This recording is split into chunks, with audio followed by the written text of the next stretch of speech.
unambiguously reasserted that there was an important place reserved for the militant left in the RAF's anti-imperialist strategy. Clearly, the guerrilla was trying to find a solution to the fact that some people who had been supporting them wanted to become politically active on a more militant level without going underground.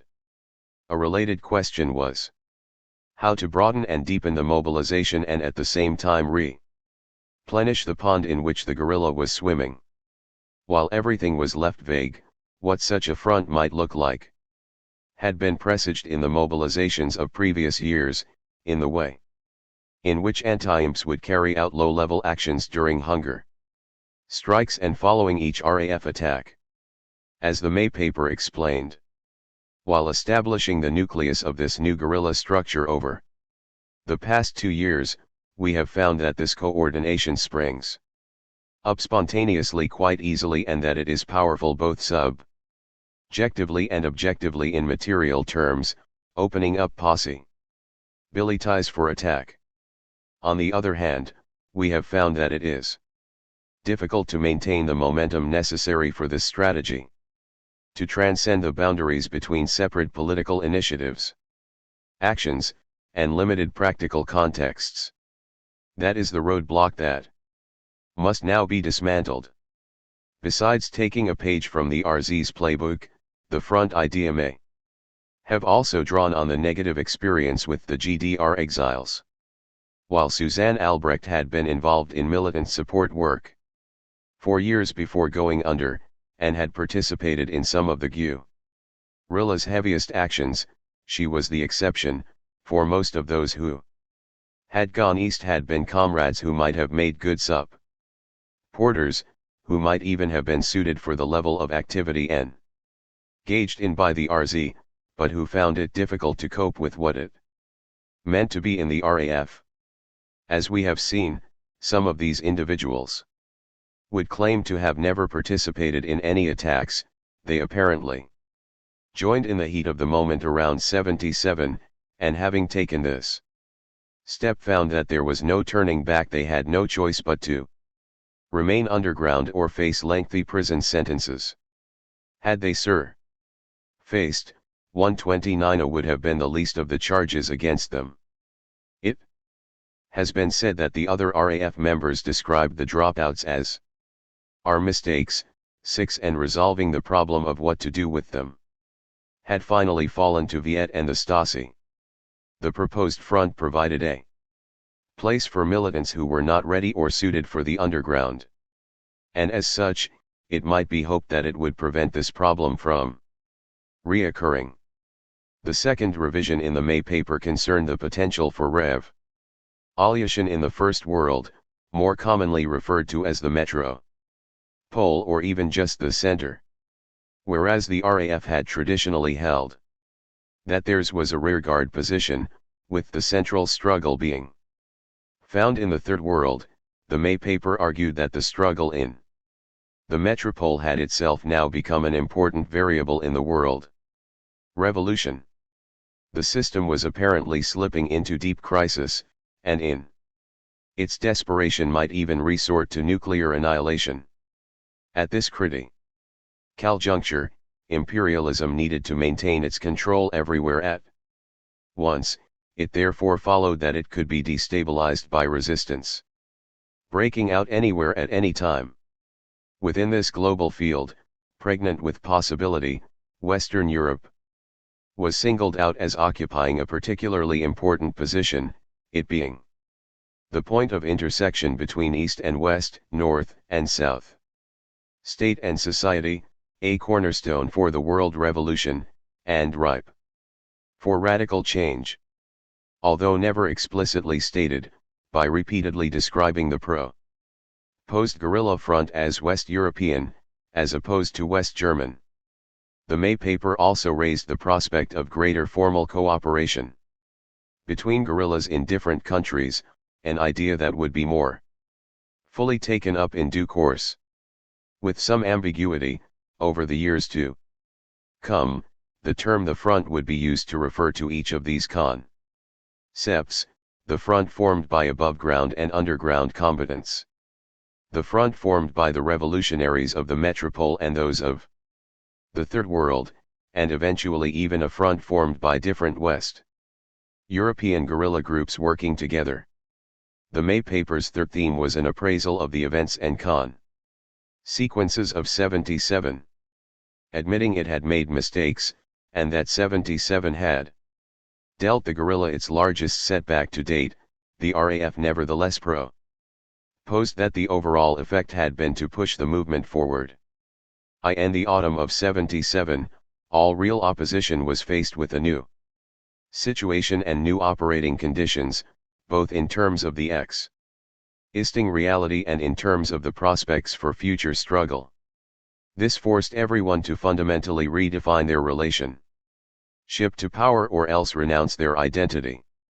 This leap in consciousness was the personal, living moment within real PEO. PLE where the conditions of struggle here changed, in favor of developing a revolutionary front in the metropole. The RAF noted the stark contrast between the optimistic, student-based 60s left and the 80s no future rebels in the squats. Cold, without illusions, expecting nothing from the state and, furthermore, viewed this as a positive development, explaining that, this is the terrain upon which the revolutionary front in the metropole is now developing. Despite conceding that it had made some errors, the RAF largely credited its own actions for this new hardline attitude. The dialectic of the 77 confrontation led to qualitatively new subjective conditions of struggle here and to the definite integration of contradictions in the center into the development, the imperative, and the possibility of international class war. In this sense, it came at the right time. Finally, although Western Europe now stood alongside the Third World as a key site of struggle, the RAF continued to avoid the usual approach of identifying and naming social sectors that had a material interest in revolution. In no way did the May paper represent a turn to the working class. Neither was it quite the same as the RZ's embrace of movementism, of variegated citizen complaints giving rise to multiple sites of resistance, nor, despite the appearance of groups like WAIW, were the anti-patriarchal politics of Rote Zara in any way approximated. 7. Rather, the May paper continued to build upon the RAF's traditional, ungendered, radical subjectivity, the idea that by experiencing the violence and repression of the capitalist state, and the sense of collectivity that came from fighting back alongside others, people might undergo a psychological break with the system. In Serve the People, written in 1972, it had been proposed that this break would lead people to join the guerrilla. Now the May paper updated this to the somewhat more realistic view that they would rally to the resistance and its front. We have already had this experience ourselves, and we are ready to share it with those we know. The decisive moment for the breakthrough, which shows how far we've come, is the struggle of those who have begun to act within the framework of this strategy, or who want to participate as subjects within the framework of the anti-imperialist front. They have started to anticipate this within themselves and for themselves, and to determine all political initiative and action from this perspective and toward this end. They think of everything they do from the perspective of the fighting front. Initially, the RAF's line on radical subjectivity had drawn upon ideas circulating in the New Left, ideas which signaled a break with what was, somewhat unfairly, looked down upon as the narrow class focus and cultural conservatism of their predecessors. Radical subjectivity emphasized the view that for all its wealth, life in the metropole left people psychologically and culturally bereft, at times sounding like a distant echo of the Situationists or the Frankfurt School. The RAF had applied this analysis in a unique way by combining it with violent accession and an anti-imperialist worldview. It is not surprising that when the May paper was released over 10 years later, it too contained themes that one could hear being voiced by quite different political thinkers who in the 1980s were now pondering the shortcomings of the New Left. Although the RAF had retained the idea of a primary contradiction, this had been projected outwards, onto the Third World, as such, within the metropole. The RAF was now able to embrace not only the reality of multiple sites of resistance, but also the way in which a revolutionary identity could be forged sui generis, out of resistance itself, with no blueprint for the future required. At its most simple, this was expressed in the phrase, often mocked by detractors, that the revolutionary strategy here is simply a strategy against their strategy. While some might object that this could not provide a sustainable basis for action, and that its proponents were opening themselves up to a new host of errors, it did reflect the zeitgeist of the day. From the revolutionary cells to post-structuralist Marxists like Gilles Deleuze and Félix Guattari, by 1982 the blueprint and the big theory that explains it all had fallen out of favor, in a philosophical turn whereby opposing suddenly seemed infinitely better than proposing. Such ideas were particularly attractive after the 1970s, a period during which the K groups in particular had pushed the grand narrative to absurd lengths, and especially among the autonomen, where the RAF distinguished itself was in declaring that it would harness this micropolitical enemy to what remained a quintessentially macropolitical project, the destruction of imperialism. Yet, if the May paper was intended to woo the autonomen, it would have mixed results at best. While the idea of the guerrilla and the militant left working in tandem was appealing, it was noted that even in this self-critical document, the May paper's authors continued to place themselves at the center of the struggle, taking it for granted that the left should orient itself around the RAF. Furthermore, many people felt that the entire front strategy echoed that of the revolutionary cells, and yet the RZ was never directly referred to at any point in the document. As one autonomen critique, published in Radical, put it, the so-called new, positive orientation is woolly and ill-defined. The new movements are not named nor are their motivations analyzed. They are only referred to in the context of the conflict between the state and the guerrilla.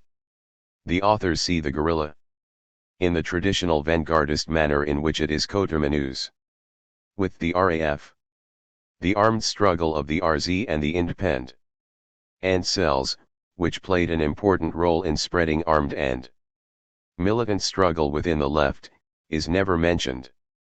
For the first time, the political significance of militant struggles alongside the guerrilla is recognized. It is suggested that all three milieus must form a common front. The paper says little about what the nature of this front will be. The RAF is seen as the force around which other movements are arrayed, without the nature of the connection between them being clarified. The strategy as expressed in the paper is formal and empty, presenting little more than an everyone together against the system line. 8. 25 years after the fact, Karl-Heinz Delvaux, who had been transferred to Celle prison, where he would remain until his release in 1995, remembered his own reaction to the May paper in very similar terms. I was rather appalled by the paper. I felt as if I had been cheated out of a reappraisal of 1977. It was the same old thing. What lay behind us was glossed over with something new. Those of us in prison had withheld our criticisms for years in order to allow those on the outside the space to assess things. In 1980, it appeared to me that, with the resistance against the Bremen swearing-in exercise, the years of defensiveness and paralysis had been overcome. My view at the time was that this radical left resistance had developed in spite of the RAF's politics, that there existed independent radical positions in society. The front paper presented it as if these events occurred suddenly as a result of the dialectic created by the 77 offensive. If one saw things that way, reflection was no longer necessary. I felt that was wishful thinking, so as to avoid unnecessary self-criticism. In addition, the paper contained platitudes like "our strategy is the strategy," against their strategy, about which those of us in Cella could only shake our heads. 9. Regardless, at the time, Delvaux and the others at Cella continued to hold their tongues, and their criticisms remained unknown. While they could not have seemed more different at the time, in retrospect the May paper might be compared to the RZ's Revolutionärer Zorn No. 5, released in 1978, which, with far more practical advice and much less theoretical fanfare, had similarly called for members of the above-ground left to form their own cells and carry out low-level actions. That move by the RZ had been a striking success, but it was an open question whether it could be replicated, especially by a group which had a much heavier reputation and continued to engage in a much more intense conflict with the state. Of course, another critical difference was that the RZ's strategy consisted of taking its lead from the above-ground left and encouraging attacks on multiple fronts, whereas the RAF remained wedded to the idea of the guerrilla and its above-ground supporters concentrating their fire on specific targets. At the same time, the RAF's focus on NATO, and its claim that Western Europe was a cornerstone of the world revolutionary process, did not sit well with all of its supporters. Some saw in this new strategy a distressing departure from the anti-imperialist line they had spent years defending. This included individuals who could trace their relationship with the RAF back to the West Berlin Commune scene of the APO days. In some cases they had known the founding members personally, and, unlike so many others, they had never stopped supporting the guerrilla. While there were no immediate public recriminations, behind the scenes many of these traditional supporters were not at all happy with this new analysis. Indeed, in some cities a generational split would eventually occur around the May paper, some seeing it as a bold step forward, while others considered it to be a dereliction of the RAF's internationalist duties. These criticisms remained whispered, if not unspoken, for 2 years.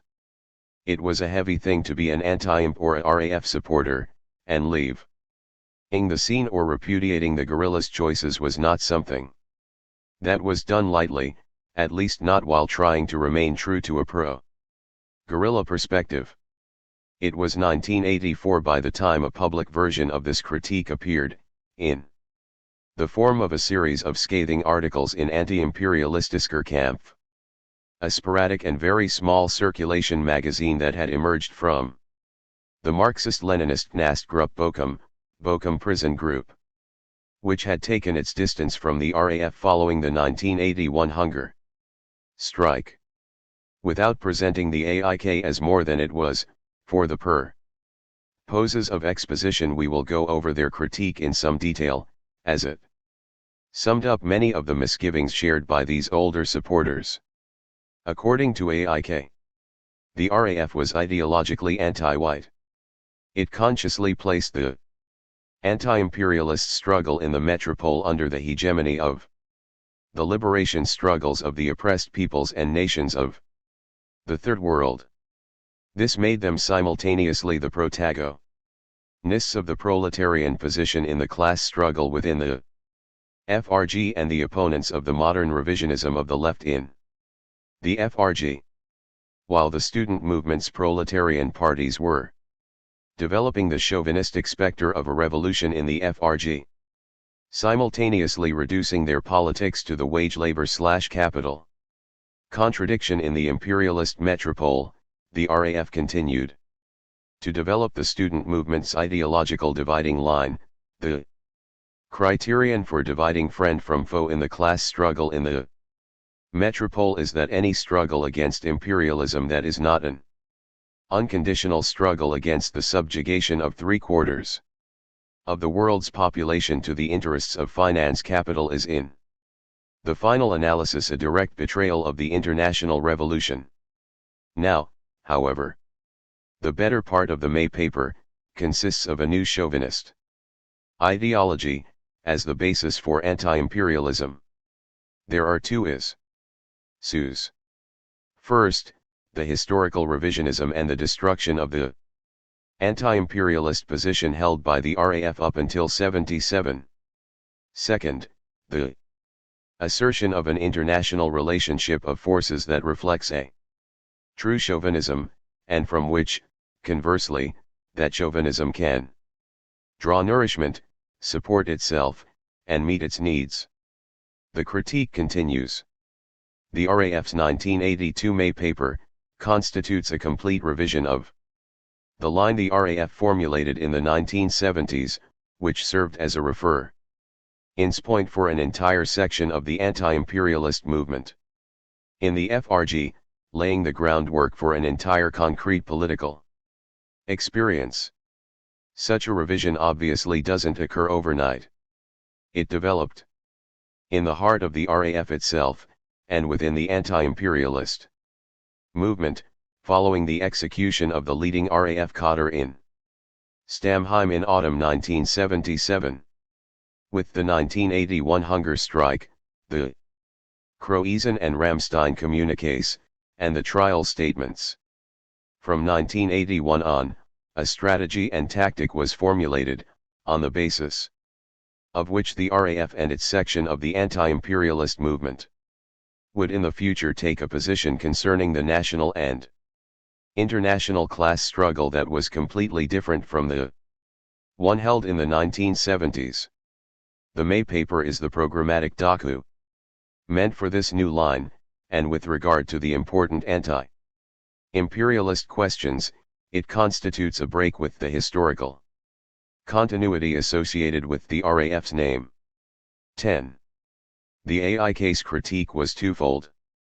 First, by reorienting itself toward the radical left in West Germany, the RAF was no longer operating within the framework of Third World Revolution. Second, by adopting an anti-NATO focus and mentioning the Soviet bloc alongside the national liberation movements as factors opposing imperialism, the RAF was adopting a pro-Soviet position. The AIK, like many Maoist groups, held to a staunchly anti-Soviet version of Marxism-Leninism. Its chief criticism of the peace movement, for instance, was its alleged close ties to the social imperialist Eastern Bloc. That such views had never been shared by the RAF, either before or after the Stammheim deaths, was well known in the support scene, making these accusations of betrayal all the more disingenuous. 11. While the vehemence of the AIK's charge does not seem obviously justified by the document itself, there is the intriguing coincidence that at the time the May paper was being written, the RAF was indeed receiving aid from the GDR. What's more, during the period that the May paper was being implemented, the idea did gain currency in anti-imp circles that the Soviet Union was being threatened with NATO's new first strike missiles, and that this was what prevented it from intervening to counter imperialism's attacks on the Third World liberation movements. 12. This was anathema to AIK, which saw the Soviet Union as a major threat to the Third World in its own right. The Soviet Union presents its own hegemonic aspirations as a struggle against US imperialism and as the strategy of world Revolution for the people in the countries lying between them. Through bloody or bloodless neocolonialism in the Third World. And with political and military pressure in the Second World. For the peoples of the world, the Soviet Union is an enemy that is as dangerous as US imperialism. In the May paper, the RAF makes this world revolution strategy into the anti-imperialist line for the FRG, and as such becomes a direct agent for Soviet hegemonic aspirations and, as such, a section of the social imperialist United Front, which intends to conduct its conflict with US imperialism on the backs of the peoples of the world. And finally, the May paper provides a chauvinist ideological basis for a new anti-imperialism that focuses on resolving the class struggle by developing a white socialism in the FRG, which achieves a fraternal accommodation with social imperialism, because it corresponds to the latter's social base. 13. While the AIK was always a tiny group even by the standards of the far left, and its magazine was never widely read, its critique of the May paper became a reference point for a goodly number of older RAF supporters who rejected the guerrillas' new strategy. Even if one did not agree with the AIK, even if one had not read the actual article in case, many of its arguments against the May paper seemed on point. Within the broader radical left, this critique was of marginal importance, if it was even noticed at all. The various criticisms from the autonoman clearly speaking for far more people. However, within the ranks of the RAF's traditional supporters, the kind of criticisms made by the AIK gave form to many people's unease and provided a way to step away from the project while retaining one's anti-imperialist identity. Although in retrospect the AIK itself seems to have been little more than another variant of 80s Maoism, at the time this critique was experienced by some supporters as a way to make sense of changes in the anti-imperialist milieu. When evaluating how important this break was, it is worth keeping three things in mind. First, those who stepped away tended to be older supporters, more likely to have been central to previous support efforts, and thus more able to provide a sense of continuity with the previous generations of the RAF and its support scene. They also tended to be more well-read, and more at ease discussing what younger comrades might have dismissed as high theory. Second, despite how rooted these detractors may have been in the guerrillas' previous interpretation of anti-imperialism, no new guerrilla group was established by these anti-imperialist critics. While they may have felt they were being true to the original RAF, they certainly weren't setting out to repeat the latter's practice.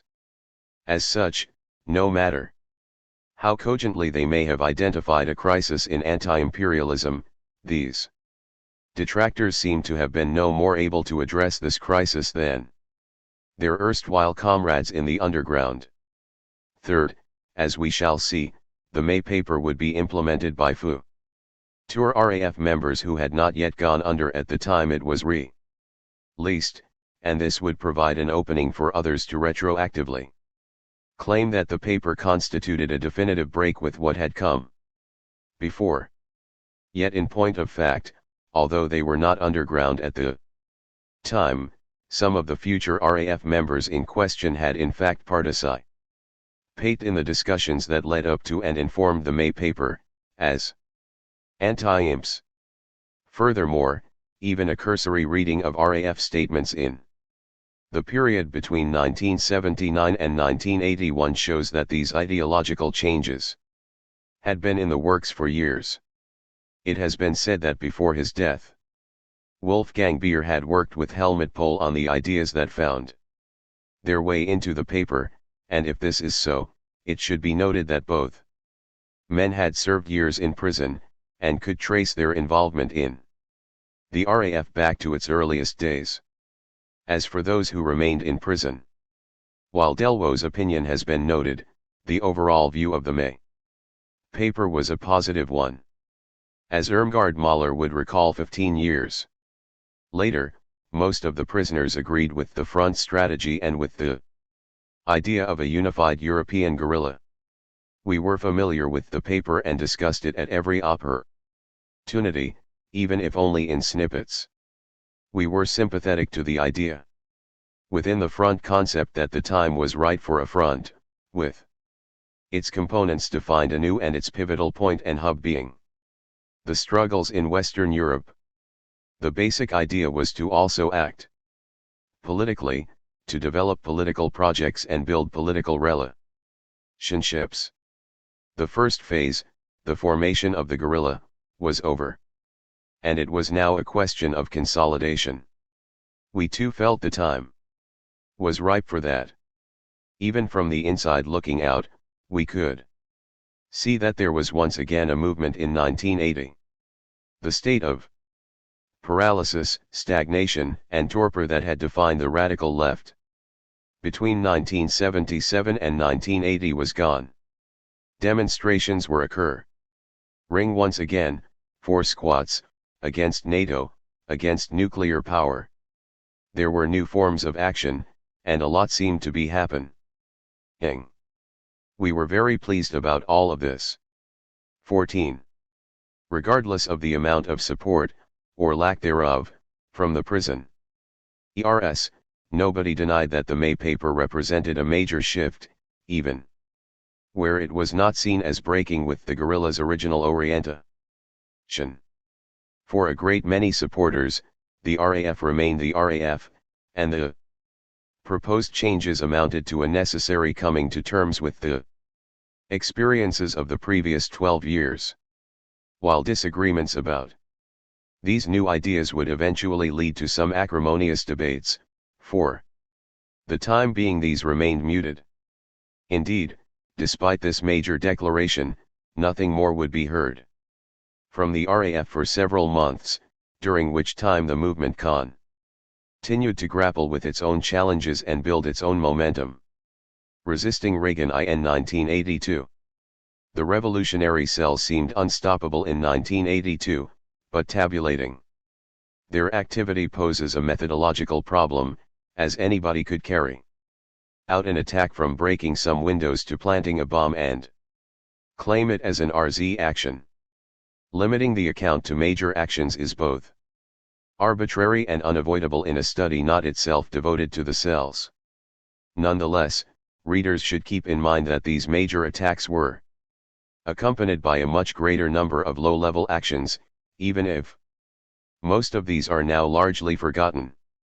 The main left mobilization in 1982 was provoked by Ronald Reagan's first presidential visit to the FRG, to attend a two-day NATO summit in downtown Bonn. Initially, with the previous September's Hague protests still fresh in everybody's mind, there were questions as to whether the trip would include West Berlin, but the symbolic importance of the divided city made it impossible to avoid. 15. Indeed, not visiting would have undone the real purpose of the exercise, which was to create a show of unity behind the double-track decision to station new short-range Pershing and cruise missiles in the FRG. To prepare the ground for the June visit, the West Berlin police began to terrorize the city's squatters. The first raid since Rattay's death occurred on April 28, in the midst of negotiations to legalize the occupied houses. A peaceful demonstration that night was met with tear gas and a baton charge, with the excuse that the protesters had not sought a police permit. The next day a legal demonstration with a permit attracted 5,000 people. It too was met with tear gas and billy clubs, as 2,000 police engaged in what has been described as an orgy of violence. 16. Over the next 6 weeks the raids continued, anti-Reagan leaflets and banners were confiscated, as police took to painting over anti-American graffiti. 17. This preemptive clampdown was accompanied by a public relations charade, meant to paint the Western powers as the true peacemakers. At the Bonn summit, just before Reagan's West Berlin appearance, NATO issued a hyperbolic program for peace in freedom. As one historian has noted, the program, which referred to NATO as the essential instrument of peace and which vowed that NATO's nuclear weapons would never be used except in response to attack, pointedly set out to contrast NATO to the Warsaw Pact in an unsubtle effort to offset the growing influence of the peace movement. 18. NATO's public relations ploy did not go unchallenged. 1 week before the Bonn summit, the revolutionary cells carried out its most ambitious offensive to date. On June 1, in the middle of the night, Div. Führend RZs bombed the U.S. Army headquarters in Frankfurt, the U.S.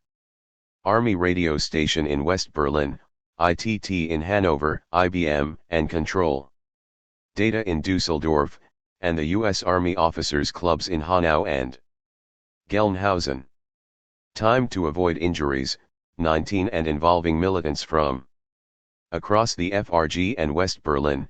It was a night of attacks that cemented the RZ's position at the center of the West German resistance move. Less obviously, it also did nothing to contradict the RAF's recent call for a strategy built around common attacks against NATO and the US military. Further bombings which similarly avoided any casual ties continued throughout the week leading up to the Bonn summit. 20. On June 10, the second day of the summit, over 100,000 people descended on Bonn to demonstrate their opposition to NATO's war plans. Border police locked down the city, and riot cops easily turned back several thousand who broke away and attempted to march to the city center. The heaviest the action got was just before the rally began, when in nonviolent protest, one man doused himself with gasoline and set himself on fire. Suffering from third-degree burns, he was quickly rushed to hospital by helicopter. 21. That same day, tens of thousands gathered in West Berlin for a similarly peaceful demonstration. The June 10 protests were carefully orchestrated by various church groups, the Jusos, the SPD's youth wing, and the Greens, the same forces which had held the initiative at the Peace Congress in West Berlin the previous October and made a priority out of avoiding any altercations with police. Due to the reformist nature of the Bonn demonstration's demands, see sidebar on next page, many autonoman and anti-imp groups in fact chose to stay away, the sentiment being that, to form our own contingent in order to demonstrate our politics within the demonstration would probably mean that we would go under in the masses of people there. 22. This left June 11, the day of Reagan's West Berlin visit, to the radical left. 23. In vain, the West Berlin Senate had imposed a total ban on all demonstrations for the day in question, and the day before police had raided a number of houses, confiscating dozens of banners and arresting would-be protesters. 24. Nevertheless, autonoman and anti-imps. What kind of peace? It has been said that in the 80s in the FRG, there was a booming peace movement on the one hand, and a weak anti-war movement on the other. 1. What this meant was explained in a document produced by autonoman and anti-imps in the wake of President Reagan's visit to Bonn and West Berlin. The anti-war movement is to be pacified by the offer of a zone without nuclear weapons. That means, the promise that a war is not going to take place here. This inner stability would be achieved in the centers of imperialism, the condition necessary to guarantee and to escalate plunder in the Third World, the gray zones, and to do this with the countries of Europe taking part in the plunder directly and merely Terribly. It cannot be our aim to secure peace, meaning the status quo here, because we cannot see peace in this country or anywhere else in the world. We cannot pray for peace, we can only fight against the cause of the open and hidden wars and destroy them, in a fight against the system here and against NATO b. Cause NATO is the major instrument in the securing of imperialist interests. Our aim is our liberation and that of all people. 2. Or as the Hamburg chapter of Women Against Imperialist War explained, we are no women for peace because we see that here and everywhere in the world we cannot conjure up peace and that there will be no peace unless we fight the material causes for war and destroy them. 3. Called for an illegal demonstration in the city center, people were asked to bring helmets, as well as gloves and goggles to protect against tear gas, and were warned to travel in groups and to leave their children at home. Without going so far as to call for violent resistance, the Council of Delegates of the alternative list voted to defy the Senate, to which it had just been elected, and threw its weight behind the June 11 demo. 25,000 answered the call, gathering at Nollendorfplatz, when suddenly the area was ringed by barbed wire and water cannons. The police announced that nobody would be allowed to leave without submitting to a search and presenting their ID. Rather than agree to this, people began to attack the barriers of what some would later refer to hyperbolically as a makeshift concentration camp. 26 in this they were supported by latecomers who remained outside of the fenced area, and soon the riot spread. 27 according to one account, demonstrators built barricades, set fire to cars parked in the area, threw stones at police, and torched and plundered stores in the area. At times, the intensity of the flying stones hurled by protest ERS prevented firefighters from extinguishing the blazes. Hundreds of anarchists repeatedly charged the police lines, seeking to break through the barriers. Some statistics give an idea of the scope of the riots. Police made 271 arrests, 87 police officers were injured. In the melee, 40 demonstrators had to be hospitalized, and more than 200 injured people were treated at the scene. 28. As one anti-imp report put it, this time we had discussed the objective of the demo at a national level and organized it nationally. In spite of the state's efforts to demoralize people, thousands came to Nollendorfplatz, determined to demonstrate. Ultimately, it read as if it were always just us, sometimes fewer, sometimes better organized, who were involved in the fighting at these demos. But that's not true. A great number of young people who are not part of our scene and who weren't involved in the organizing participated in all of these demos. They participated not because they agreed with our goals, but because of their own living conditions, no work, no homes, no future, and because they knew they had to defend themselves. 29. Of those arrested, 21 were charged with serious breach of the peace. They would eventually receive sentences of up to 3.5 years. 30 as further payback. The day after the riot, persons unknown firebombed the alternative list's main offices and preferred pub, which had become important gathering places for the left. Both were completely destroyed. 31. Violent demonstrations in West Berlin were nothing new, but the fact that some radicals now sat in the city's Senate complicated the equation. While the AL remained more connected to its militant grassroots than did the Greens, in both cases a dynamic existed whereby violence from the base, while it may have continued to radicalize the movement as a whole, provoked pressure on activists operating in the political arena, forcing them to move in a more conservative direction.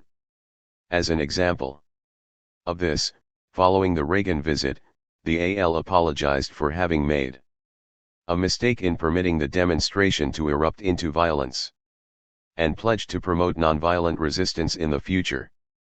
32 Even the former guerrilla Dieter Kunzelmann was quoted as saying that, the peacemakers must become more courageous, and the militants must become more reasonable. 33 At the same time, this meshed with the internal clampdown within the peace movement, part of the process of strict nonviolence being adopted by all organizations and initiatives endorsed by the National Coordinating Committee. 34. Back to the RAF. While NATO and the peace movement dominated the headlines in Europe, around the world there was no shortage of imperialist depredations. The Malvinas War between England and Argentina was in full swing. With the help of the United States, El Salvador's government was carrying out a bloody counterinsurgency war against the FMLN, and just before the Peace Through Strength Bond Summit, Israel had invaded Lebanon in September. It would arrange for Falangists to massacre thousands of Palestinian civilians in the Sabra and Shatila refugee camps. Over the coming year, U.S. forces would bomb Beirut, and a few days later invade the Caribbean island of Grenada. There was a lot going on in both Western Europe and the Third World, and yet following the release of the May paper, the RAF remains silent and unseen. While the precise details remain unknown, the fact of the matter is that the RAF was busy working with others to lay the groundwork for its front. Guerrilla groups may be unique for their armed quality, but they remain a primarily political phenomenon. Implementing what was essentially a new strategy, the 2 years following the release of the May paper would be without further RAF attacks, and yet they were far from being without activity. This was also a period in which the relationship with the Stasi seems to have come to an end. According to Helmut Pohl, this happened in early 1984. As he would later explain, there had been sympathy there, but not any kind of ideological unity. We didn't care a whit about real existing socialism. The artificiality and the clichés that aspect created friction at every point. We were probably sometimes as unbearable for them as they were for us. 35 Meanwhile, in the Middle East, the PFLP, EO's leader Wadi Haddad had been assassinated by Mossad in 1978, and his comrades in arms were embarking on different trajectories. The Palestinian scene, which had been providing the RAF with support, was in flux, and while the West Germans retained connections in the region, South Yemen suddenly seemed a little further away. Yet, while these foreign ties were perhaps reduced, other links were being forged, and clandestine structures extended, as the guerrilla repositioned itself for campaigns to come. In mid-September 1982, it was reported that 3 RAF members had successfully robbed a bank in Bochum, making off with 100,000 DM36. What was planned next remains unclear, as the state was about to score a major victory. At some point in October, the BKA located a RAF supply cache outside of Frankfurt. Among other things, they found a series of coded documents, which they quickly shipped off to the Wiesbaden headquarters. Within 48 hours the code had been cracked, allowing the BKA to locate a series of similar depots in wooded areas throughout the FRG 37, besides a large quantity of fake driver's licenses and passports, military IDs, guns, as well as notes about various prisons, police stations, politicians, and Israeli and U.S. institutions. These depots provided the perfect opportunity to trap members of the guerrilla, for none of the discoveries were made public. 38 Under the rubric Operation Eichhornchen, Operation Squirrel, GSG-9 agents, and Mech Special police units were deployed around each of these locales, and an indefinite night stakeout ensued. On November 11, Brigitte Moncourt and Heidi Schultz were captured as they approached a cache outside the town of Heusenstamm, close to Frankfurt. Although they were armed, they were taken by surprise and overpowered before they could defend themselves. 5 days later, Christian Klar was similarly captured as he approached an arms cache outside of Hamburg. He too was armed, but did not put up a fight, leading to media propaganda that he must have been despondent following the capture of his companions the week before. Indeed, Attorney General Riebman gloated that he was as astonished that Klar, a man so sensitive to police hunts and such a practiced criminal, could have made this mistake after the events in Frankfurt last week. 39. In the wake of these arrests, houses were searched throughout the FRG, and several anti-imps were arrested, including Dag Mosk and Karen Aftik, who had worked on the 1978 Russell Tribunal, as well as Peter Alexa, who had been one of the DPA occupiers. Most of these would be released almost immediately, with the exception of Mosk. Police claiming that his fingerprints had been found on a sketch recovered at the Wiesbaden depot. 40. It was a major setback for the RAF, and one that some saw as indicative of even deeper problems. In his 2007 book Das Projektil sind wir, Karl-Heinz Delvaux was characteristically blunt. With their arrests, an infrastructure created over years was swept away, because the central depot contained a list of numerous auth-er depots. Those of us in Trcela viewed this with a mixture of sadness and solidarity, as well as anger. The central depot indicated a clear hierarchy. All experiences with resistance structure indicate that one must organize independent circles, so that if one of them collapses, the rest remain intact. The collapse of the structure brought the defeat of 1977 to its ultimate conclusion. A military defeat was, so to speak, added to the political and moral setbacks, without the latter ever being addressed. 41. The 1982 arrests were a disaster for the RAF, which had finally been hitting its stride for the first time since '77.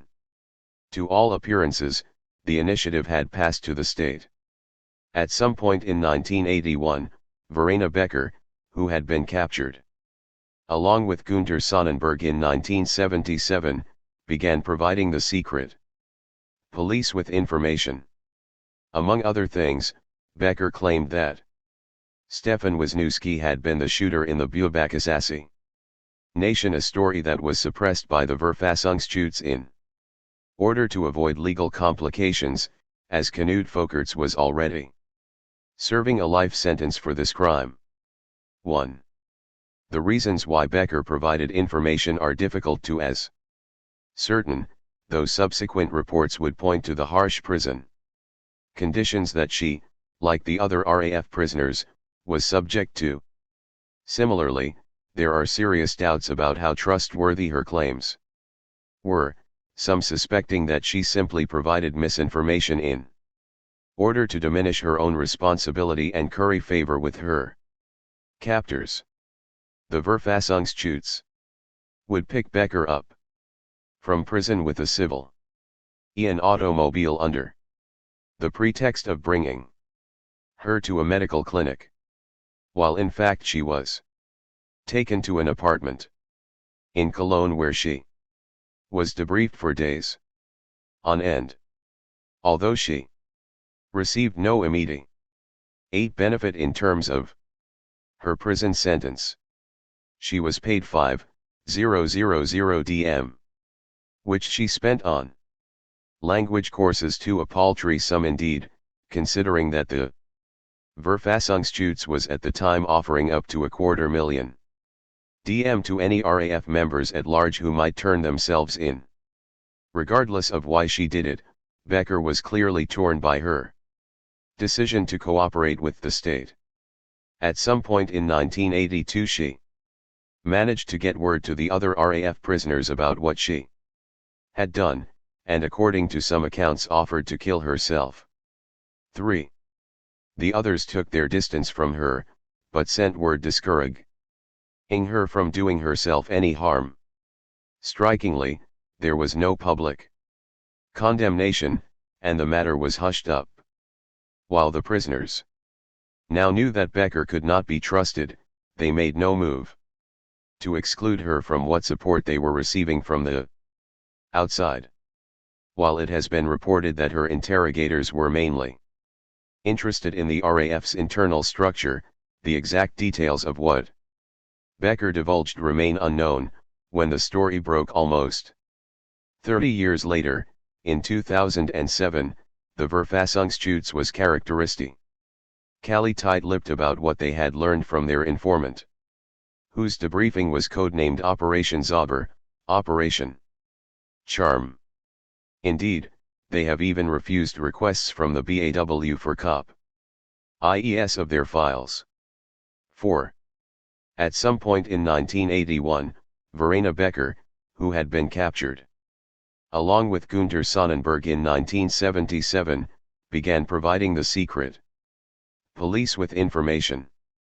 Among other things, Becker claimed that Stefan Wisniewski had been the shooter in the Buebach assassination, a story that was suppressed by the Verfassungsschutz in order to avoid legal complications, as Knut Folkerts was already serving a life sentence for this crime. 1. The reasons why Becker provided information are difficult to ascertain, though subsequent reports would point to the harsh prison conditions that she, like the other RAF prisoners, was subject to. Similarly, there are serious doubts about how trustworthy her claims were, some suspecting that she simply provided misinformation in order to diminish her own responsibility and curry favor with her captors.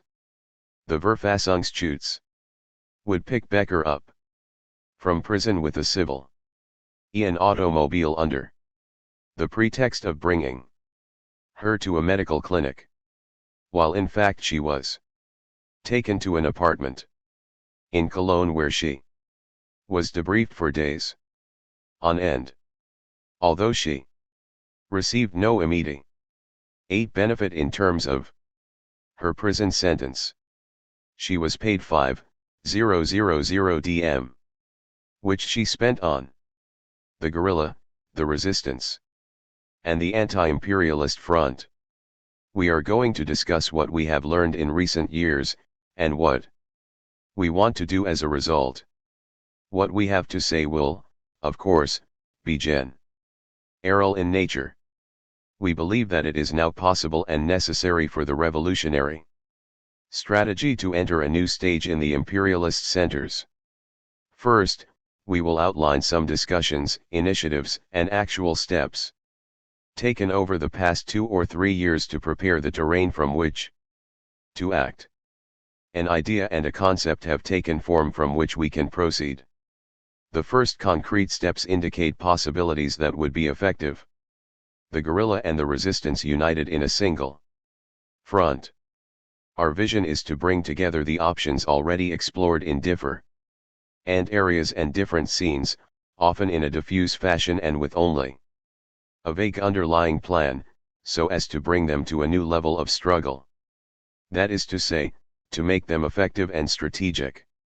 If this is not done now, then all the new, productive, and open developments, the unprecedented developments, risk losing their clarity and degenerating. We see 77 as a point of transition for the guerrilla from the first stage to the next. The conflict between the guerrilla and the state in 77 was the catalyst for a new political situation here.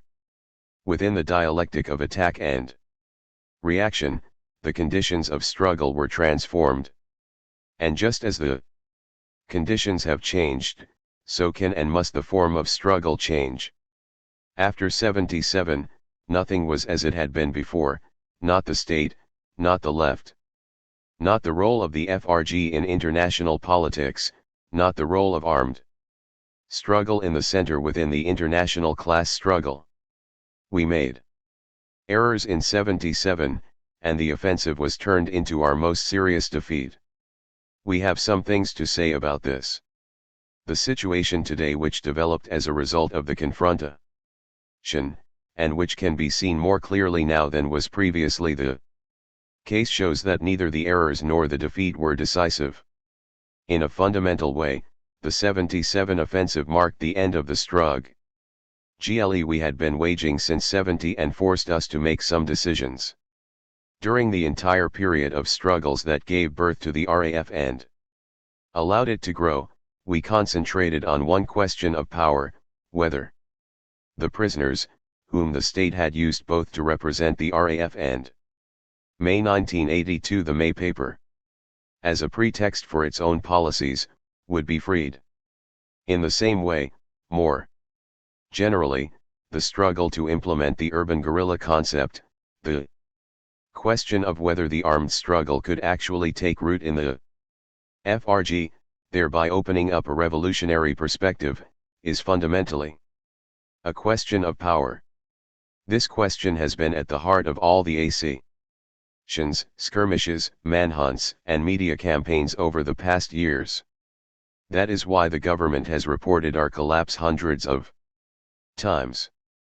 That is why most leftists' whining has focused on the hopelessness of armed struggle. Isolation, the high security wings, and the Stamheim show trial were meant to destroy what had been built. And then there was 77. Today, we have no doubt that they decided to let Schleyer die, to risk 100 people being blown up in Mogadishu, and to liquidate the Stamheim prisoners, because they really hoped and believed that they could be done with it once and for all, or at least for a while. The unfolding dialectic that has changed everything reveals the nature of the guerrilla and of the state, and how the struggle will unfold. It almost worked, but the irony is that it actually created a situation in which we can continue the struggle in different and better conditions. Throughout this final endeavor, in which there were no longer any limits as a result of the suppression of the 77 offensive, whereby the state had us by the throat and intended to finish us off, the state had to openly use all its power to repress the entire spectrum of opposition, to repel all criticism, and to establish itself as a social system that can not be questioned, with all the subtle ramifications that implies. This meant that in the autumn of 77, all real opposition was faced with a new situation and new operating conditions, both in terms of the existing reality and in terms of the prospects for future struggle. This forced everyone to fundamentally redefine their relationship to power, or else renounce their identity. At that point, the objective situation was reduced to the most basic issue. Subjectively, many people suddenly had the life-altering realization that if the guerrilla had actually come to an end, then all of their hopes and dreams for a different life would have also disappeared. That there would no longer be any clear perspective. That there is only hope as long as there is struggle. That they wanted and needed the guerrilla. And that our defeat was their defeat. Once you realize that the guerrilla is necessary, the leap to a new consciousness is easy. If the guerrilla struggle is all there is, making it material can only mean on whatever level possible situating yourself within the guerrilla's strategy. This leap in consciousness was the personal, living moment within real people, where the conditions of struggle here changed, in favor of developing a revolutionary front in the metropole. There has been an effort over the past 7 years to introduce into this political desert, where everything is fake, for sale, conditioning, lies, and falsehood, a spirit and a morale, to introduce a practice and a political orientation in favor of an irreversible disruption and destruction of the system. The guerrilla, on the basis of ties to and identification with the struggles in Southeast Asia, in Africa, and in Latin America. An effort has been made to violently assert the existence of the guerrilla, and to root it here. What Che called the stage of survival and implantation manifested itself here as the stage in which the concept was established, made headway, and was taken up even if at a given point the existing illegal armed groups were destroyed. Above all, it is a concept that is violently imposed in every regard, and in isolation, not only against a repressive apparatus without historical precedent, but also against the ideas of people we would rather be cooperating with. In this one-dimensional landscape, which has existed for generations, the idea of liberation has difficulty breaking through thick layers of corruption, alienation, and emotional and psychological deformation to reach people's hearts and minds. At this point, the question of whether to take up arms and struggle in the FRG and Western Europe has been resolved. It's obvious that does not mean that the guerrilla's future is guaranteed. That is never the case, but the existence of guerrilla politics now constitutes the basis upon which the struggle will develop. The development of the authentic revolution. ARI strategy in the imperialist center is a reality. In the international class war, in the context of the international liberation struggle, the isolated guerrilla struggles are seen to be a concrete factor in daily conflicts.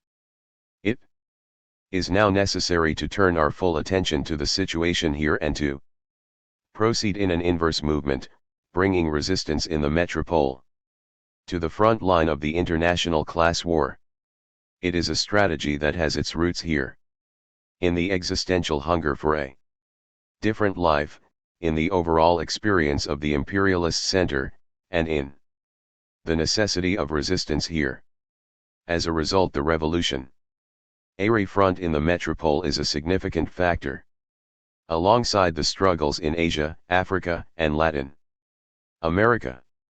This means that from the moment one sides with the guerrilla and the struggle for liberation within the anti-imperialist struggle, one has reached a radical turning point. To struggle within the context of an open, strategic concept, where each person, based on the gravity of his or her own situation, based on his or her own history and subjective process, can arrive at the common goal of the destruction of the imperialist system and the revolutionary overthrow of society through concrete struggle in the context of the guerrilla's politics. To be part of the revolutionary front here, this means that right from the start they share our objective of building the front in the center. That is what we mean by struggle together in a front. If one wants to, one can differentiate our line of action prior to 77 from that of today, in that, prior to 77, it was always a question of what would lead directly to armed struggle or what would prepare for this step, and now what matters is that the guerrilla and the militant and political struggles unite as integral components of a developing strategy. In the metropole, what we are saying is that even if the illegal armed organization is at the heart of this strategy, it will not be strong enough until armed politics, militant attacks, the struggles that result from all forms of oppression and alienation, as well as the political struggle, are all united to identify and carry out a conscious attack against the weak points in the imperialist center. For us, the subjective side of the developments that came out of the dialectic of 77, the possibility of a front in the center is essential. This remains the case. It will determine whether the struggle develops in the imperialist centers, which do not normally produce revolutionary conditions, but are objectively destructive and corrupt due to the way in which the crisis is managed and all social developments are turned into instruments of domination.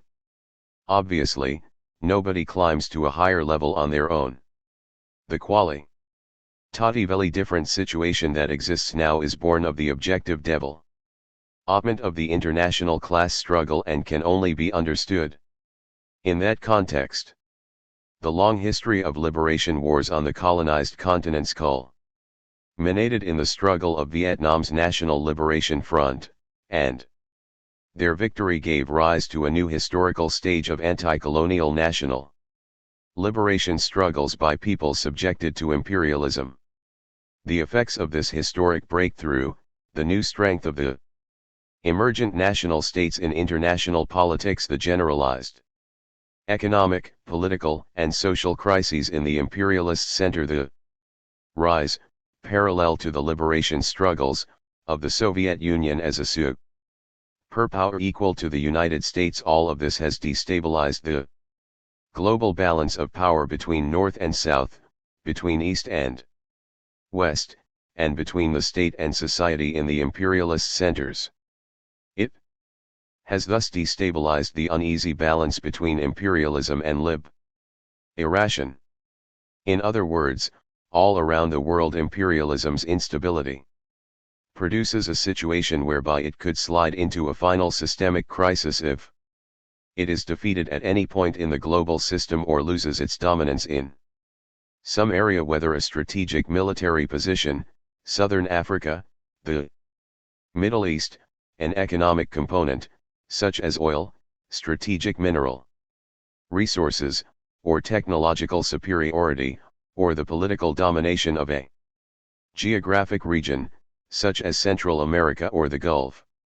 Since Vietnam, the conflict has shifted from a confrontation between the center and the liberation struggles, the front and the hinterland, to a situation where the front line cuts across every sector and every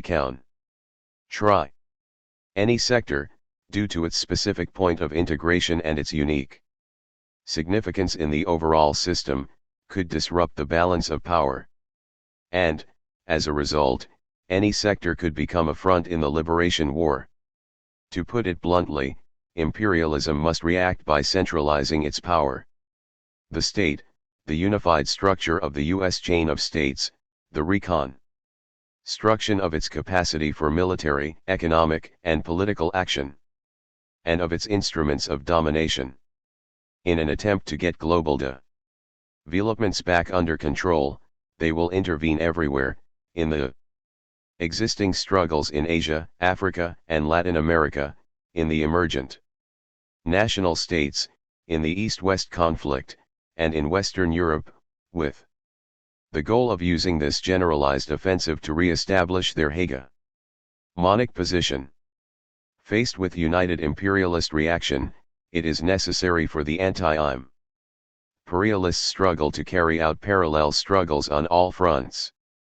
They are all different sectors of a single front, and, as struggles that must be carried out side by side, each sector, and this includes the West European sector, will, on the basis of its own strengths, its own particular development, and its own specific current and historical conditions, be able to form an actual front that can shake imperialism.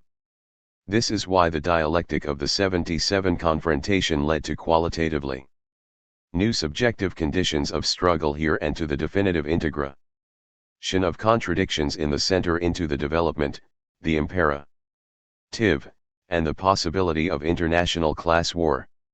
In this sense, it came at the right time. In fact, this is also the context in which the state found itself in 77. Faced with the end of the U.S. chain of states' first stage of development. Our defeat provided it with an opportunity to put on a show of force that was meant to show that it was not acting within the context of the national state, but on the level of the global counter-revolutionary project.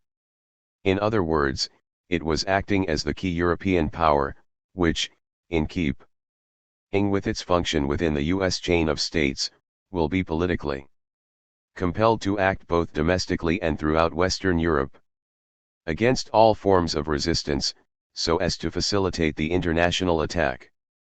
But by doing this it has helped define the lines along which the decisive struggle will develop, the unified struggle of the West European states against the guerrilla has made the concept of a West European guerrilla front a reality, and, at the most basic social level, as a result of the FRG's laws and its history, a profound chasm has opened between society and the state, making the revolutionary front a realistic option here.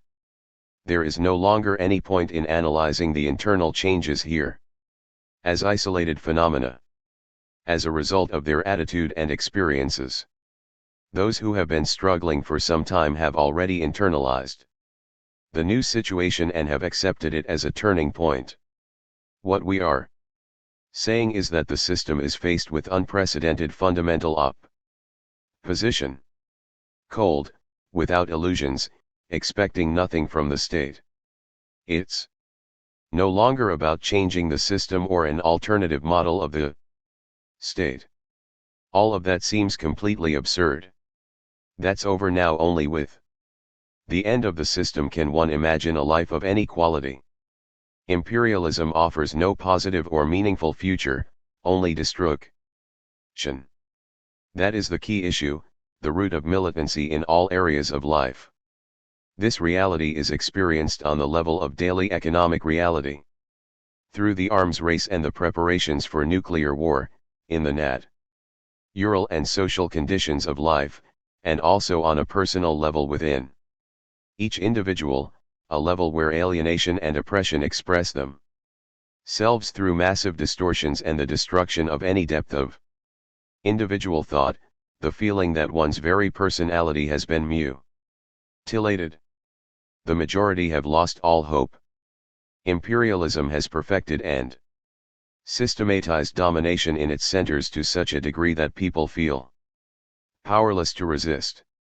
Skyrocketing suicide rates, people losing themselves in sickness, alcohol, tranquilizers, and drugs, these are reactions to the long history of defeats, hardship, and suffering depoliticization to such a degree that people are no longer able to see the need for violent resistance.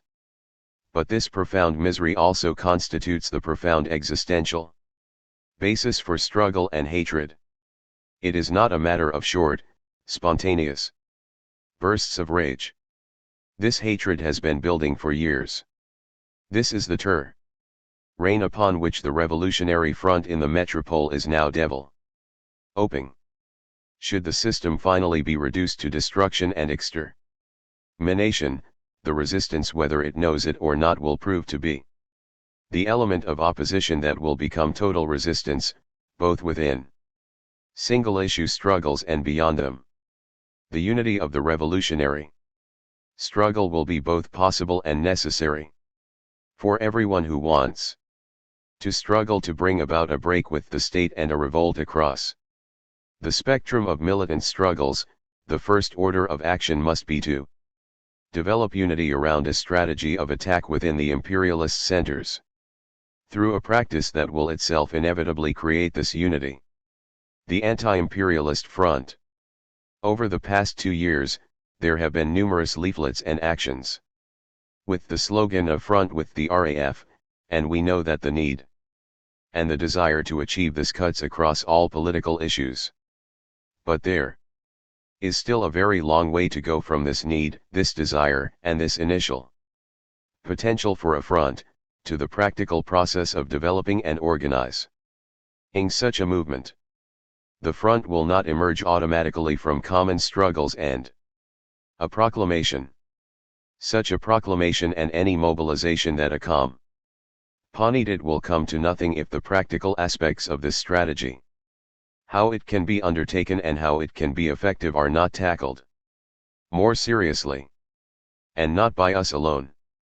The front will not become a reality unless everybody, regardless of where they find themselves, makes it a priority to develop the process and practice necessary to unite the underground armed struggle and the above-ground militant resistance, as well as the methods, tactics, and structures that are necessary for them to determine the level of illegal activity and development that is possible for them. In this way, they will be able to make a conscious decision about their further integration into this strategic process. The front requires the development of practical and political coordination in the attack against imperialist power, otherwise it is meaningless. While establishing the nucleus of this new guerrilla structure over the past 2 years, we have found that this coordination springs up spontaneously quite easily, and that it is powerful both subjectively and objectively in material terms, opening up possibilities for attack. On the other hand, we have found that it is difficult to maintain the momentum necessary for this strategy to transcend the boundaries between separate political initiatives, actions, and limited practical contexts. That is the roadblock that must now be dismantled. It's not a question of morale, enthusiasm, or activity. It means that, as a result of deciding to engage in this struggle, one must take realistic steps to determine how the system can actually be smashed and to determine one's role in the process. We have already had this experience ourselves, and we are ready to share it with those we know. The decisive moment in the breakthrough that underpins how far we've come is the struggle of those who have begun to act within the framework of this strategy, or who want to participate as subjects within the framework of the anti-imperialist front.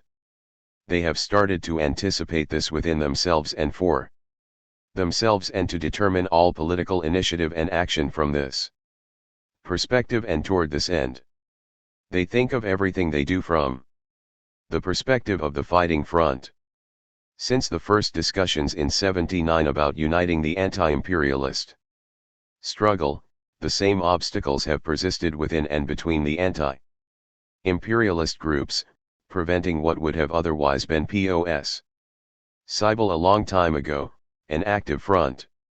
We can't get anywhere with phony struggles over the fetishization of militancy or pleas to establish links with the masses.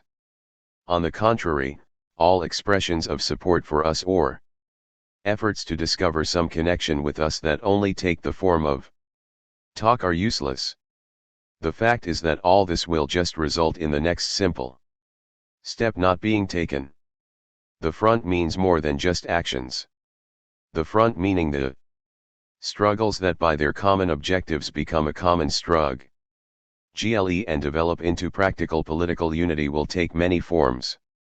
In the West European Center, at this point, the anti-imperialist front. In the FRG, the militant attacks, militant projects coordinated in a united fashion to counter the imperialist strategy, political initiatives that mediate politics, that intervene in the actual resistance, is the structural and organizational struggle to establish the capacity to act. It is, at every point in its development, a struggle for an alternative, and for the practical application of our discussions and declarations. In the strategic process, the front signifies more than building a legal structure around a guerrilla. We have said before that there is no legal arm of the RAF, and that none is possible. Sure, we have some contacts with people here and there, and this is also part of concrete guerrilla politics. But it is only by specific, independent development in this area and by having common goals that one becomes part of the front. This is how division is broken down. This is the only way the struggle in this area can develop politically and achieve continuity and strength and, as a matter of principle, self-determination and complete accountability are essential to each stage of the struggle for revolutionary politics in the West European Center. Debates that always remain at the same level, in which isolated perspectives confront professions of faith, the insular nature of isolated groups, the incapacity to take initiative, all of that disappears the moment one understands and internalizes the reality of the situation. The anti-imperialist front is as desperately needed as it is underdeveloped, but it could develop a strong position in the West European center and has enormous potential in the context of the International Liberation War, a significant fighting front against the imperialist strategy is the most pressing goal. The extensive understanding of imperialism and its plans that pours forth in the form of papers, as well as the determination and the position of the militant actions, all this will be in vain if it does not lead to the decision to forge the connections necessary for us to build the process together. Starting with what already exists, the form of actual resistance and the conditions of struggle. In the metropole, the political, structural, and practical elements and lines of attack against the core of imperialist power here, the disruption of the West German state and NATO with the goal of further developing the offensive. The reality is that the anti-imperialist struggle is retreating in the face of the certainly contradictory, but unified imperialist machine. There was no new anti-imperialist mobilization against the post-Vietnam imperialist reconstruction and the beginning of the crisis, or against their preparations or the first stages of their offensive. At that stage, the resistance was paralyzed by the disorientation and final collapse of the 68 left. The mobilization only began after the reactionary attack had been going on for some time and on all levels. As their offensive continued to unfold, a large, spontaneous resistance came into being, but anti-imperialism was not its overall goal. In the future, anti-imperialism must be present as a proactive and significant factor in discussions about and actions against the imperialist projects that now determine the course of history, the U.S. war strategy in Europe, the reactionary domestic state offensives, the international strategy of the imperialist chain of states to roll back the liberation movements and the emergent national states, as well as against the socialist states. The fact of the matter is that it is an open question how history will unfold. U.S. imperialism in its historic crisis, its existence threatened, for the first time in 40 years has recourse to the most extreme means, and unless it is prevented from doing so, it will use them if the system slides into an uncontrollable crisis. Given its potential for nuclear destruction, this certainly takes on a catastrophic dimension, which we, the oppressed and exploited of the world, have no reason to fear. Because it would mean the end of imperialism, and imperialism means the end of us. Faced with the possibility of nuclear destruction, our attitude is, first of all, that we do not fear it, and, second of all, that we can and will prevent it through revolutionary war. Far more serious than the possibility of nuclear war is the fact that U.S. imperialism is preparing a broad-based general offensive to re-establish itself as a world power, which will only be possible if it succeeds in expanding its domination. But it is possible to intervene against this offensive, and the anti-imperialist struggle in Western Europe will be decisive in determining whether imperialism succeeds in its efforts or whether the outcome is a leap forward for the worldwide liberation struggle against imperialism. The expansion of their domination is meant to occur without any major wars. It is to be brought about by making extermination a part of daily life, a part of living conditions, and through manipulation and repression, which will result in death and the destruction of humane living conditions for millions of people for a long time to come. This is more or less certain, and will be for some time to come, given our relative weakness in the face of the power that controls almost everything here.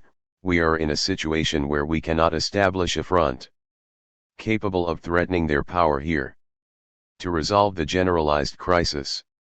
At the social, socio-political, and politico-military level, they will be forced to adopt aggressive measures that will exceed the limits of what is politically acceptable in the metropole, the limits of what is tolerable democracy, well-being, internal peace, and they won't be able to do so indefinitely if they are constantly confronted with anti-imperialist struggle and constantly unmasked in open confrontation, for this will sever the fine ideological thread holding the state and society together.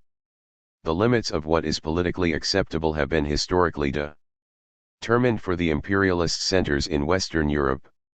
They became established pillars of the system in the struggles against the workers' movement and the liberation wars, and they cannot be pulled down without provoking general social upheaval.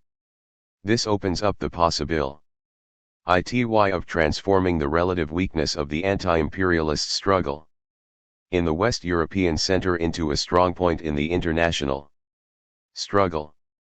As to the imperialist system overall, its global restructuring project can only succeed if its plans for the imperialist center unfold relatively smoothly and quickly without encountering any serious, radical resistance.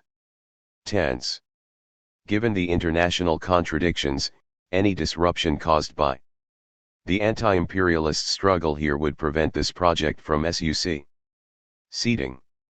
Imperialism would have to bring its massive power to bear to impose solutions at home and abroad, which would result in a unified international class war being waged around the world at a higher, more intense level. That is to say, it would bring about a renewed struggle to smash the imperialist system. This is the starting point from which we struggle. And it is our awareness of this opportunity, of our power, and of the option that only we here have, and, as a result, also an awareness of our responsibility that pushes us to establish and build the anti-imperialist front here. The revolution in Western Europe has become a cornerstone of the global confrontation. In the context of the international class war, the imperialist offensive in Western Europe, which depends on the FRG, is essential to ensuring the functioning of the global system of domination and capitalist reproduction. On the other hand, from our point of view, the development of the front in the center to resist this is of vital importance in order to be able to counter the current tendency for the global liberation process to get derailed by the East-West contradiction, and to break through the constraints caused by developments at the level of the state in those countries that have achieved national liberation. Western Europe is the point of intersection between East and West, between North and South, and between state and society. So the centers themselves are both the launching pads and the basis for restructuring projects. It is here that they must attempt to develop the necessary military power to pressure the socialist states and the national liberation struggles, as well as to develop the economic power necessary to get a grip on the internal waves of economic and social crisis. It is also from these bases that imperialism must intervene to dominate and integrate the emergent developing states. And as a precondition for all of this, domestic political unity must be imposed. If there is not a consensus, there must at least be peace on the home front. In this sense, imperialism has been forced back to its centers. Using all its resources, it must offensively and aggressively impose the global reactionary project at all levels and with maximum force in the center. Medium-range missiles, neutron bombs, conventional weaponry, concentration and centralization of capital, rationalization, plans for massive unemployment, turning humans into simple extensions of machines, the inevitable forceful shaping of energy policy based on its use as a weapon of war on the global market, the destruction of social structures to serve the interests of the police and big capital, exploitation of the means of subsistence, training programs functioning as FAC. Tories, police, justice, prison, etc. are the initial blows in this militarily conceived offensive. This is the iron vice squeezing all sectors of society. In the metropole, which long ago made it irrelevant whether or not we want the front in the center, the war has already begun. The only case today is whether there will be a revolutionary front to oppose the reactionary offensive. This is what is behind the emergence of the anti-imperialist front. In the center, its significance is not just measured by whether or not it is able to stop this or that current imperialist project. Whatever it achieves as a fighting section within the international front. It is primarily on the basis of the overall conflict between imperialism and liberation that the power relationship is developed that will make social revolution here possible. Resistance to the imperialist machine based here, and this is also our definition of guerrilla action, and building the anti-imperialist front is based on the attack and on building the revolutionary front in the center within the frame work of the global struggle. The attack, which the overall situation demands, must occur here. On the world stage, the two blocs confront each other with weapons locked in overkill mode, neither one willing to back down. The liberation movements have become states, and those that have not yet become states behave in a quasi-state fashion. International policy and international relations constitute the principal terrain for these liberation movements and emergent states. They are forced to function within the context of both the East-West contradiction, which reproduces itself within these countries, and the global market, in which and in opposition to which they are forced to pursue their development.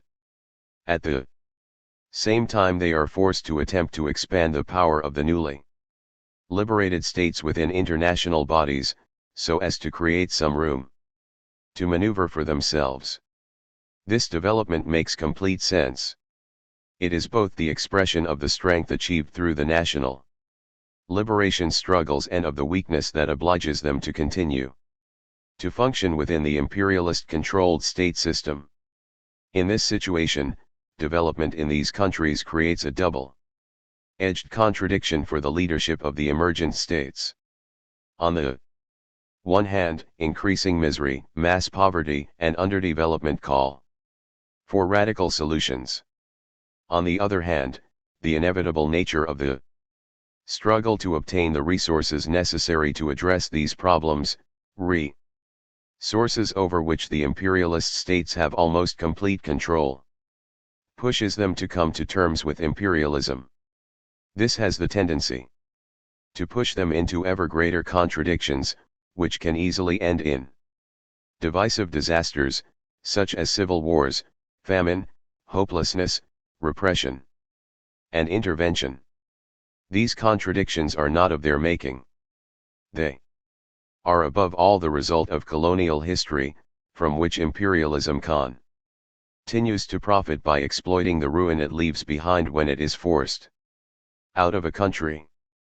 The guerrilla and the militants in the metropole struggle today on the basis of a dynamic created by the liberation movements, and if a movement has existed here for 30 years, it is thanks to the struggles of these liberation movements, just as the situation there is significantly conditioned by the fact that the struggle here is so underdeveloped. There can be no way to destroy imperialism as long as there is no way to destroy imperialism's power, command structures, and productive centers here. In other words, politics must take forceful material form, becoming a significant factor in the international struggle, so as to achieve its goals and establish continuity, and to develop the will and the way forward that will put an end to the system. Only then will the revolutionary leap forward be possible. Imperialism will not collapse on its own, nor will it collapse by being encircled and strangled from the outside. Unless the front develops here, the world will repeat the historical experience that has been fatal to class struggle in Europe and, on the political level in the East-West conflict, irresolvable, bitter trench warfare. This militarily and politically aggressive imperialist system, with its highly developed technology and highly developed productive and organizational techniques, is intent on once again being the sole world power, by militarily opposing the desire of the Soviet Union and the socialist states to remain equal powers, and by politically opposing the consciousness of the people of Africa, Latin America, and Asia. This is no longer feasible, but it does have sufficient political, military, and economic power to control, and thereby prevent, development in the countries that have achieved national liberation. It may also be powerful enough to undercut the socialist states by imposing an arms race, and using the global market to disrupt their economies. And within the metropole, the state never stops trying to establish imperialist hegemony, using shows of force, police state tactics, and crisis management to keep a decaying society in its place. The struggle for liberation, steadfast resistance, and revolutionary attacks tailored to conditions here are our only option, and it is an option that only we have for opening up the way to put an end to the system, a way which achieves its purpose by destroying imperialist power. As the situation in the metropole ripens, with the development of shale production transforming into a source of extermination, the revolutionary struggle here, through its goals and its structure as a fighting front, points the way to a social future beyond the historical threshold of the existing system of states. In the current historical stage, in which the external boundary has been rolled back and the disintegrating imperialist system is in complete internal crisis, the metropole is ripe for change. It is, in fact, ripe for a radical struggle to overthrow social relationships and shift society to communist goals. In this context, life is not simply a series of transitional steps, nor is victory conceived of as seizing state power, but rather as a seamless process of resistance that creates a counterforce and a transition to freedom. Revolutionary politics here is the strategy that understands everyday resistance as a struggle for freedom, and as a part, a stage, and a factor within the global struggle, in which the goal can only be reached by combined action. These politics have nothing to do with a global theory. They are not about creating one of those endless successions of ideological blueprints, which one pretends will be realized at some future date. It can only be a real process. The route to utopia is a clear, long-term strategy. One might say it is a way of life within which the strategic goal of destroying imperialist power is tied to a real and immediate transformation. The step-by-step process by which the front develops liberates both political terrain and individuals, destroying the state in the process by building a counterforce. This process creates the necessary conditions for the politico-military offensive and establishes, as a material development, the renewal of fully human relationships between the combatants. Immediate transformation, liberated territory, and revolution are fully achieved in the process of resistance, and only as such do they become real. The revolutionary strategy here is simply a strategy against their strategy, resisting their strategic plans or their concrete projects, and using material attacks to politically disrupt imperialist offensive operations, both at home and abroad, creates the consciousness necessary for both the national and the international front to block their plans before they can execute them. A significant fighting front here would materially disrupt the consensus in the imperialist center, and, through this disruption, would mediate a breakdown at the international level to prove ing the system of its legitimacy and appeal, both of which it requires to reproduce itself economically, and to reproduce its system of manipulation and destruction internationally in the new stage. Such a radical shift in the metropole would make it possible to put an end to imperialist power and its legitimacy in the eyes of the people, who would see that the time was right to establish a free society.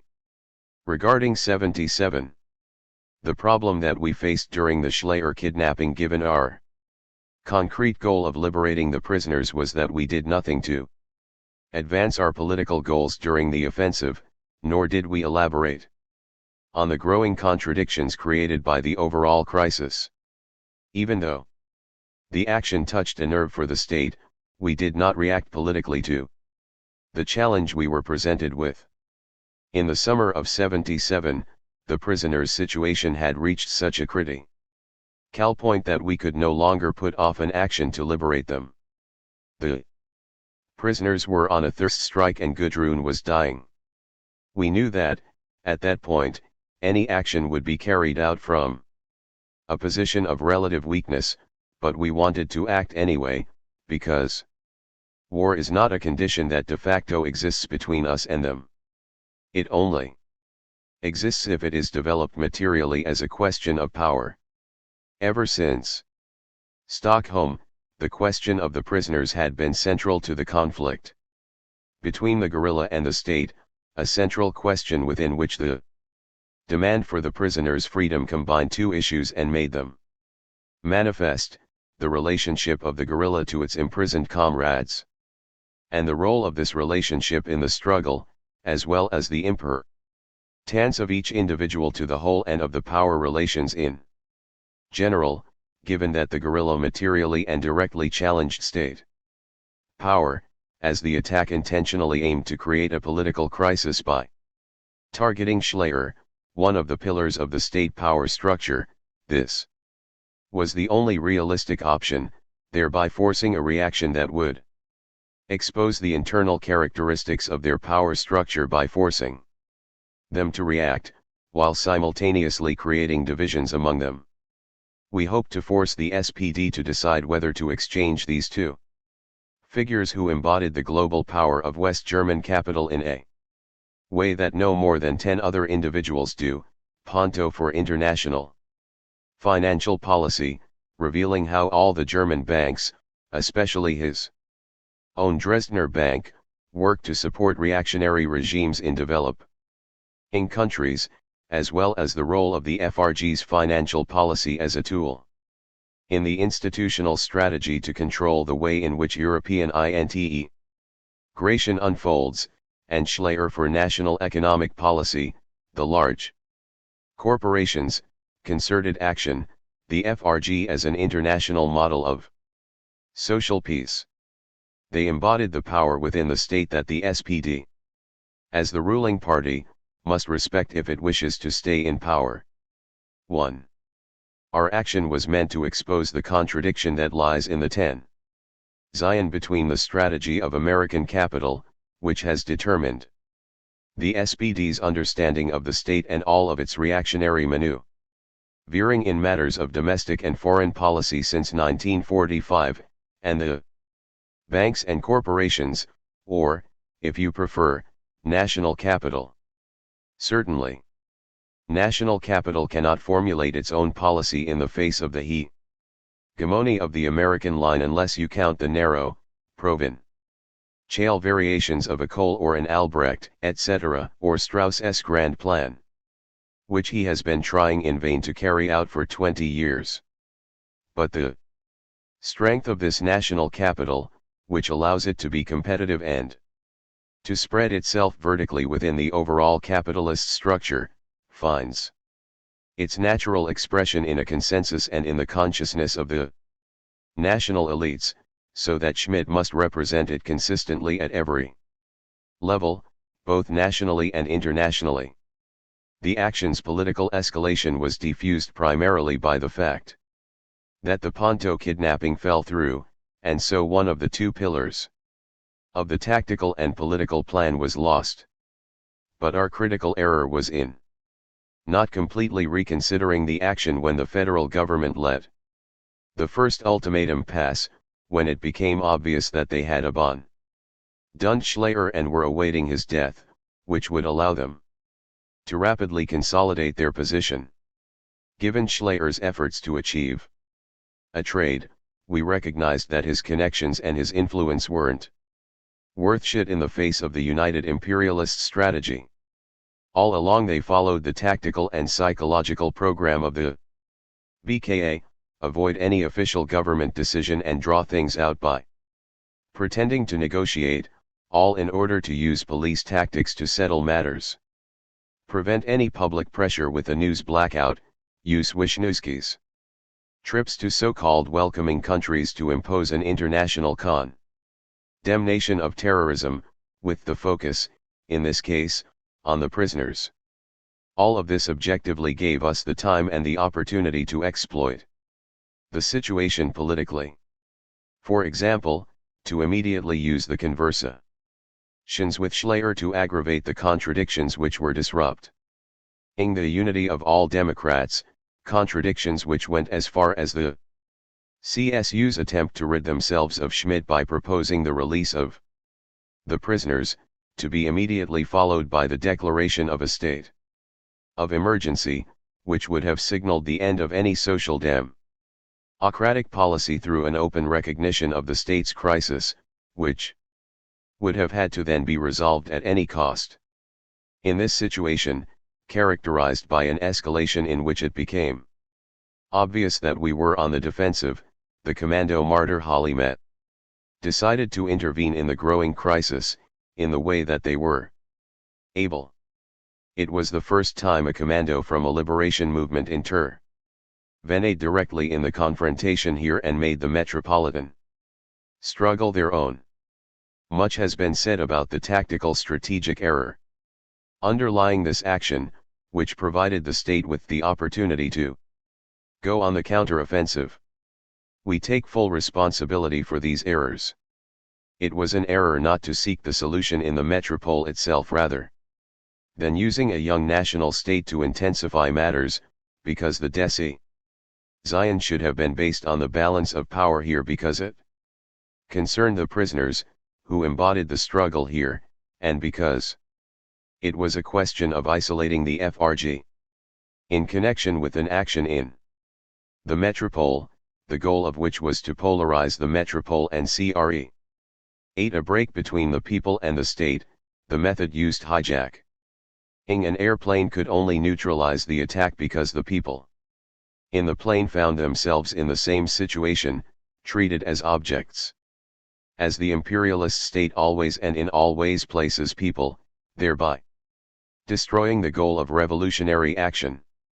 The incorrect thinking behind the action that played against the commando, and which the federal government could count on in its planning, started with the fact that it was obvious that the commando would do whatever it could, and would continue to negotiate as long as it saw any hope of the FRG freeing the prisoners. This played against the commando, allowing the government to develop its strategy. As for the SPD, it chose to resolve matters by carrying out a massacre, as it had in Stockholm, because it is always ready to discard its popular image when American interests stable rule in the center are attacked. At the time, Schmidt said, it was impossible to know if it would result in an acceptable outcome. It amounted to a decision in favor of a military solution at a time when a guerrilla victory in the FRG, the key country for the reactionary integration of the West European states, would have meant a decisive setback for imperialist plans for reconstruction. It was a leap forward for the reactionary counteroffensive to consolidate its internal security mechanisms in Western Europe. But with Stamheim and Mogadishu, a centerpiece of social democratic policy, the hidden war was unmasked. The imperialist state appeared shamelessly and openly reactionary. It no longer shied away from comparisons with its fascist past, but embraced them. The desert foxes of Mogadishu were to be an example for German youth. But at the same time, the political weakness of the metropolitan states, the internal fragility of the entire structure that appeared so powerful from the outside, was made obvious as never before. Red Army faction. May 1982. Using honey to catch flies. So far, the present volume of our study has examined how the guerrilla groups met the challenges and answered the questions posed by the development of their conflict with the state in the 1970s. We have seen how the 2nd of June movement split over the question of where and in what way to pursue the struggle, and how the revolutionary cells became an important reference point for the new protest move. Ments, thanks to its fluid structure and movementist strategy. As for the RAF, the May paper articulated a series of proposals that had been debated and discussed for several years and constituted an attempt to ground the guerrilla in the new movements that were rocking the FRG in the 80s. At this point, we intend to discuss the state, which despite its hide-bound proclivities, had not wholly avoided learning lessons from a decade of armed struggle. We have already seen how 77 spurred on pre-existing tendencies of repression and control, witness the rise of the Zielfindung and the use of Horst Herold's computers to track its targets. What must also be appreciated is that some state actors were thinking outside of the box, examining methods other than repression, considering political rather than military means of terminating the armed struggle. It is to these that we will now turn our attention. Judicial counterinsurgency. As we have at times belabored, West Germany had been an intensely conservative society in the 1960s. Even after the APO and Willy Brandt's Der more democracy ushered in a new, more open age, many institutions retained their authoritarian reflexes. For these, it remained an article of faith that left-wing political violence could only be answered with repression, and the more of it the better. Surveillance and arrests were buttressed by psychological warfare, for which the courtroom was always an important theater. At first, various trials were used to push the idea that the RAF was a hierarchical organization with brutish leaders. The so-called ringleader thesis blamed Bader, Meinhof, Rasp, Mainz, and Insulin for all the group's activities, explaining the guerrilla away as a consequence of a few individuals' charisma, rather than any deeper political conflicts. As a result, the five were charged with attacks even where there was no evidence directly implicating them, in what amounted to a show trial at a SPE jail courtroom bunker built within the Stammheim prison compound, with psychologists, psychiatrists, and even neurologists being enlisted to pathologize the leaders and their supporters. 1. At the same time as the ringleader thesis was being used for propaganda purposes, implying the RAF was made up of seductive maniacs and idiot followers, a collective responsibility thesis was developed, according to which all RAF members were responsible for all RAF attacks. If the ringleader thesis was the cornerstone of the Stammheim trial, the collective responsibility thesis was used to justify the prosecution of the other RAF members for criminal acts even when there was no direct evidence supporting such charges. 2. This second approach became all the more important after 77, once all five ringleaders were dead. The collective responsibility thesis was further refined during Angelika Spitel's 1979 trial, drawing in part on statements Spitel was alleged to have made while hospitalized and under sedation, after having been shot during her arrest. She was questioned by police of officers dressed as doctors. 3. Judge Wagner, who presided over Spitel's trial, followed this by sentencing Stefan Wisniewski to life in prison. On December 4, 1981, finding him responsible for the Schleyer kidnap, ping and murders, although there was no evidence against him other than his membership in the RAF. Similarly, on June 16, 1982, Siegland Hoffmann received a 15-year sentence in connection with the murder of Jürgen Ponto, despite the fact that the court had to acknowledge that she had not been at the scene of the killing. 4. This was also despite the fact that she had been extradited from France on condition that she not be charged with this crime, as the main evidence against her was the hearsay testimony of Hans Joachim Delvaux, whose work for the prosecution will be detailed below. 5. All this was criticized by civil libertarians, and yet it must be stressed that neither the RAF nor the prisoners made a big deal about the collective responsibility thesis, which actually fit well with the guerrillas' own understanding of its internal process and political responsibilities. Although Brigitte Moncourt and Helmut Pohl had each testified in 1976 to the effect that commandos operated on a need-to-know basis, the position that every RAF member was willing to publicly stand by every RAF action was voiced by more than one prisoner.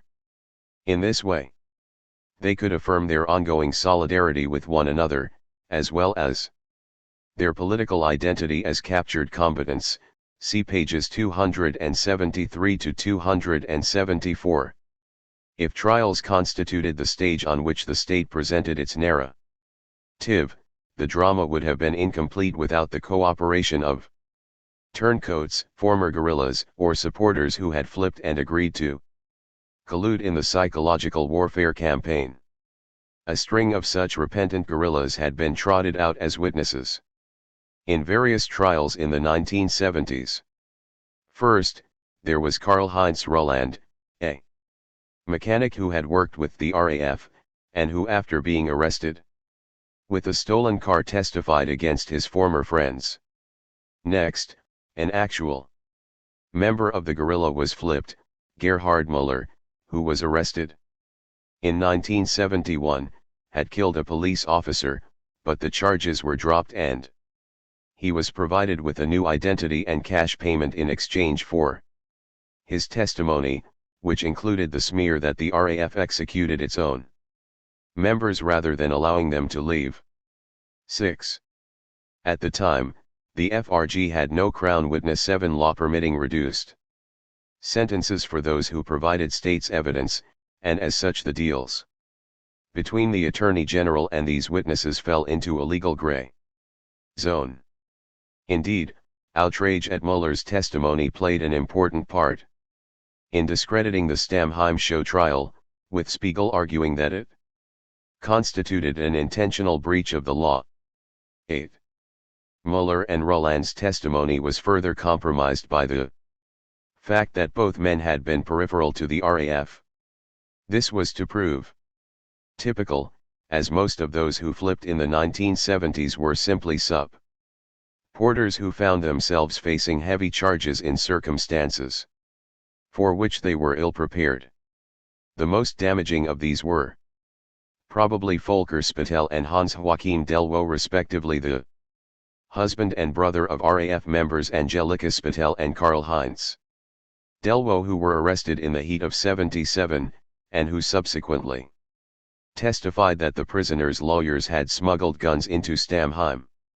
This testimony was not only used to send attorneys Armin Nuerla and Arndt Müller to prison, it also provided cover for the Shimshamin's investigation and discrepancies surrounding the prison deaths of the RAF's leading figures in October 1977. Over the next 5 years, Volker Spittel's testimony was repeatedly presented at RAF trials, making him a star witness who could not be cross-examined by the defense, and who did not even deliver his testimony in court, all due to alleged security concerns. 9. This despite the fact that not once in the RAF's history had a Crown witness or defector been targeted by the guerrilla. The anti-terrorist 129 had been crafted as a net to snare and intimidate Date such supporters. Under this law, over 3,000 preliminary proceedings were launched against the left between 1980 and 88, only 5% of which actually resulted in charges being laid. The average for other laws was 50%, 10, and less than 2% resulted in a conviction. 11. The paragraph's real function was twofold: to elicit information, whether or not there existed any evidence that could stand up in court, and to intimidate the guerrilla's sympathizers. 12. Prison conditions constituted the other half of this equation: years of isolation and abuse creating extreme pressure, with the only option for relief being to flip. This is the real reason why the state felt compelled to crack down on the prisoners' various attempts to communicate with one another, and why it resisted association. For a long time, the main view was that harsh treatment was the best way to elicit a jailhouse conversion, and that the prisoners had to be kept apart in order for this process to do its work. This strategy had some successes, but at the same time it came at a significant cost, as prison conditions themselves became one of the main reasons that supporters joined the guerrilla. As Dieter Kunzelmann has observed, by 1972, practically the whole founding generation of the RAF were behind bars. Yet there was still a second generation and a third generation. Why? Primarily because of the conditions of imprisonment and state-organized terror. 13. Given that the hard line so often proved counterproductive, the question must be asked, why was it pursued for so long? Institutional inertia is one part of the answer. Police and state organs were full of individuals ideologically committed to the iron fist. The revolutionary left was viewed as a social pathology, perhaps the asset of a foreign enemy, and only superficially a political movement. The proposed cure was a combination of quarantine and surgery, isolating the revolutionaries while hitting them hard. Despite the mediocre results, many on the right maintained that waging a war against Vandals and partisans 14 was the only sensible approach when dealing with terrorists. The hard line was also a consequence of jockeying within the state, as the CDU/CSU attempted to win votes by painting the SPD/FDP government as soft on terrorism. The Christian Democrats, most notably CDU's party leader Helmut Kohl, deliberately evoked associations of chaos and democratic weakness and blamed the government for its inability to govern. He painted the specter of political vandalism and a relapse into the bad period of the Weimar Republic. Berlin's parliamentary CDU party chairman Heinrich Lummer spoke of a degeneration of democratic morals and principles, while Federal President Karl Carstens, CDU, warned of a weak state that, like in 1933, could not defend itself against its enemies.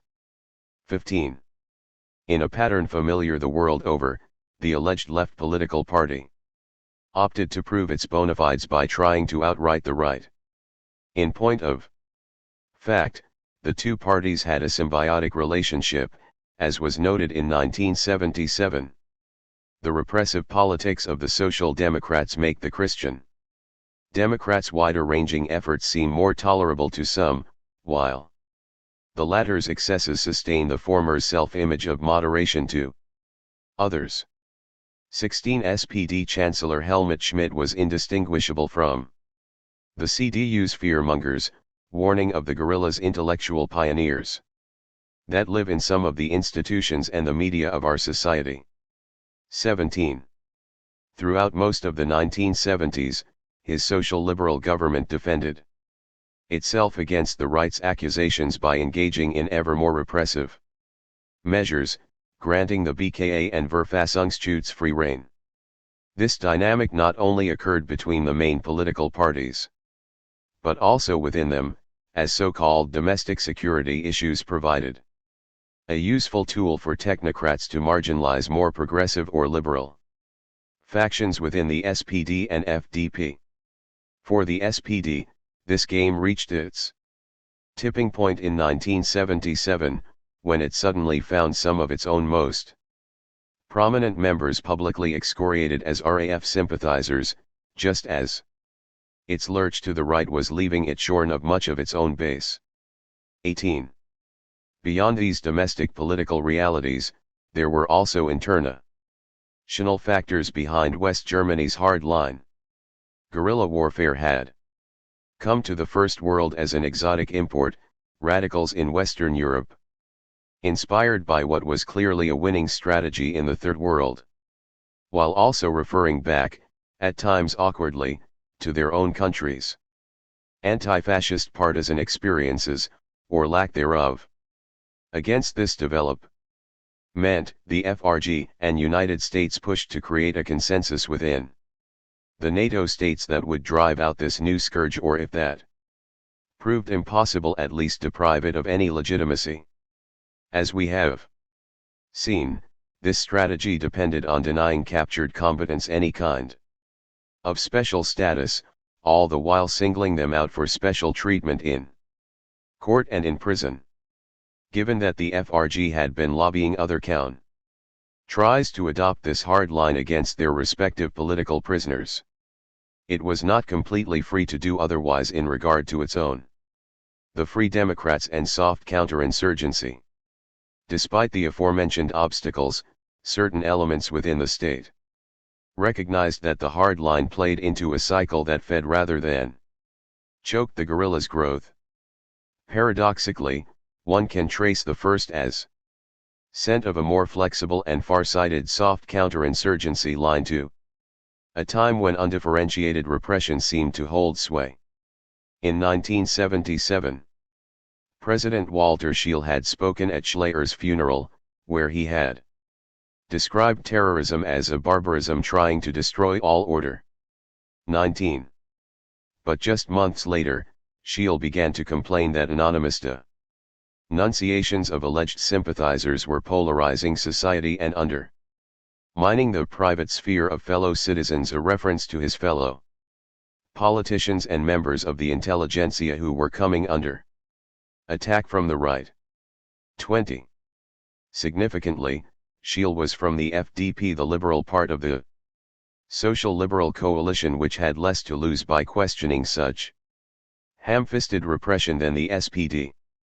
With its base in the professional middle class, the FDP fancied itself the standard bearer of classical liberalism, and within its left wing were several individuals sincerely committed to expanding civil liberties.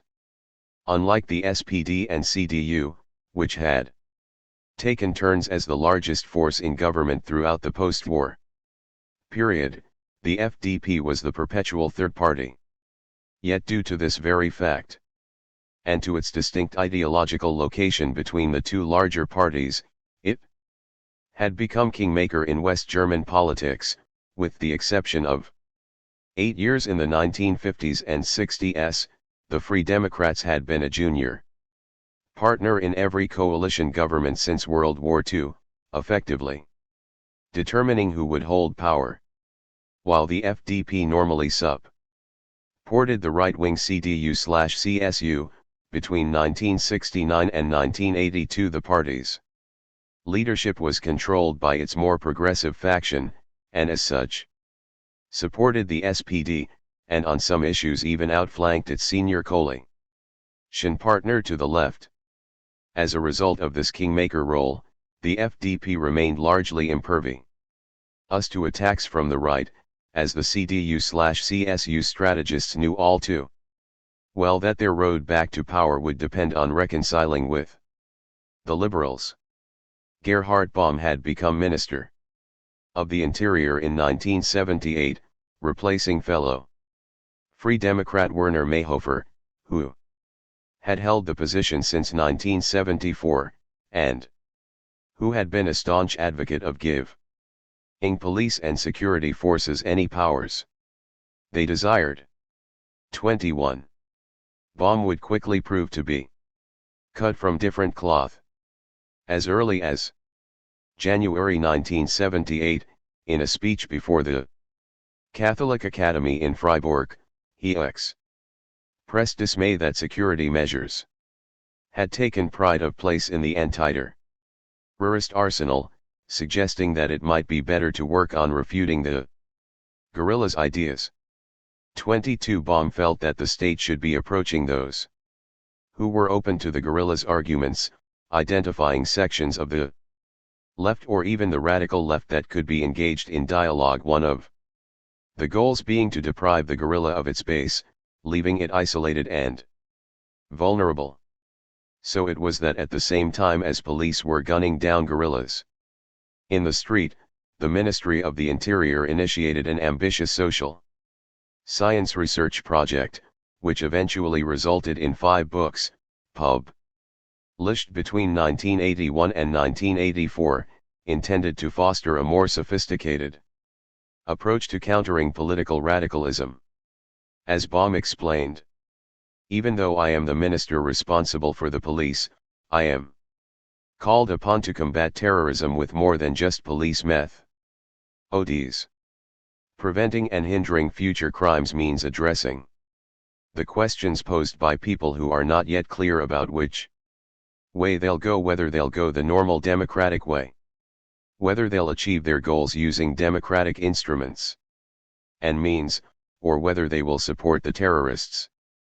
As a result, I hold scientific research into the causes of terrorism to be necessary. 23. Baum became known for his brash style and the pleasure he took at setting conservative shibboleths. At the height of the hysteria about the West Berlin squats, for instance, he stated that, the heart of the matter is that there are young people, and older ones as well, who answer the question about the meaning of life in another way than the majority that until now has made policy. 24. Characteristically, Baum suggested that rather than excluding or punishing people who held alternative values, it would be better to reach out to them. Nor did he lack a sense of humor. When asked how he was going to respond to media criticism that he was downplaying the terrorist threat, his reply was simple: "I'm going to bomb Südwestfunk Southwest Radio. Will that do?" 25. Baum hoped to temper the more odious aspects of the national security state, even if this meant locking horns with the BKA.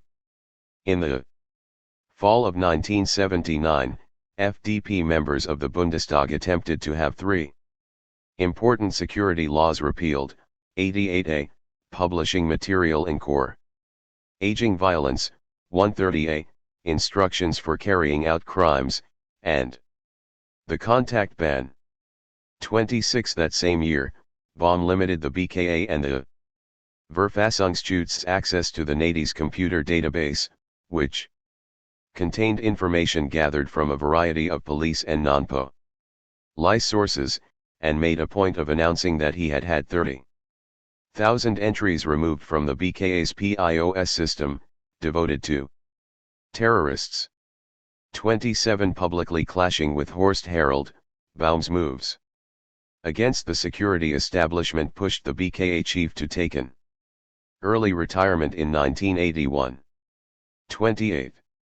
All of which not only provoked the ire of the right, some grumbled that Baum himself was a security risk, but also upset many within the SPD, where Chancellor Schmidt accused him of grandstanding and acting as if he were the only one who cared about the rule of law. Neocolonial anti-terrorism abroad. While Baum's domestic reforms were making headlines, a parallel strategy was being pursued on the international stage, but with less fanfare and controversy, as Minister of Foreign Affairs Hans-Jürgen Wisniewski 29 worked to seal off the RAF's rear base areas in the Arab world. The social liberal government had been pursuing this goal for years, with full support from the Chancellor himself. In 1978, Colonel Muammar Gaddafi traveled to the FRG to receive medical treatment in Wiesbaden. Schmid personally contacted the Libyan leader and asked him to deny sanctuary to West German guerrillas. Gaddafi not only agreed, but also promised to pressure the PLO to do the same. 30 in exchange, the Bundeswehr sent a major to begin secretly training Libyan security forces in Tripoli, in a program that would last until at least 1983, according to some sources. It in fact continued with the help of private West German corporate partners until as late as 2006. 31. Discussions between the PLO and West German officials in Lebanon were followed in 1979 by a meeting in Austria, hosted by the more left-wing Social Democratic government of Bruno Kreisky. Here it was agreed that the PLO would cooperate with Austrian and West German security forces to prevent guerrilla attacks in Europe.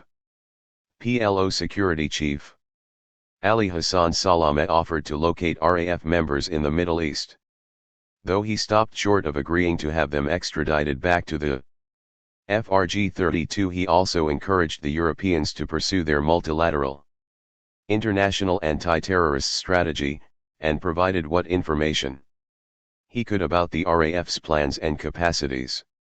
33. It was ironic that Salameh, also known as Abu Hassan, was the one negotiating these terms, as it was he who had been in charge of the training camps where the first RAF members had been hosted in Jordan in 1970.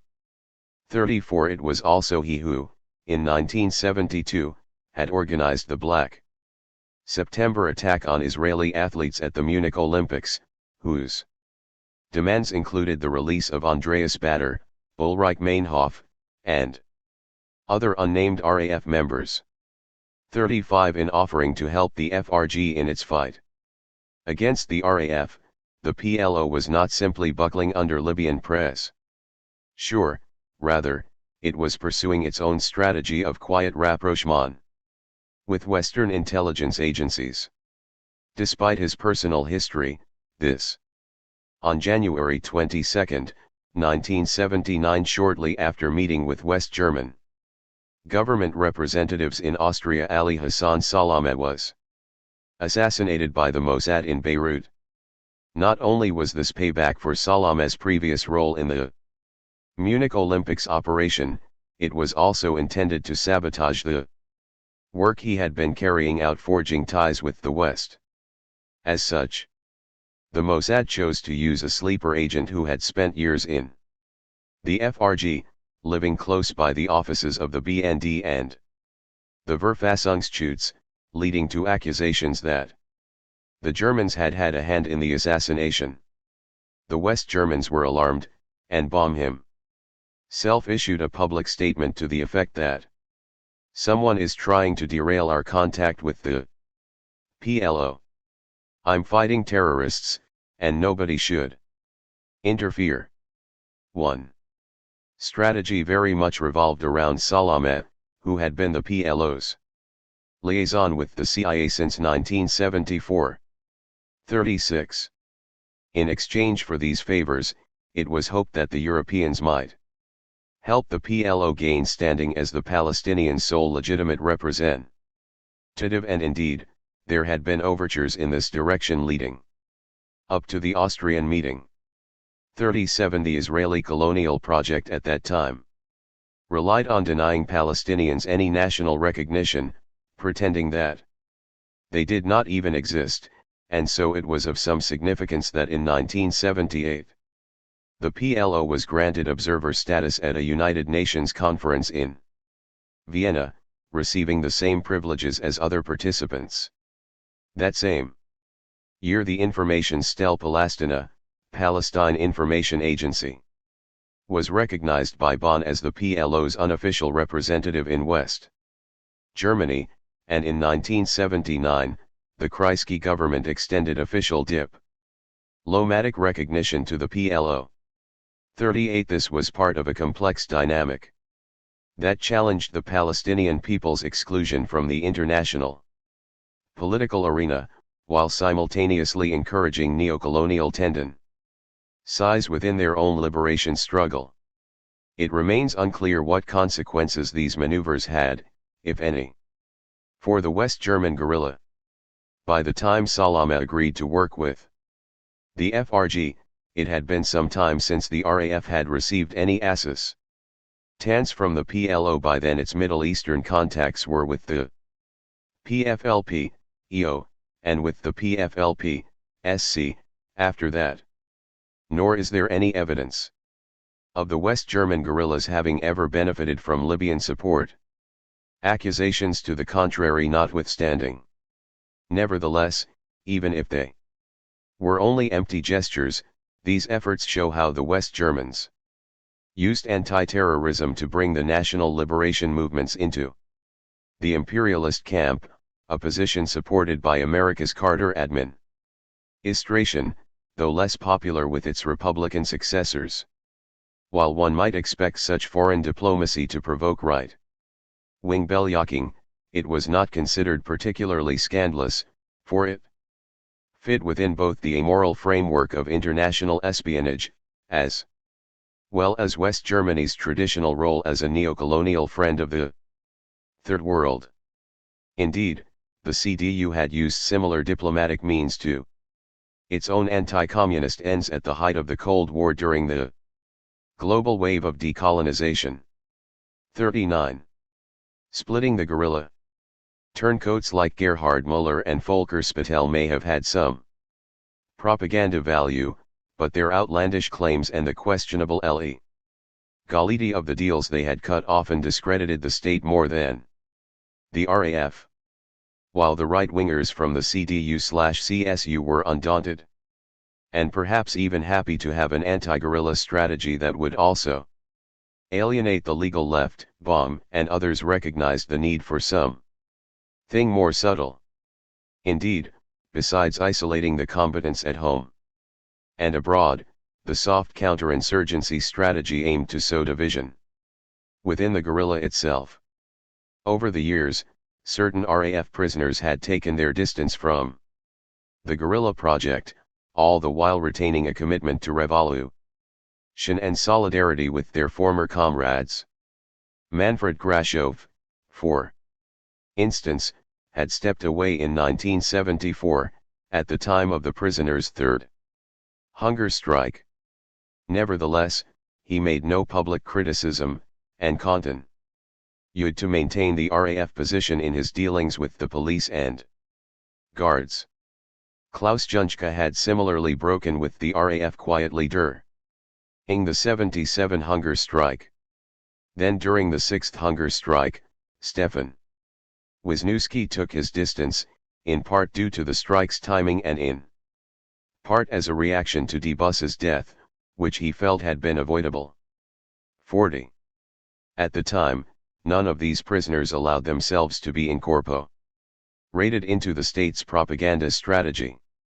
As such, the first opportunity for Baum's new line to come into play would involve a man from the guerrilla's earliest days, former attorney Horst Mahler. While he is sometimes described as a founding member, this is disputed by everyone else from the RAF. Furthermore, Mahler had been expelled in 1973.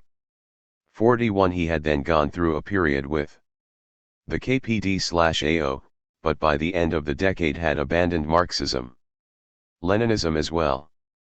42. As a repentant guerrilla, he enjoyed the support of Juso's chairman Gerhard Schroeder, who began acting as his lawyer in 1978. With time off for good behavior, he was released from prison in August 1980. 43. Mahler represented a unique opportunity for the state, but one which the hardliners in government were ill-equipped to fully exploit. Unlike Roland or Müller, Mahler fancied himself a thinker. While he had renounced his past, he would want more out of any propaganda exercise than the somewhat pathetic role reserved for previous turncoats. What's more, Mahler had never testified against any of his former comrades, nor had he gone along with the state's various slanders. The typical cop's idea of how a defector should act was too cartoonish and cliched to work here. In December 1979, just before his release, Spiegel published a joint interview with both Mahler and Baum, in which each bemoaned the chasm that separated the state from the radical left, calling on all PAR ties to come out of the trenches. Following Mahler's release, the two repeated the exercise, holding a series of talks in which they continued to belabor this theme. These interviews were collected and published in book form shortly thereafter. 44 plans were also made for Mahler to start touring schools and speak at a variety of public events, expounding on the futility of terrorism. 45. In freeing Mahler and pursuing dialogue with sections of the radical left, Baum may very well have been acting out of a personal commitment to democratic principles. At the same time, however, he was not afraid to argue that a more flexible position on the part of the state might lead to splits among the prisoners, isolating the more hardcore. It was even hoped that this approach might foster divisions within the underground, perhaps convincing some combatants to lay down their arms. In this regard, Baum distinguished between traitors those like Roland, Müller, and Spittel, whom the police and hardliners were equally happy to use, and defectors such as Mahler, who might wish to separate from the guerrilla without testifying against their erstwhile comrades or publicly embracing the counterinsurgency agenda. He elaborated on this in an interview with Spiegel magazine in 1981. Entitled "The State Must Not Be Implacable. The way defectors are dealt with is important. It can make an important contribution to containing terrorism. It can prevent young people from embracing terrorism, which is the most important thing. In the long run, this can also make the active terrorists' image of the state as an enemy difficult to sustain." 46. As to imprisoned defectors, Baum said, "In my opinion, a suspect who makes it clear that he is a defector should be handled differently than someone who continues to actively embrace terrorism, even in prison. This principle must be applied from day one, even in remand. Our society must set an example for that which we naturally demand, rehabilitation, through social reintegration, toward which we must all struggle." 47. And regarding more traditional means of suasion, I believe that the Crown witness rules regarding terrorists can play a role after an arrest if need be. 48. According to Baum, defectors need not even turn themselves in. The act of laying down arms was enough. When Spiegel suggested that the minister was advising fugitives to remain in hiding, he merely answered, "It happens. We concentrate on active terrorists. If we know someone has defected, we don't look for them so hard." 49. Mahler was not the only defector Baum courted. As previously mentioned, Peter Jürgen had left the RAF in early 1980, living under a false name in Hamburg for a year before being captured on January 22, 1981. Had had a troubled relationship with his guerrilla comrades for some time, ever since his drug addiction and lies about his health had been revealed during the Yugoslav sojourn in 1978. He had left the RAF in the midst of Baum's public dialogue with Mahler, at a time when the minister was promising that other defectors could expect leniency and understanding. He would later claim that this is why he remained in the FRG rather than seeking refuge abroad. 50. By the time he was captured, Buch had made up his mind to pursue this option, hoping to make the best of his situation by following in Mahler's footsteps and playing the part of the principal defector. Immediately following arrest, Buch publicly criticized the RAF. while insisting that he would be no mere stooge for the state. As he put it to his erstwhile comrades, "I will not betray anyone. I won't name names. I will not make statements against anyone. However, I will defend myself. I know that is enough to make me a traitor and a pig in your eyes. For me now, that is only part of the ignorance and the political superficiality that makes up the wall behind which you sit and behind which I also once Saturday 51. Book asked for an interview with Spiegel magazine, and used this tribune to call upon those still active in the RAF to lay down their arms, to recognize the futility of armed struggle. 52. Throughout his trial, Book denied that he actually bore any responsibility for the RAF's deeds. He claimed that he had not been aware of the Ponto and Schleyer actions until after the fact, that the only commando action he had been involved in was the failed attack on the BAW, and that during this attack he had in fact purposefully sabotaged the rocket launcher, ensuring that it would fail.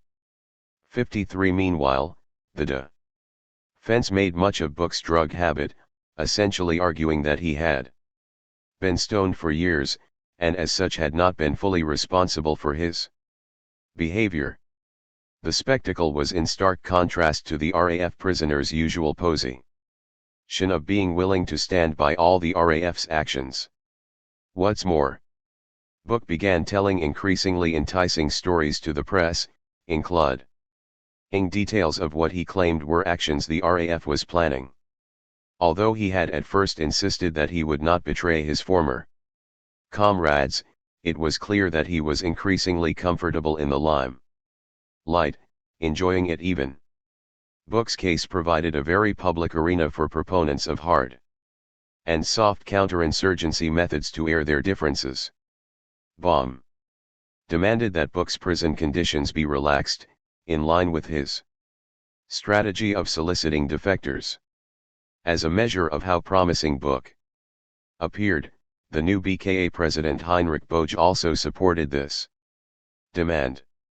On the other side, Riebman insisted that Book testify as a prosecution witness in the trials of other RAF members, in the tradition of Muller, Spittel, and company. When he refused, Riebman had him transferred to Stamheim, closing the door on the preferential treatment that Baum and Boge had requested. 54. His lawyers being based in Hamburg and Bremen, the move to Stamheim posed a significant inconvenience to Book's legal defense.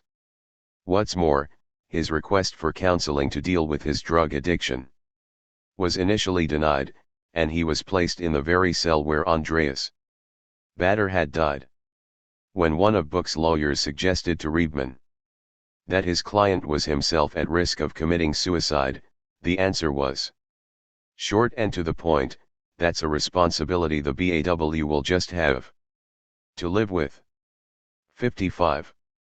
Liberal opinion was shocked, with Die Zeit's justice critic complaining that, if self-avowed dropouts and defectors are handled the way Book is now being handled, if they are only well treated on condition that they become crown witnesses, then all the big political talk directed to the terrorist underground that a retreat will be fairly honored becomes nothing but words. 56. Anxieties about Book's treatment were reinforced in December 1981 by a statement from an unexpected source, the fugitive Hans Joachim Klein, a former member of the Revolutionary Cell's International Wing. From the underground, Klein had precipitated much of Baum's interest in reconciliation back in 1978, when he had broken with the guerrilla and mailed his gun, along with a lengthy criticism of the armed struggle, to Spiegel. 57. He had been in hiding ever since. Now, as Book prepared for trial, Klein once again used Spiegel to reach out to the liberal establishment, in an open letter to Baum in which he decried the state's collective responsibility thesis and the consequences it had for Would-be defectors. Why wasn't this done after 1945, when it would have been damned appropriate, and the future FRG would have been spared so very much?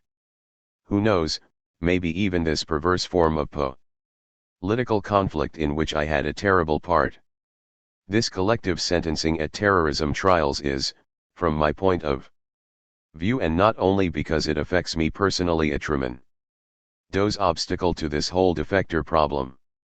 Obviously, what incentive would a defector have to turn himself in, if he sees years of prison or even a life sentence in store for him? 58. Those who were disappointed by Book's initial treatment would be truly dismayed by what came next. Soon after his trial began, the hard-liners gained the upper hand, not because of their own successes in the counterinsurgency field, but due to larger political changes afoot. That year, the FDP made the historic decision to break with Schmidt's SPD over the question of job security, which the Liberals wanted gutted. On October 1, 1983, the CDU called for a vote of no confidence and, supported by the FDP, took power. This was ratified by a federal election. Several months later, with the FDP once again supporting the CDU and CSU, which now formed the government. Although the Free Democrats were a necessary part of this new coalition, the Ministry of the Interior was removed from their hands for the first time since 1969.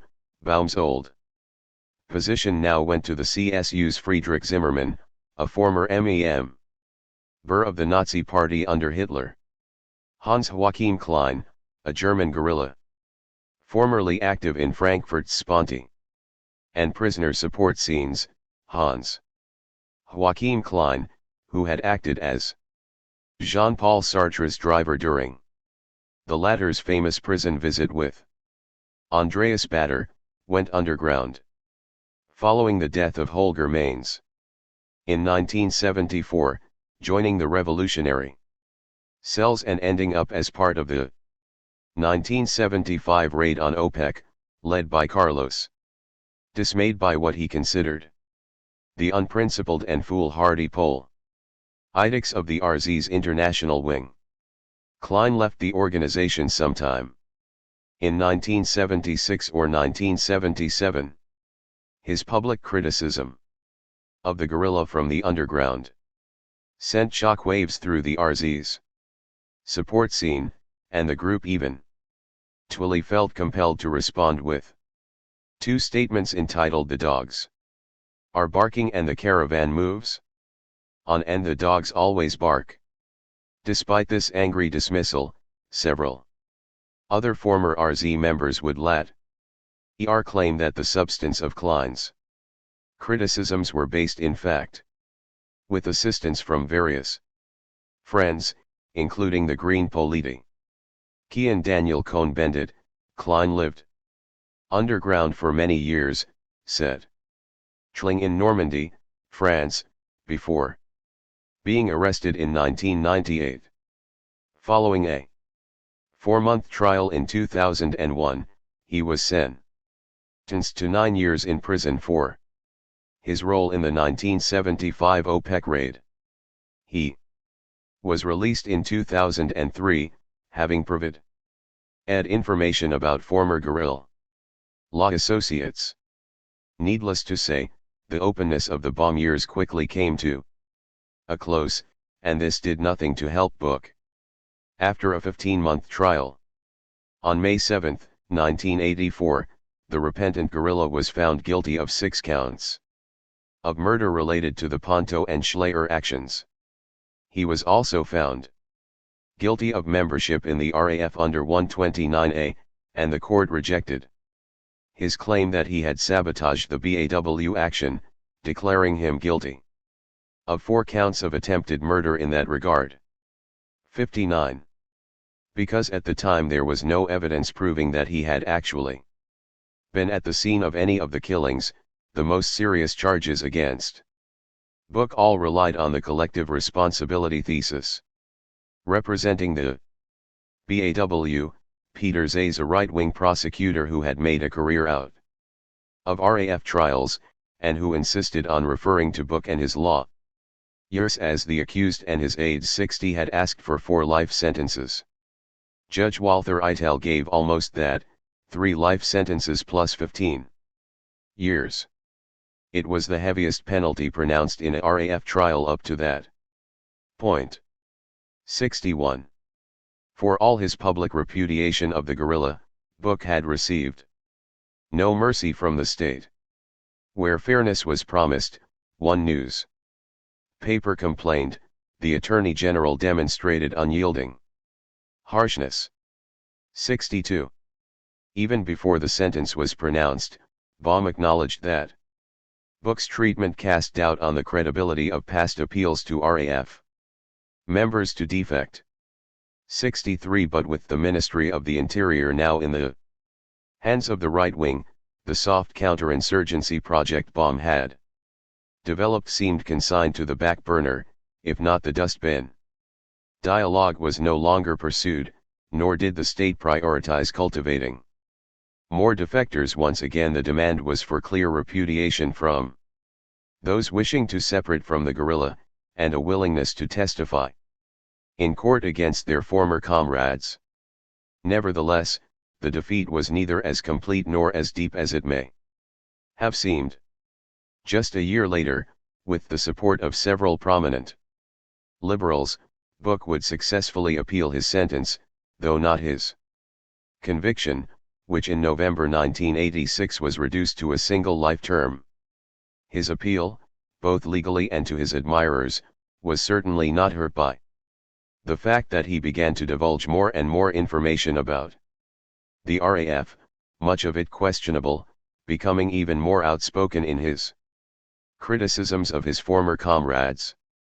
64. In point of fact, Book was soon blurring the line between defector and turncoat, and as such could be considered to be vindicating Riebman's hard line, despite the fact that he continued to be supported and courted by liberals more likely to have been sympathetic to Baum.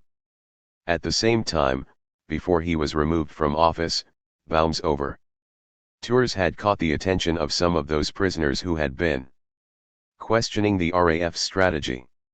Klaus Junschke now took a more public position, repudiating armed struggle in a bid to have his isolation conditions relaxed. 65. He was joined by Christoph Wackernagel and Gerd Schneider, both of whom had been arrested in 1978, who now also began speak out against the RAF. By 1982, the three were allowing themselves to figure prominently in a campaign orchestrated by former Sponti Wolfgang Parait in favor of amnesty for those who repudiated the armed struggle. 66. As Wackernagel would argue, everywhere in the world where there are guerrilla prisoners, the demand for amnesty is raised. Why not in the FRG? Our orientation for all other issues comes from the liberation movements. Why not in this case? Israel trades 4,000 PLO prisoners for 6 Israelis, but the FRG wouldn't exchange anyone for 1 employer's president and 90 civilians. In Ireland, IRA prisoners struggle to be released without having to renounce their politics. Here the very idea is treated like betrayal, a split surrender. In Germany, both sides have an identical commitment, final victory. Both the BAW and the anti-imps have the same pipe dream. They both serve imperialism's interests and not the struggle against it. 67. Regardless of where it might have led, with Baum's departure, Parait's campaign was doomed. Despite a public declaration from a Verfassungsschutz section head that he was sure the three prisoners had truly repudiated armed struggle, and that it was out of the question that they would ever reoffend, the idea of an amnesty, either individual or collective, went nowhere. As for Baum, while he was atypical of the security establishment in the FRG at the time, the more nuanced approach that he represented was not without its parallels internationally. During the period between 1979 and 1982, for example, Italy, Spain, and England all experimented with differentiated prison regimes and categories of guilt and defection. In their respective struggles against the Red Brigades, EDA, and the Irish Republicans. 68. Furthermore, even in the West German security establishment, certain individuals had noticed how repression without nuance played into a cycle of escalation which had benefited the revolutionary left. Although rare and often isolated, the failures of the right-wing AP approach would gradually leave the field open to these individuals, and though it may have seemed far-fetched in 1983, by the end of the decade, it was they who would be directing the state's anti-terrorism machine. One of these unlikely figures was Christian Locht, the head of the Hamburg Verfassungsschutz, and the one who had spoken out on behalf of Juncker, Wackernagel, and Schneider. Despite being a lifelong member of the CDU, Locht would become increasingly prominent in the 1980s as the Verfassungsschutz section chief who had no patience for the stilted repression of the right. He insisted that the guerrilla threat had been exaggerated, and that the measures taken in 1977 had been an overreaction.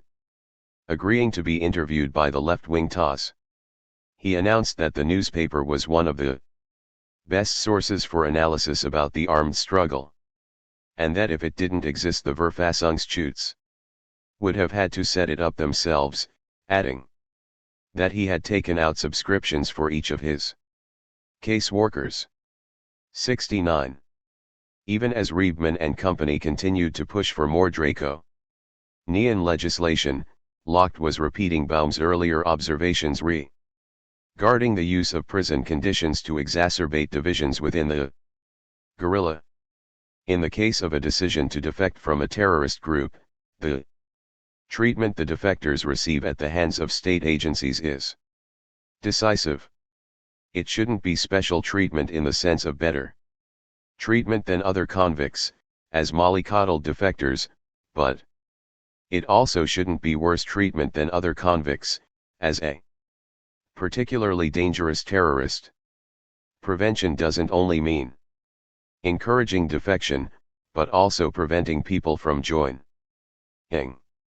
For the hardcore of the RAF, the lack of difference in the way defectors are treated only confirms their understanding of political justice. It cannot appear that defection is only possible through betrayal. That would only confirm the either-or formula the RAF promotes. In the end, terrorism in the Federal Republic will probably only be overcome by the internal decay of the terror groups. This decay should be promoted by all means possible. As a result, the treatment of arrested defectors and their known circle is crucial. It can play a major role in encouraging other people to bolt from the terror scene. In the treatment of arrested defectors suspected of serious crimes, there are few legal options for perks, relief or shorter sentences. Therefore, it is all the more important to use the limited remaining leeway for measures that build trust. 70. Locht would go even further, and from within the Verfassungsschutz became an early proponent of relaxing prison conditions for all RAF prisoners, even supporting association. As he would put it near the end of his career, to bring about the end of the RAF, the end of what they call armed struggle, association is a necessary first step. 71. The reader should make no mistake, while their proposals clearly placed Locht and Baum at odds with the political establishment in the early 1980s, their approach was less a sign of weakness than of intelligence. Both men understood that their job description meant putting an end to the armed struggle, and they took this job seriously enough to see past the state's own propaganda, grasping the fact that without a political component the ongoing arrests and killings were unlikely to do much good. But the proof of this lay in the future. In 1983, the hardliners once again set the tone, rendering the state incapable of fully exploiting divisions among its opponents when they occurred. When this strategy would be resurrected, it would be partly thanks to a new opposition party, one that first entered the Bundestag at the same time as the SPD lost power. As we have seen, disenchantment had been growing throughout Helmut Schmidt's chancellorship, as the SPD moved further to the right, while clashing with an array of grassroots movements. Following the 1983 elections, this process entered a new phase, as the Greens won 5.6% of the popular vote and entered the Bundestag for the first time, with 27 seats. From here on in, the Greens, the anti-party party, carrying the hopes of the citizens' initiatives and the anti-nuclear and anti-missile movements, would represent the most progressive option in the electoral arena. As such, the SPD found itself deprived of much of its base, while the revolutionary movements were confronted by a new political machine eager to integrate them into the system. The Greens were instrumental in pressuring the peace movement to adopt a strictly nonviolent code of conduct, and although its relationship with the autonoman would remain complex for several years, by the end of the decade it was lining up behind the police in demanding a clampdown on its erstwhile allies. 72.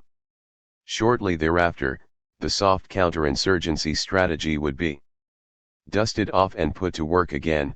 Not surprisingly, by that time the Greens would be well placed to play their small role in this final assault on the RAF.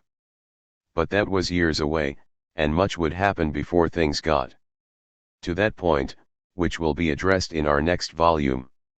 On the question of collective responsibility, jurists have established the myriad pitfalls that come with assigning collective responsibility to all members of an organization for deeds that they may have approved of, but which they nevertheless had no part in committing. Nonetheless, on a moral and political level, many members of the guerrilla have shown little interest in eschewing responsibility for the RAF's activities. Take, for instance, the case of Knud Folkerts, who in 1980 was found guilty of 2 counts of murder for his purported role in the assassination of Siegfried Buebach, receiving a sentence of life in prison. He would be released after 18 years, in 1995. In 2007, a media frenzy ensued when it became known that the Verfassungsschutz had been aware since 1981 that Folkerts had not, in fact, been at the scene of the crime. Nevertheless, Folkerts expressed no interest in having his trial or sentence reviewed, declaring that the courts were not an appropriate place to evaluate the RAF's history. Explaining that he is a former RAF member, not a victim, his position remains that he and everyone else who was a member of the RAF at the time share responsibility for the Buebach assassination. 2. Discussing his own responsibility, Karl-Heinz Delvaux has been equally forthright. I have always defended the collective guilt thesis. I also consider all the adult German citizens of the period responsibly for the crimes of Nazism. I likewise have the collective responsibility for everything that occurred in my milieu. That is to say, the RAF collective milieu. With regards to Stockholm, I'm equally responsible for the deaths of both of the embassy staff members. Every member of the commando shares equal guilt. 3. Many former RAF members might reject the concept of guilt applied to their actions, as formulated by Delvaux, for all its connotations.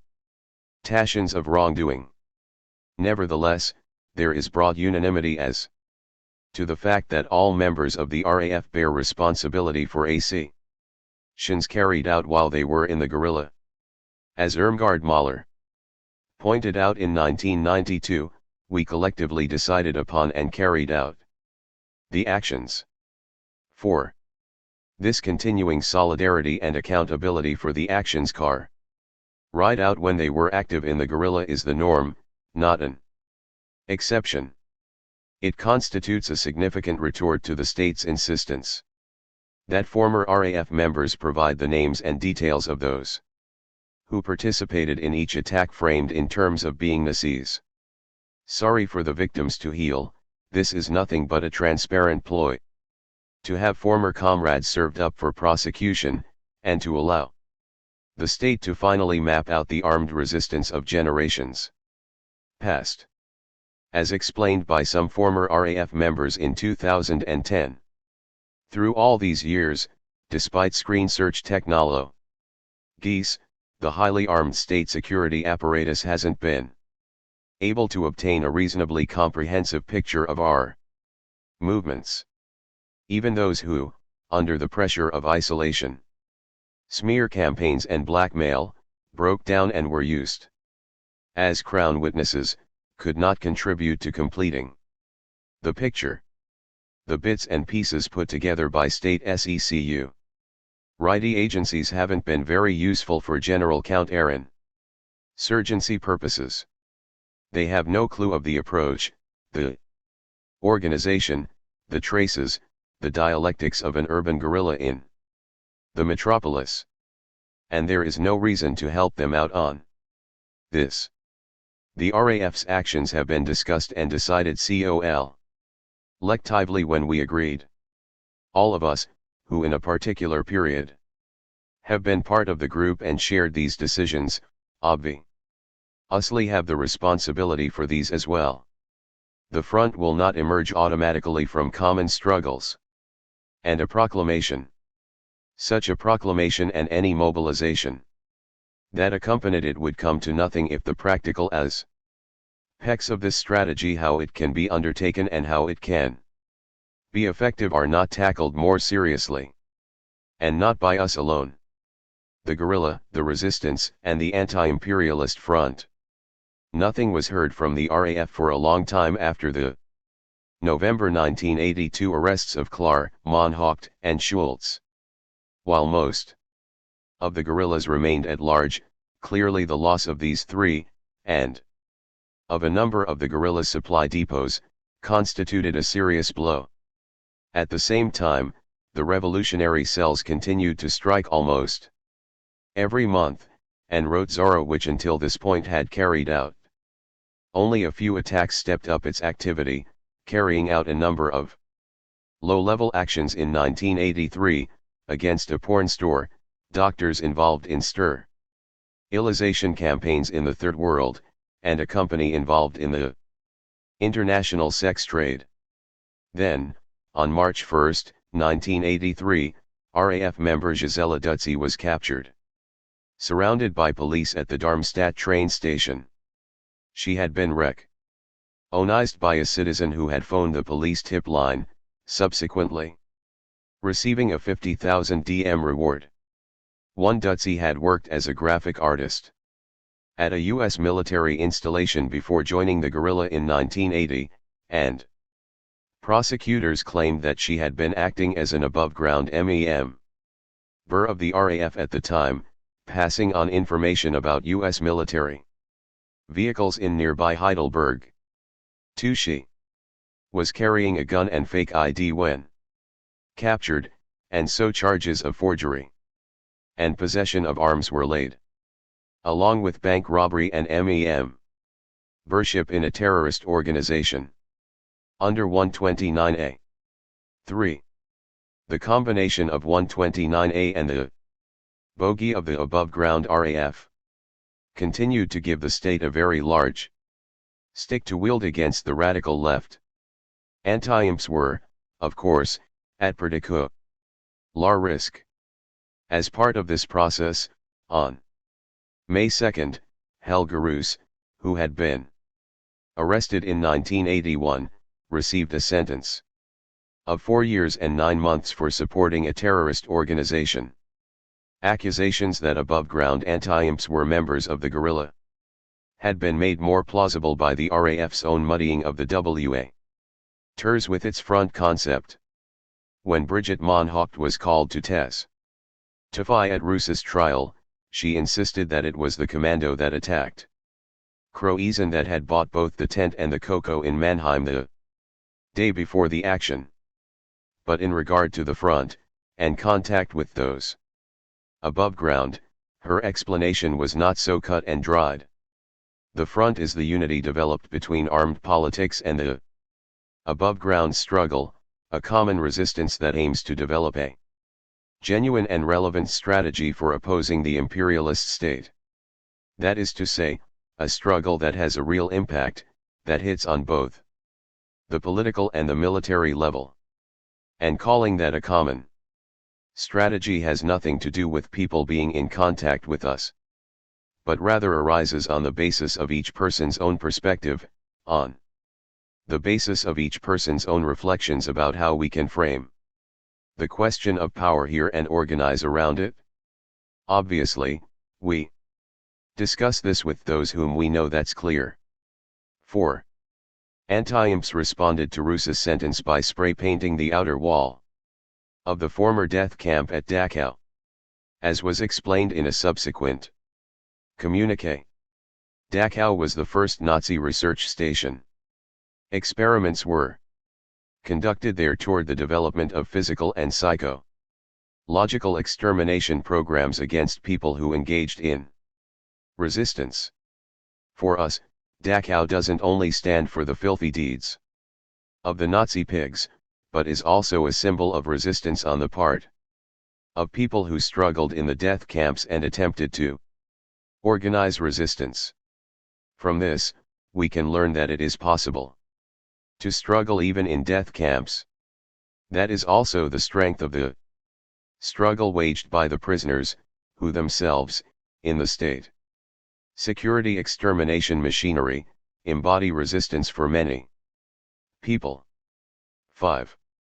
Arrests continued throughout the year.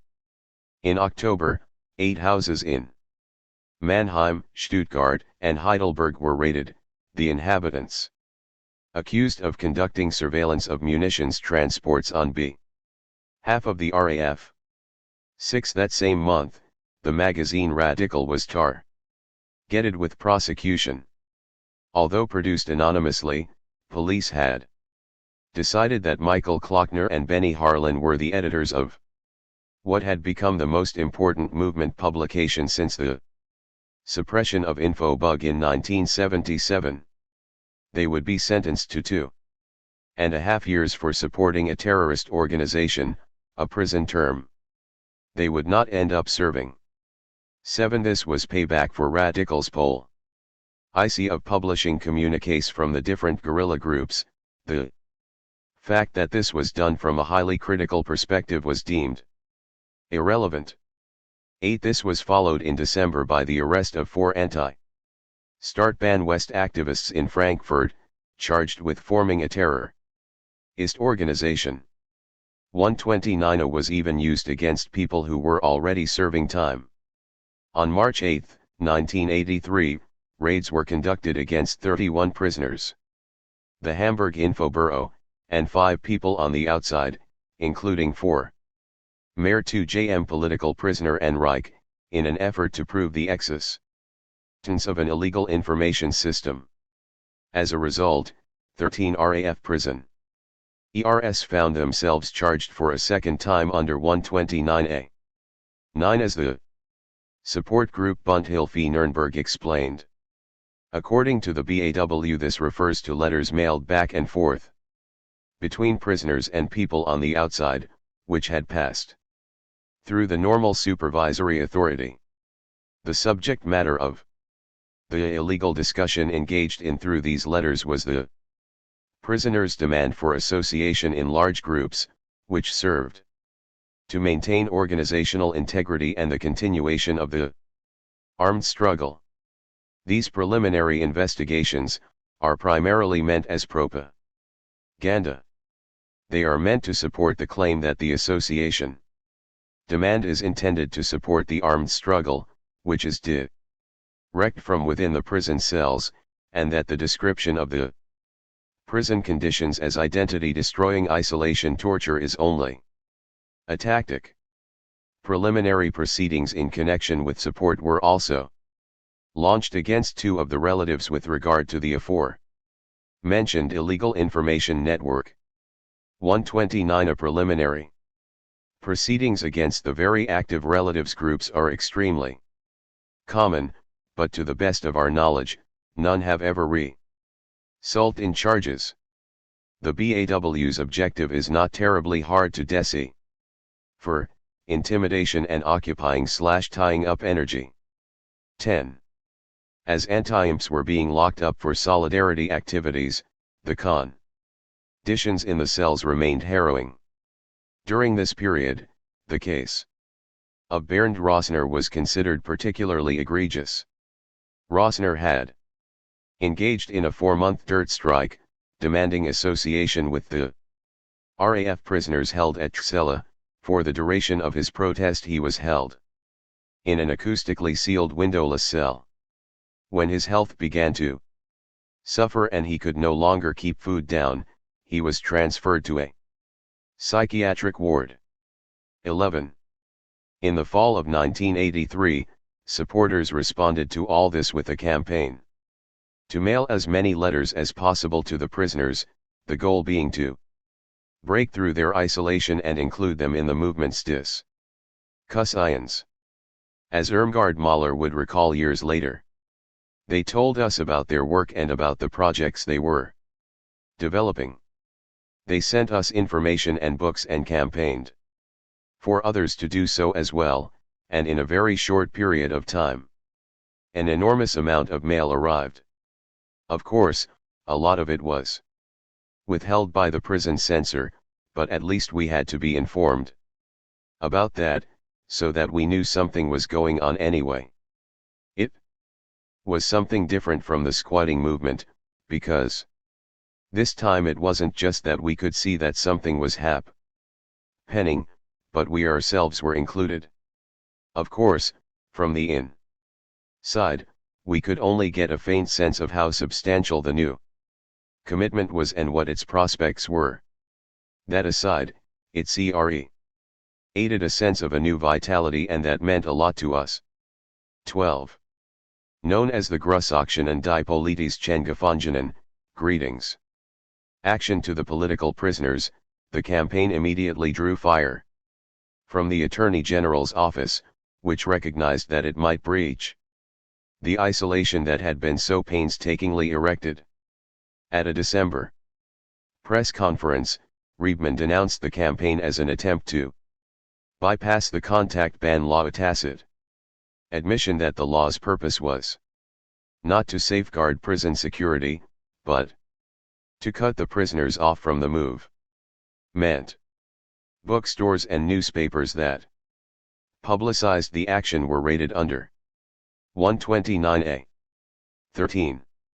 While the campaign focused on the RAF prisoners, they had not initiated it, and some questioned its overall orientation. Andreas Vogel, who had shifted from the 2JM to the RAF by this point, was somewhat critical, arguing that mere communication was insufficient, that the state would have to be made to understand that people wouldn't quietly stand by and accept the situation.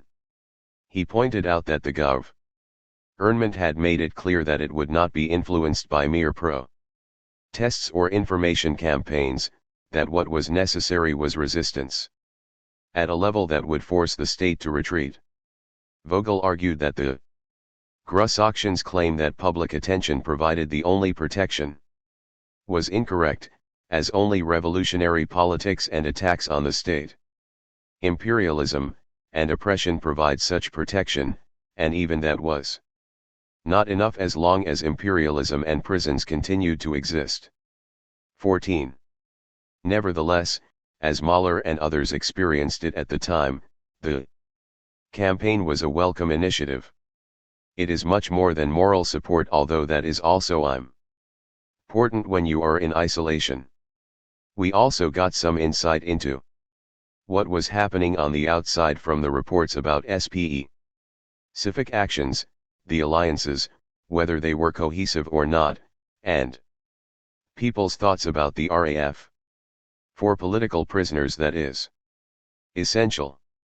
Everything interested us, every approach that people on the outside found for organizing their resistance. We wanted to know, what are your disagreements with us? What do you mobilize around? How do you educate yourselves? What steps do you take? And what experiences do you have as a result? It was difficult to say anything about this from inside prison, which the people who wrote us often wanted us to do. For example, I had already been inside for 10 years, which meant that the reality outside was completely foreign to me. That inclines a person to overestimate things and to be overly optimistic. However, this feeling of no longer being completely cut off meant a lot to me at the time. It creates a new strength and makes you more alive. 15. Mahler attempted to take things further, and plans were made for some of these new correspondents to visit her. However, she found that visits under these conditions don't lead to lasting relationships. At the time, I just couldn't write letters.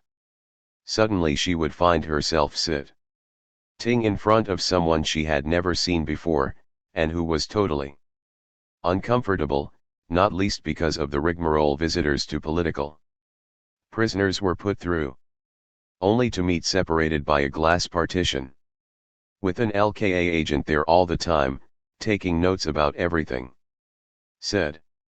As Mahler experienced it, by the time people got over their discomfort, there would only be a few minutes left.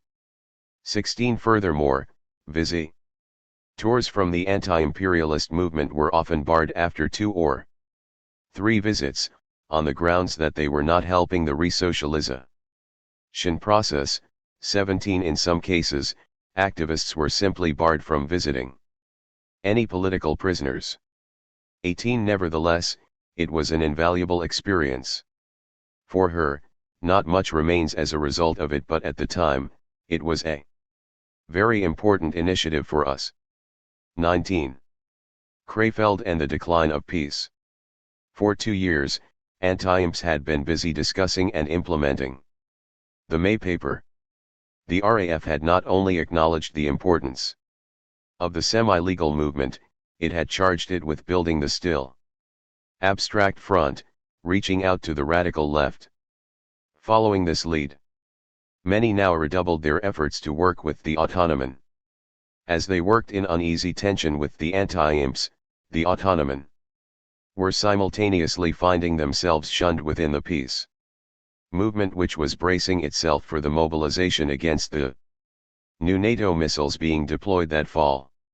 Yet another coordinating committee had been established in April 1983, and while the more conservative actors failed to squelch plans for decentralized civil disobedience actions, they had no trouble pushing through the line that these should remain nonviolent, and that an open relationship with the state should be pursued.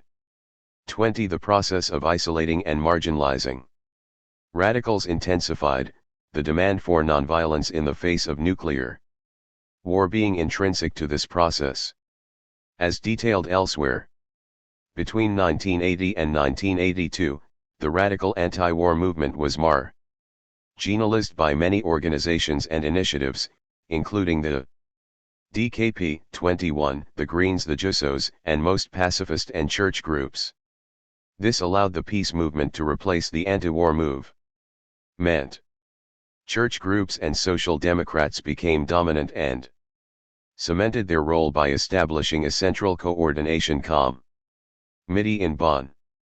Some of these activists took their leadership role and the demand to keep the peace so seriously that they collaborated with the police when it came to undermine the politics and tactics of the Ottoman.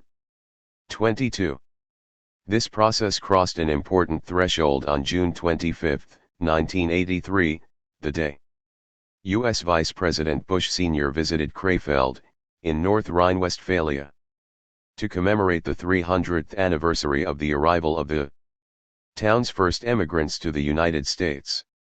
Over 25,000 people formed a human wall of life under the auspices of the Churchill peace movement, while roughly 1,000 Ottoman and anti-imps gathered separately in the town center. 23. Isolated in this way, the radicals were attacked by the SEK, similar to a North American SWAT unit, despite defending themselves with Molotov cocktails and 2x4s. 24. At least 60 of their number were badly injured and 134 were arrested. 25. While a few hundred did manage to regroup to lob rocks and paint bombs at Bush's motorcade later that afternoon, 26. The day was considered a defeat. As for the vice president, he gloated that all this reminds me of Chicago in 1968. It makes me feel at home. 27. The reaction from the coordinating committee was to repudiate the Ottoman and anti-imps. In their words, the peace movement declares clearly and bluntly that its actions are carried through with solely nonviolent means. Whoever uses violence places himself outside the peace movement and is detrimental to its objectives. The police are not the opposition of the peace movement. 28. While certain groups objected that the CC did not have the right to define who or what the peace movement is in this country, 29. The radical left simply did not have the strength to push the movement against nuclear weapons to make a revolutionary break. At the same role and the demand to keep the peace so seriously that they collaborated with the police when it came to undermine the politics and tactics of the Ottoman. 22. This process crossed an important threshold on June 25, 1983, the day U.S. Vice President Bush Sr. visited Krefeld, in North Rhine-Westphalia, to commemorate the 300th anniversary of the arrival of the town's first emigrants to the United States. Over 25,000 people formed a human wall of life under the auspices of the Churchill peace movement, while roughly 1,000 Ottoman and anti-imps gathered separately in the town center. 23. Isolated in this way, the radicals were attacked by the SEK, similar to a North American SWAT unit, despite defending themselves with Molotov cocktails and 2x4s. 24. At least 60 of their number were badly injured and 134 were arrested. 25. While a few hundred did manage to regroup to lob rocks and paint bombs at Bush's motorcade later that afternoon, 26. The day was considered a defeat. As for the vice president, he gloated that all this reminds me of Chicago in 1968. It makes me feel at home. 27. The reaction from the coordinating committee was to repudiate the Ottoman and anti-imps. In their words, the peace movement declares clearly and bluntly that its actions are carried through with solely nonviolent means. Whoever uses violence places himself outside the peace movement and is detrimental to its objectives. The police are not the opposition of the peace movement. 28. While certain groups objected that the CC did not have the right to define who or what the peace movement is in this country, 29. The radical left simply did not have the strength to push the movement against nuclear weapons to make a revolutionary break. At the same time, Friedrich Zimmermann, the new Minister of the Interior, began turning the screw, drafting legislation to allow police to arrest anyone caught in the vicinity of violent protesters. Zimmermann's goal was twofold: to criminalize the broader opposition to the NATO missiles, and to push the conservative groups to move against the radicals. It was an effective strategy. 30. Unsurprisingly, to ensure the trick worked, the Verfassungsschutz was more than happy to provide some of the violent demonstrators in question, and indeed, it was subsequently revealed that Peter Trauber, a particularly violent rioter who had traveled to Krefeld from West Berlin, was in fact a Verfassungsschutz agent, taking orders from Lummer at the Berlin Ministry of the Interior. 31. As Helmut Kohl's conservative liberal coalition moved ahead with plans to welcome NATO's new medium-range missiles that fall, the Autonomen debated how or even whether to intervene. Some groups opted to continue working within the broader peace movement, upping the ante and pushing the envelope in the hopes of radicalizing others. But for many, the results were disappointing. The peace movement with its strong nonviolent ideology continued to exclude all anti-imperialist and social revolutionary forces. Their protests, eager to prove their nonviolent commitment, became predictable and empty symbolic gestures of submission to the state. The collaboration with the police also continued. Many peace activists not only wanted to control the Autonomen but were also willing to denounce them. If the Autonomen had entered the peace movement with the goal of radicalizing it, the anti-imps had done so with the more modest hope of connecting with and winning over specific radical elements, not least among them, the Autonomen. As such, the disappointment many PLE felt as they were ostracized by the movement leadership provided a new clarity, and while some were demoralized and demobilized, others found themselves drawn in a more militant direction. As usual, state repression was central to this process, as observed in this anti-imp state meant from February 1983. The situation is now clear, given the change of government and the possibility of the unopposed stationing of medium-range missiles. 1983 will be a decisive year. It could be a year marked by the most powerful mobilization against the NATO strategy.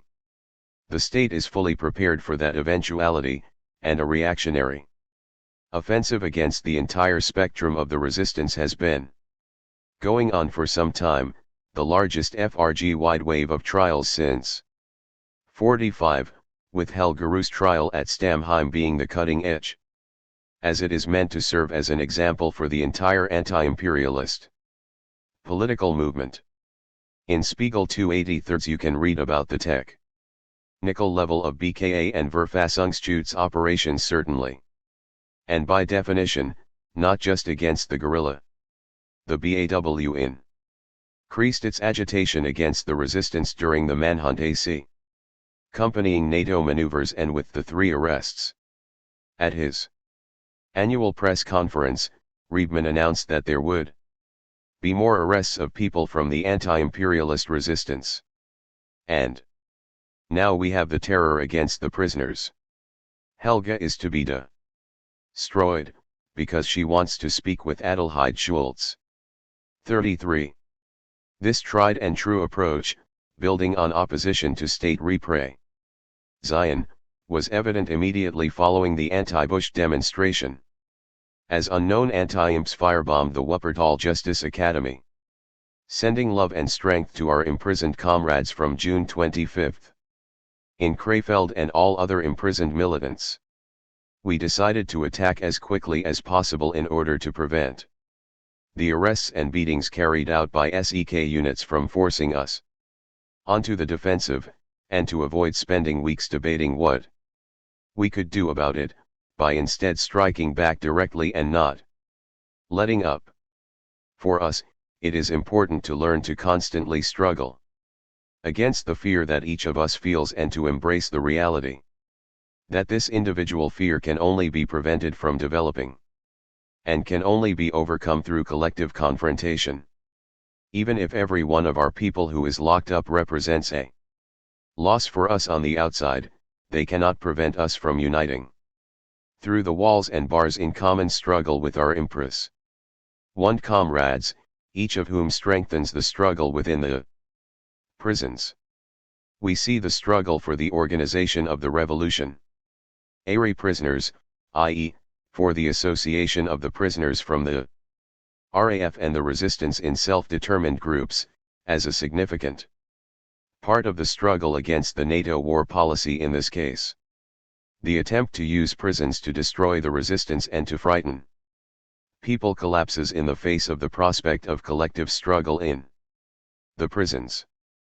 Those of us on the outside are responsible for bringing pressure to bear in support of association. The Justice Academy is part of the prison system, as it trains the jailers to control and dominate prisoners. We see our attack against this counterinsurgency institution as part of organizing the revolutionary front that has developed out of the unity of the guerrilla, the prisoners, and the militants. 34. In this way, at the same time as they were being marginalized by the peace movement, militants could remain grounded through the legacy the guerrilla and its supporters had built up over the years. As one speaker pointed out at a demonstration at the Krefeld courthouse in November 1983, the Krefeld prisoners are not alone. They can draw on the experience from the years of prison struggles. 35. The RAF. As the anti-imps reached out to the autonoman, the RAF was working to implement the ideas found in the May paper, deepening its own relationships with supporters. In the midst of the constant arrests, both above ground and underground, the group prepared for this vision of an intermediate level of resistance, a kind of anti-imp parallel to what the RZs had accomplished, the front.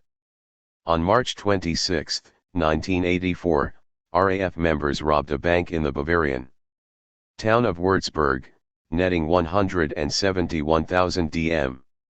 A few months later, on June 22, police in the town of Diezisau in Baden-Württemberg came upon a woman conducting surveillance of the home of Klaus Knops, the judge who had been presiding over the trial of Moncourt and Klar, which had started earlier that year. When she was asked for her ID, she pulled a gun and started shooting, but without hitting any of the police officers. Manuela Happ took off running, only to be arrested in a cornfield shortly thereafter. 36. Within 2 weeks of Happ's arrest, there was an even more devastating setback. Several RAF members had been staying in a Frankfurt safe house. When on July 2 one of them accidentally shot a hole in the floor while cleaning a gun. Their downstairs neighbor was watching television, and at first thought something had fallen over in his bedroom. A few minutes later a woman knocked at his door, explaining that she was taking care of the cats in the apartment above and had spilled some water. She wanted to make sure it wasn't leaking into his apartment. He told her there was no problem, but after she left he thought it best to make sure. That's when he noticed the hole in the ceiling and the bullet lying on the floor. He called the police. Helmut Pohl, Krista X, Stefan Frey, Ingrid Jacobsmeyer, Barbara Ernst, and Ernst Volker Staub were all found hiding in a closet. As well as netting so many guerrillas, the police retrieved over 8,000 pages of notes from the safe house, including surveillance records and personal details about hundreds of government and business figures throughout Europe. 37. Within this hall there was a document that the police would refer to as the RAF's Actionspapier, action paper, AL, alleging that the group had been preparing to release it to supporters. The paper, which it has been said was directed at members of the anti-imperialist resistance working within the context of the RAF's front concept, was unfinished, and like all such papers, the guerrilla would dismiss it as nothing more than discussion notes, not an official RAF document. 38.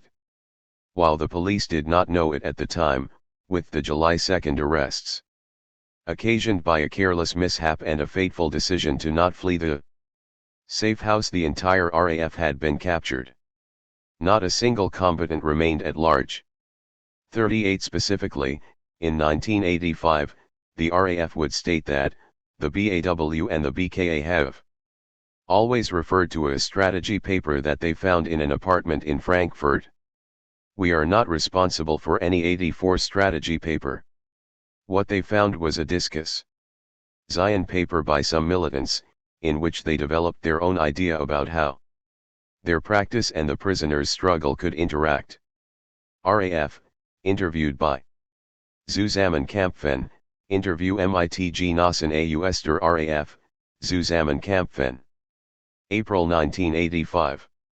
288. A process comes to fruition.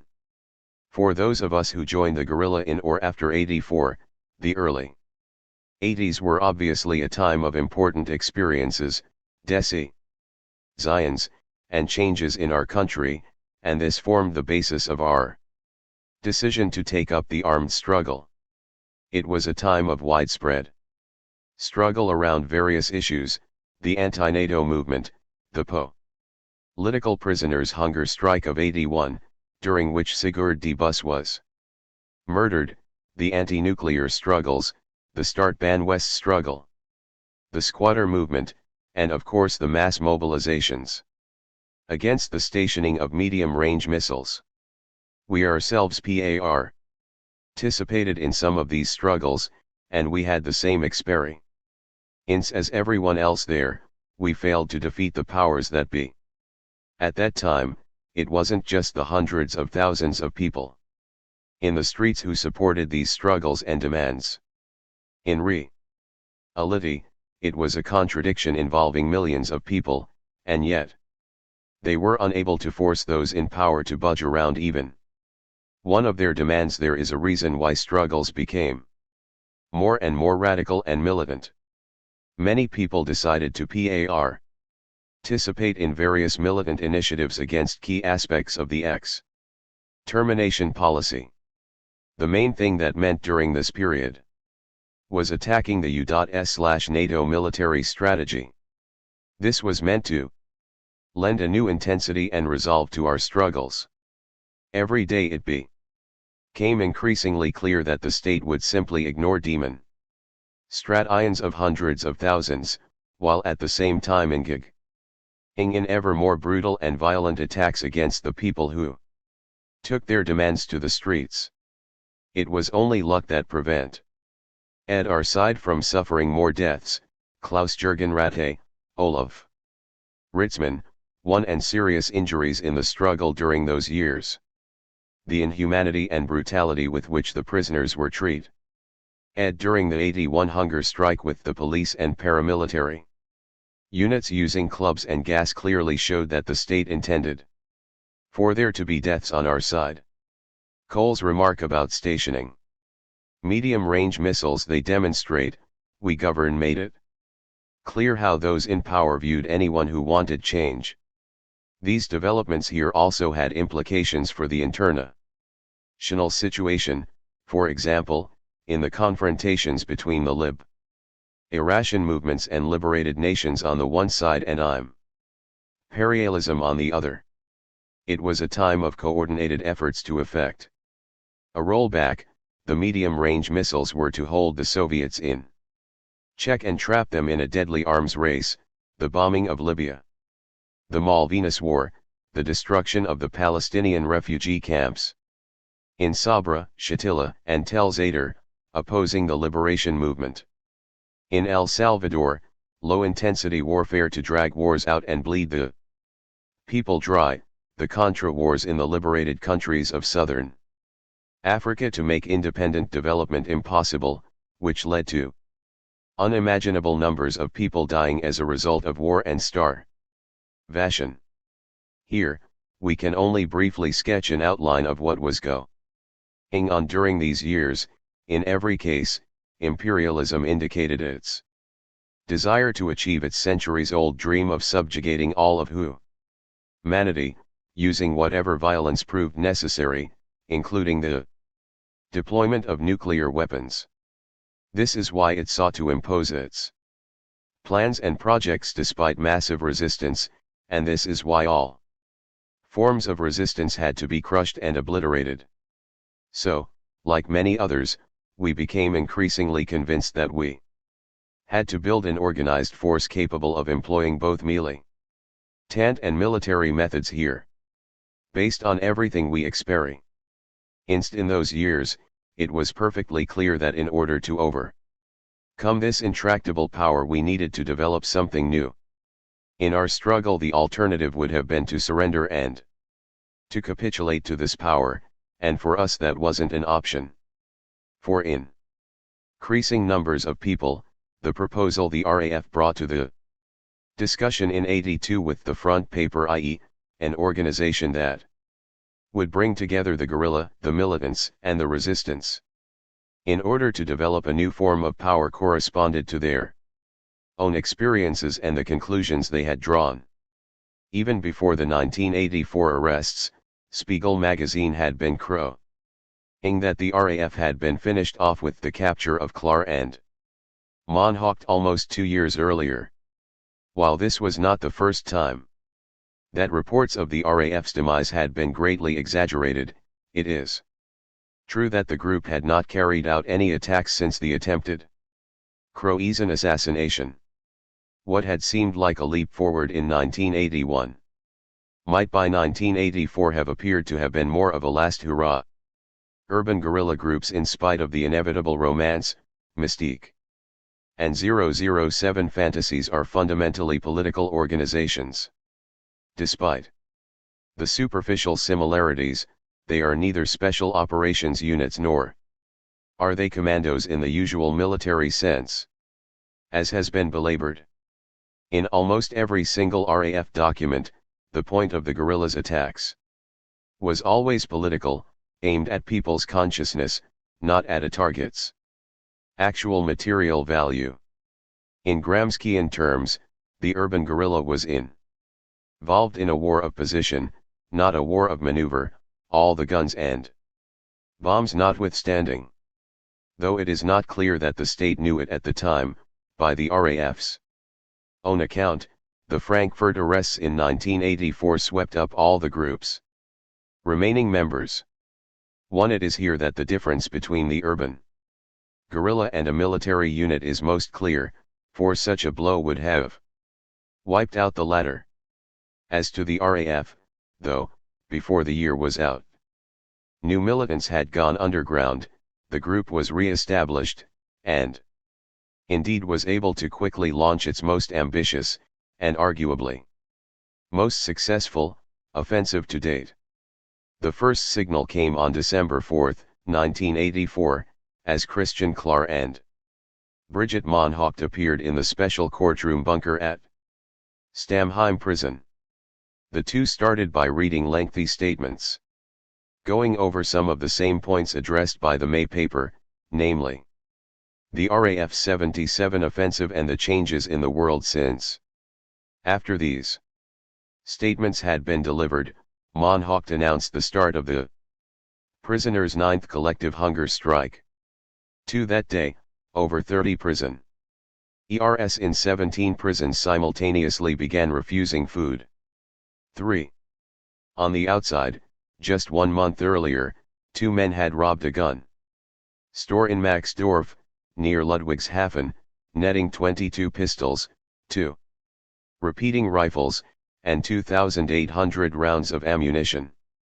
4. There were no arrests or casualties in the robbery, which had come as the first sign that the RAF was once again active.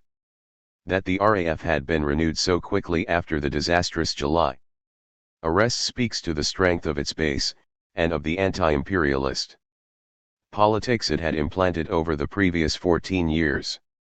It also spoke to the promise of the front strategy as outlined in the May paper. This strategy, which called for greater coordination between above and underground militants, took further form in December, as the first issue of the Zusammenkämpfen, Struggling Together, newsletter was released. With the tagline Newspaper for the Anti-Imperialist Front in Western Europe. As the introduction to this first issue explained, we are producing this newspaper, because we want a way to communicate about the reality and orientation of revolutionary politics in the West European metropole. Communication and discourse Zion are a prerequisite if we are to advance. We intend to provide a starting point for such communication. For the development of the communist perspective in the metropole, a revolutionary, antagonistic practice is both a means and an end. We intend to use this newspaper to address this practice and to provide a preliminary analysis of the existing conditions. To that end, the contents of the newspaper are primarily the actions of the West European guerrilla, the struggle of the revolutionary prisoners, the actions of the groups from the anti-imperialist and social revolutionary resistance, the political initiatives and campaigns occurring in this context, analyses addressing this practice. We are organizing the newspaper illegally from the outset, because that's the only way it'll work. As we don't know everyone who will want to read the newspaper, those who receive it should copy it and distribute in their milieu. Just as the RZ and Rotzara had their newspaper Revolutionärer Zorn, the anti-imps now had their own publication. The first issue included the hunger strike statement, prisoners' statements, news reports of anti-imp attacks, as well as an interview with a member of the IRA, communiques from the French guerrilla group Action Direct and the Belgian guerrilla group the Cellules Communistes Combattants, fighting communist cells, which had launched its own offensive in October.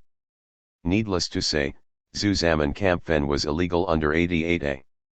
Nonetheless, over the years to come 12 issues would be released, the publishers never apprehended. On December 18, the RAF itself went into action at Oberammergau, an idyllic alpine village an hour's drive south of Munich. The target? NATO's Shape Officers Training School. A car, with stolen license plates identifying it as American registered, had been left in the school's parking area by a guerrilla with a stolen U.S. Marine uniform and forged U.S. government identification papers. Its trunk was packed with over 50 pounds of explosives and 3 propane gas tanks connected to a timing device.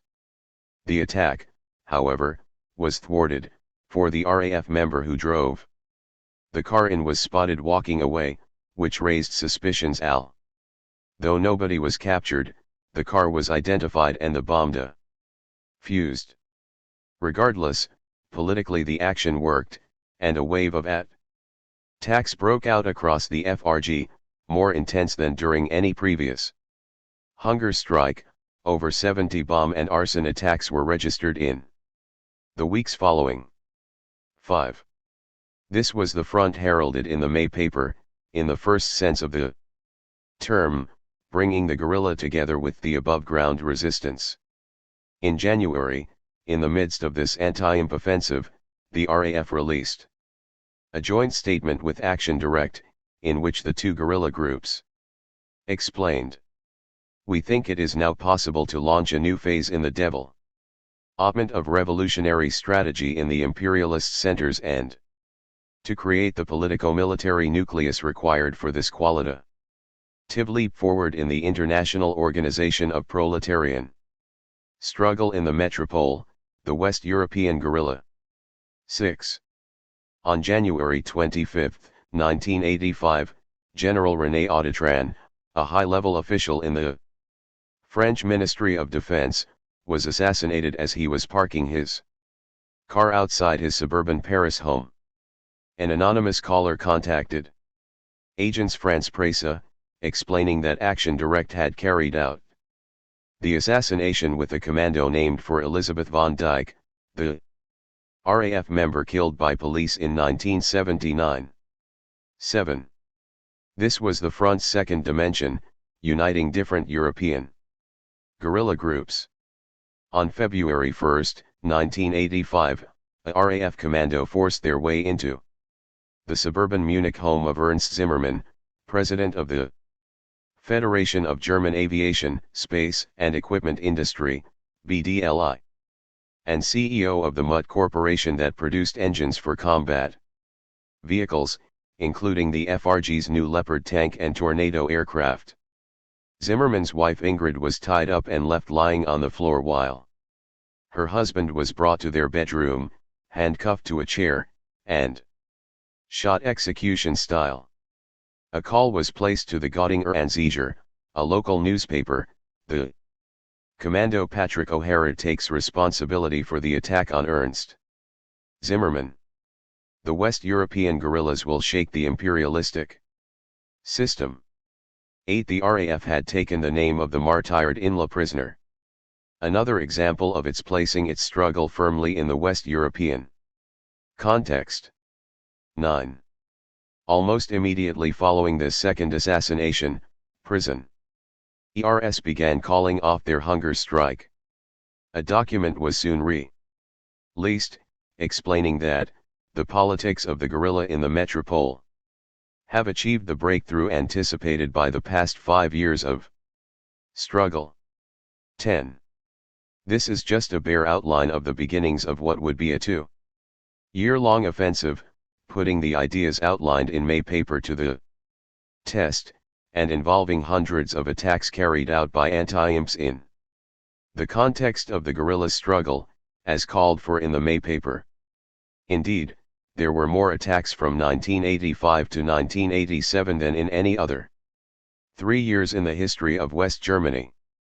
11. We end our second volume at this point with some misgivings.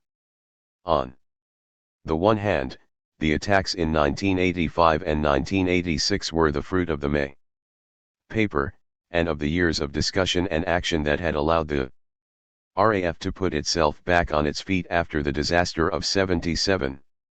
A strong argument could be made for including this offensive before we close. Yet we have chosen to leave this offensive, and the years of assassinations and then to escalation and disarray that would follow, for our third volume. While this decision was far less obvious than our ending. Our first volume in 77, most other histories of the RAF simply end. The entire story there. It was the arrests of 1984 that swayed us. Those who were now underground in the RAF had perhaps been consulted in the discussions leading up to the May paper, but they were not the architects of this strategy. Yet this last generation would make the RAF their own, putting their stamp on the organization, doing their best to ride the momentum of the project they had joined, as many of the worst possible consequences of the global imperialist counteroffensive outlined in the May paper came to pass. As such, to do them justice, the successes and failures of the front's offensive, and the ordeals of those who chose to join the RAF in 1984, will have to wait for our final volume. We have to talk about 77 again here, specifically about the political strategy behind the first phase of armed struggle in which the attacks occurred and how new conditions for revolutionary politics developed out of this conflict. We also have to say a few things about what happened when we took Schleyer captive and demanded the prisoners in exchange for him. Following the arrests in 72 and the Stockholm action, the Social Democratic state hoped for a realignment that would put an end to the guerrillas' complete negation of the capitalist system and the rupture it represents. The guerrilla was to remain an incident involving a couple of guys, historically connected to the situation around the Vietnam War, and perhaps to a critique of the old sterile anti-fascism as if it was intended to be the latest form of treason to prevent the possibility of revolutionary struggle here from serving as a reference point.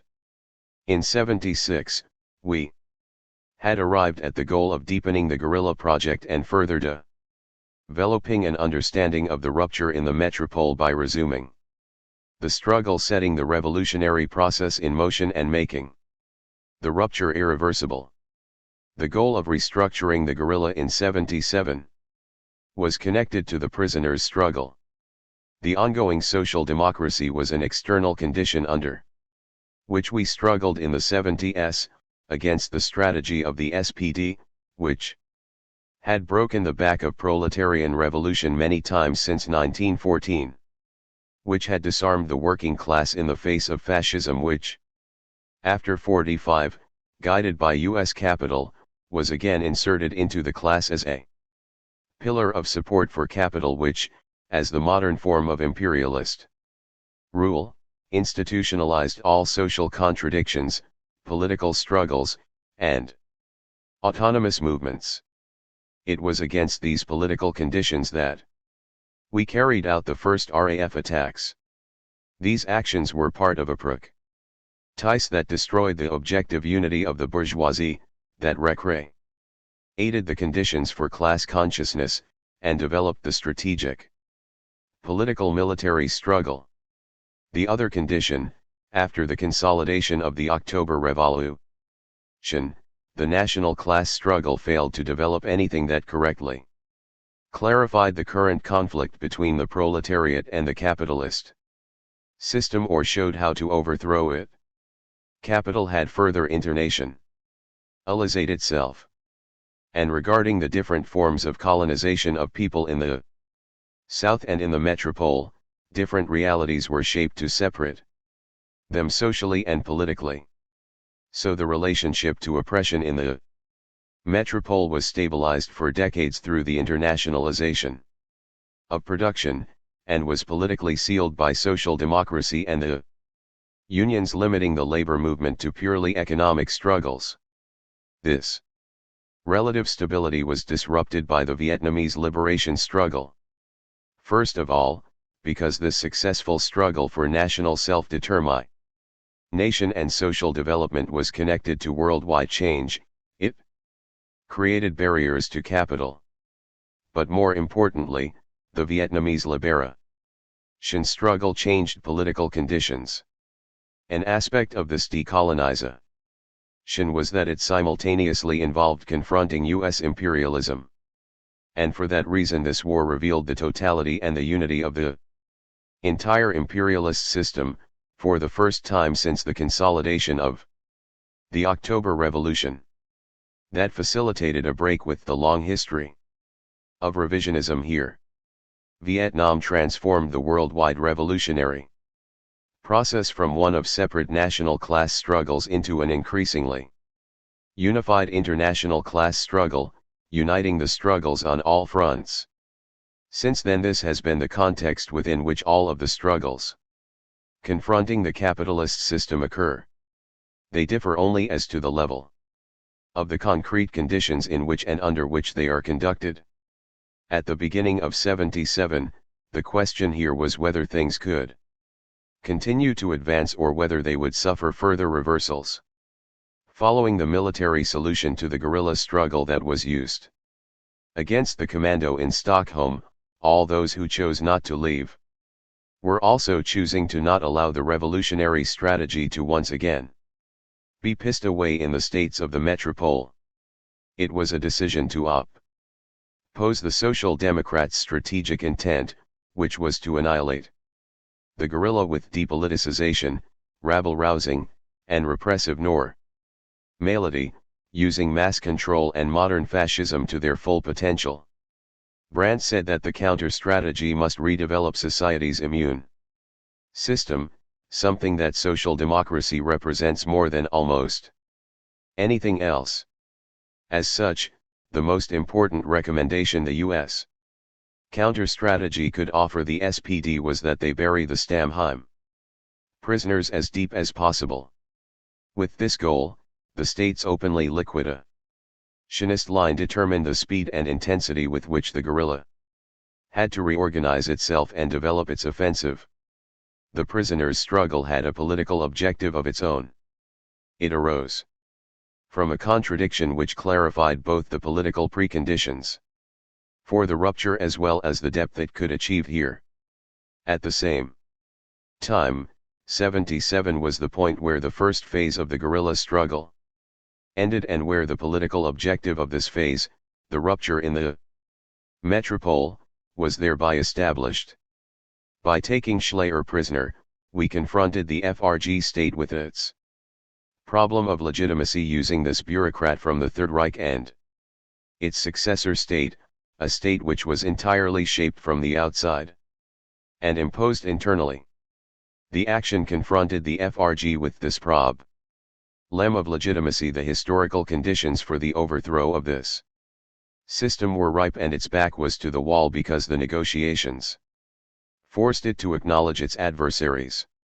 And the action confronted the federal government with the anti-fascism that to some degree already existed in Western Europe, and which was not just a historical factor, but was being produced anew as a reaction to the FRG's new and pervasive claims to power. Schmidt said in Parliament, the hope that memories of Auschwitz and Oradour I would begin to fade in countries outside of Germany will not be fulfilled. If a terrorist is shot by us, we will face questions that other nations don't have to deal with.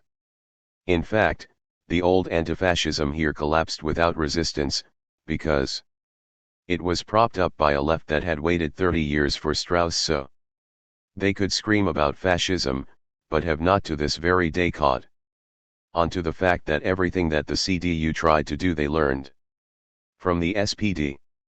And in Western Europe outside of Germany, it lost its strength to the degree that it oriented itself toward an impending revolution in one country and treated this as typical of Western Europe. This relationship to power consisted of the weakness of the old anti-fascism.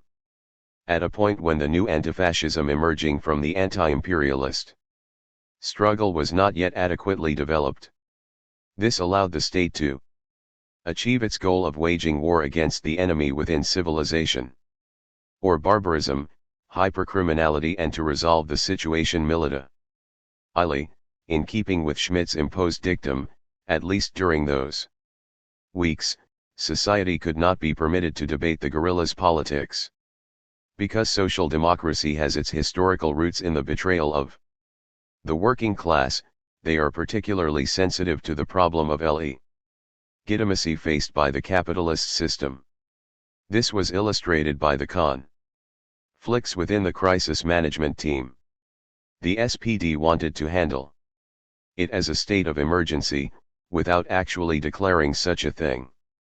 Wenner too insisted that people stop talking openly about a state crisis. The CDU/CSU was prepared to drop this line. For example, the CSU proposed allowing the prisoners to go free and then declaring a state of emergency to smash the mobilization that the situation had provoked. Or Riebmann's idea to institute martial law and shoot the imprisoned guerrillas. Schmidt relied on the effectiveness not of traditional fascism, but of the institutional variety. He too wanted to use the prisoners as hostages, but legally, with the contact ban law. He too wanted a military solution, but with the police waging the war, accompanied by the construction of the necessary ideological superstructure. The goal was the same.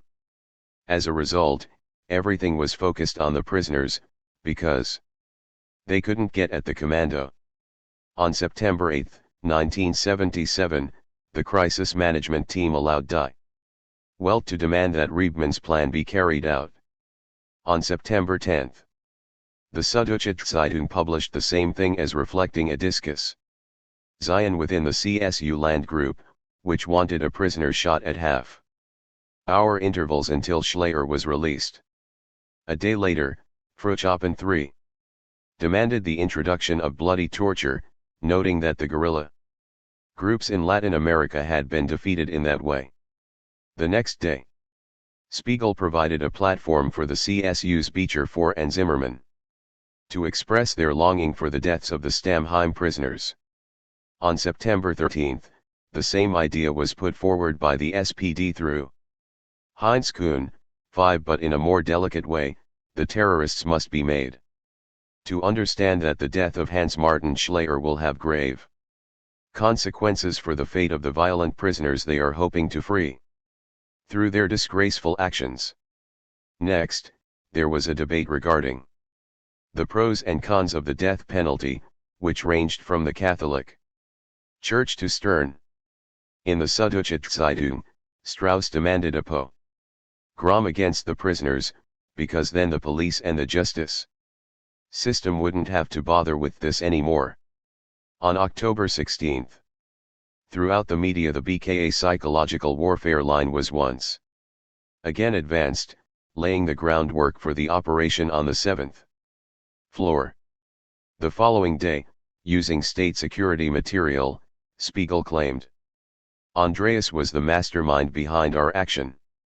Any journalist could easily see that this material had been manipulated. That same evening, on Panorama, 6 Golo Man 7 demanded that the prisoners be treated as hostages and shot. This was all part of the crisis management team's public show, the preparatory propaganda. Riebman served to connect this public line to the operational possibilities arising from the vacuum created by the contact ban. The Federal Republic's decision to adopt the hard line is best understood in light of the role this operation played in the global reconstruction of imperialist politics for counter-revolutionary revival. The FRG's function was to take the lead in the reactionary restructuring of Western Europe, in order to establish a continental police state. Part of the price the Federal Republic had to pay to prevent any resurgence of revolution.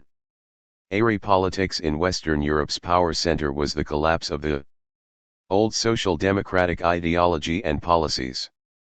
All of this was connected to the question of the prisoner exchange.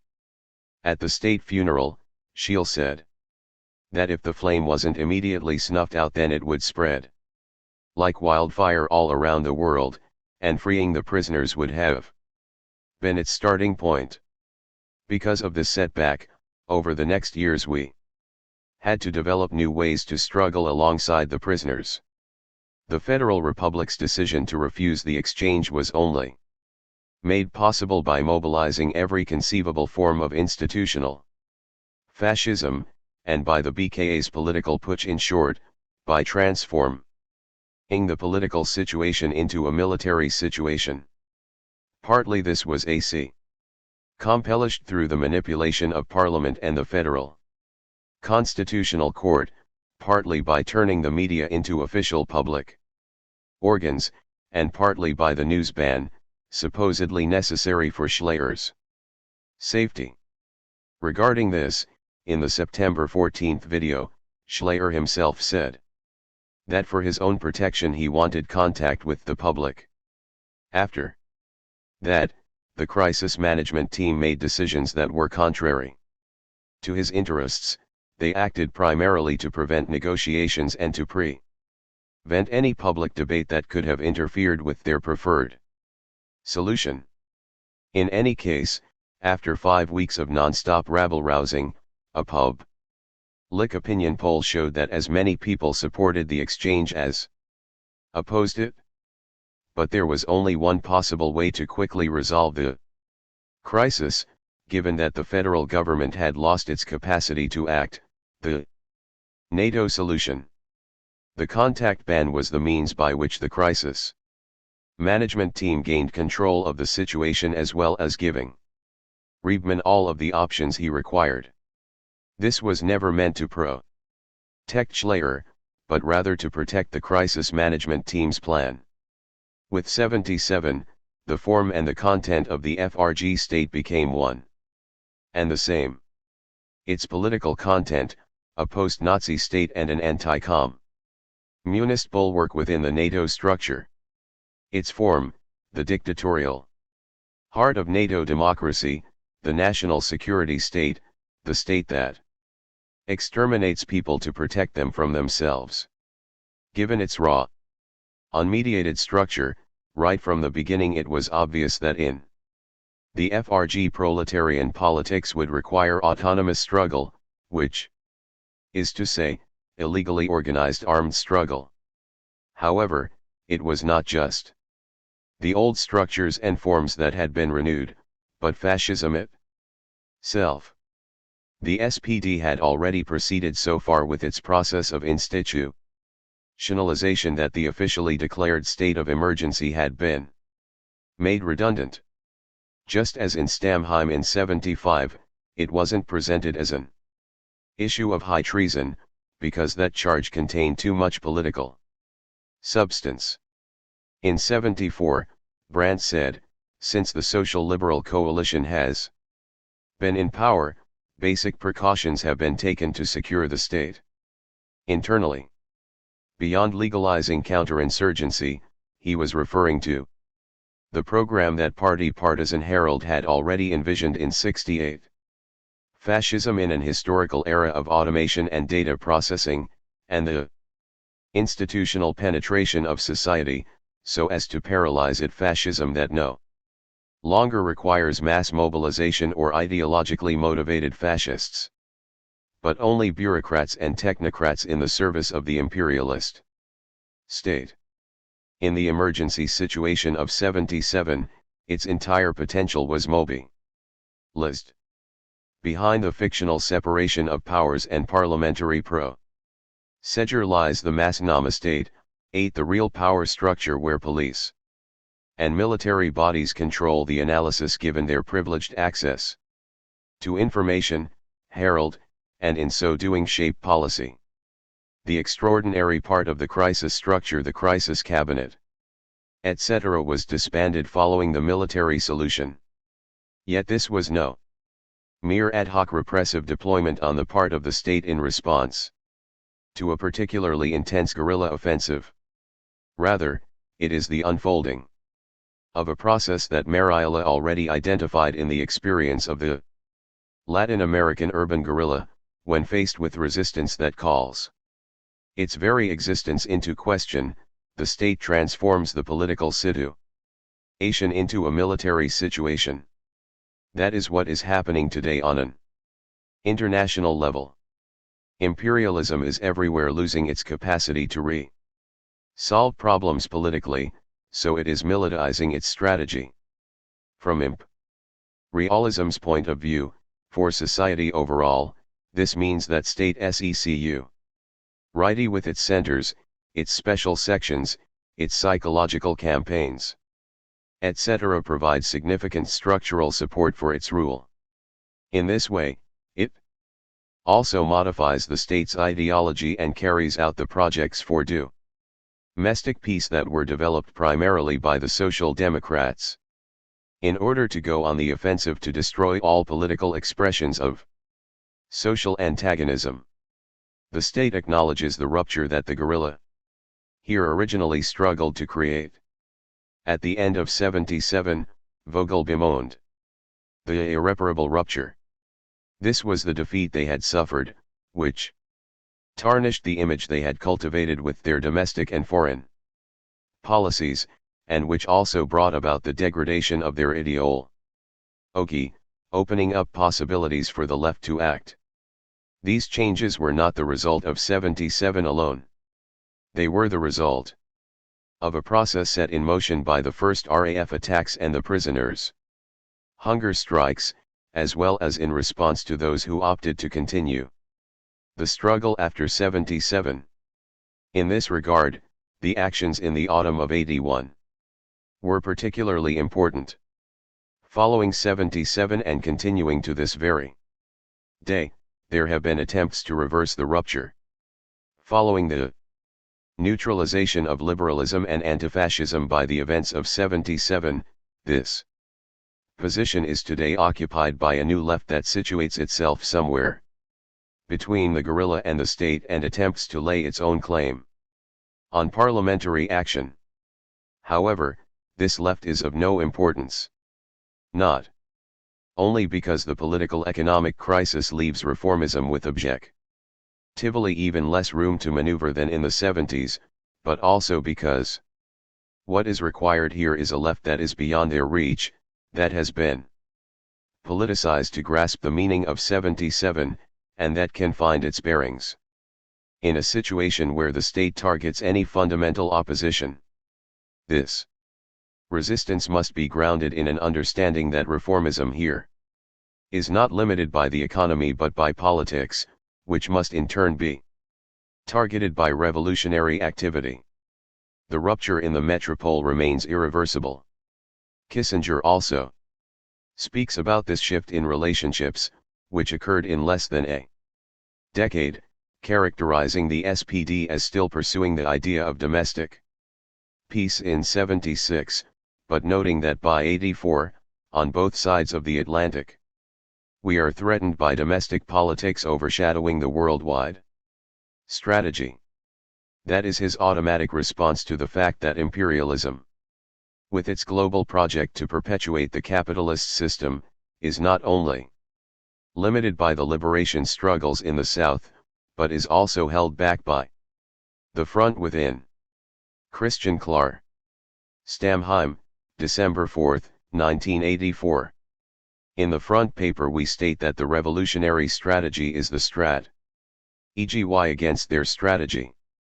With this we have proceeded forcefully, ing ourselves on our own situation, and on that which has characterized it since 77, the military offensive from which imperialism hopes to emerge as a world system.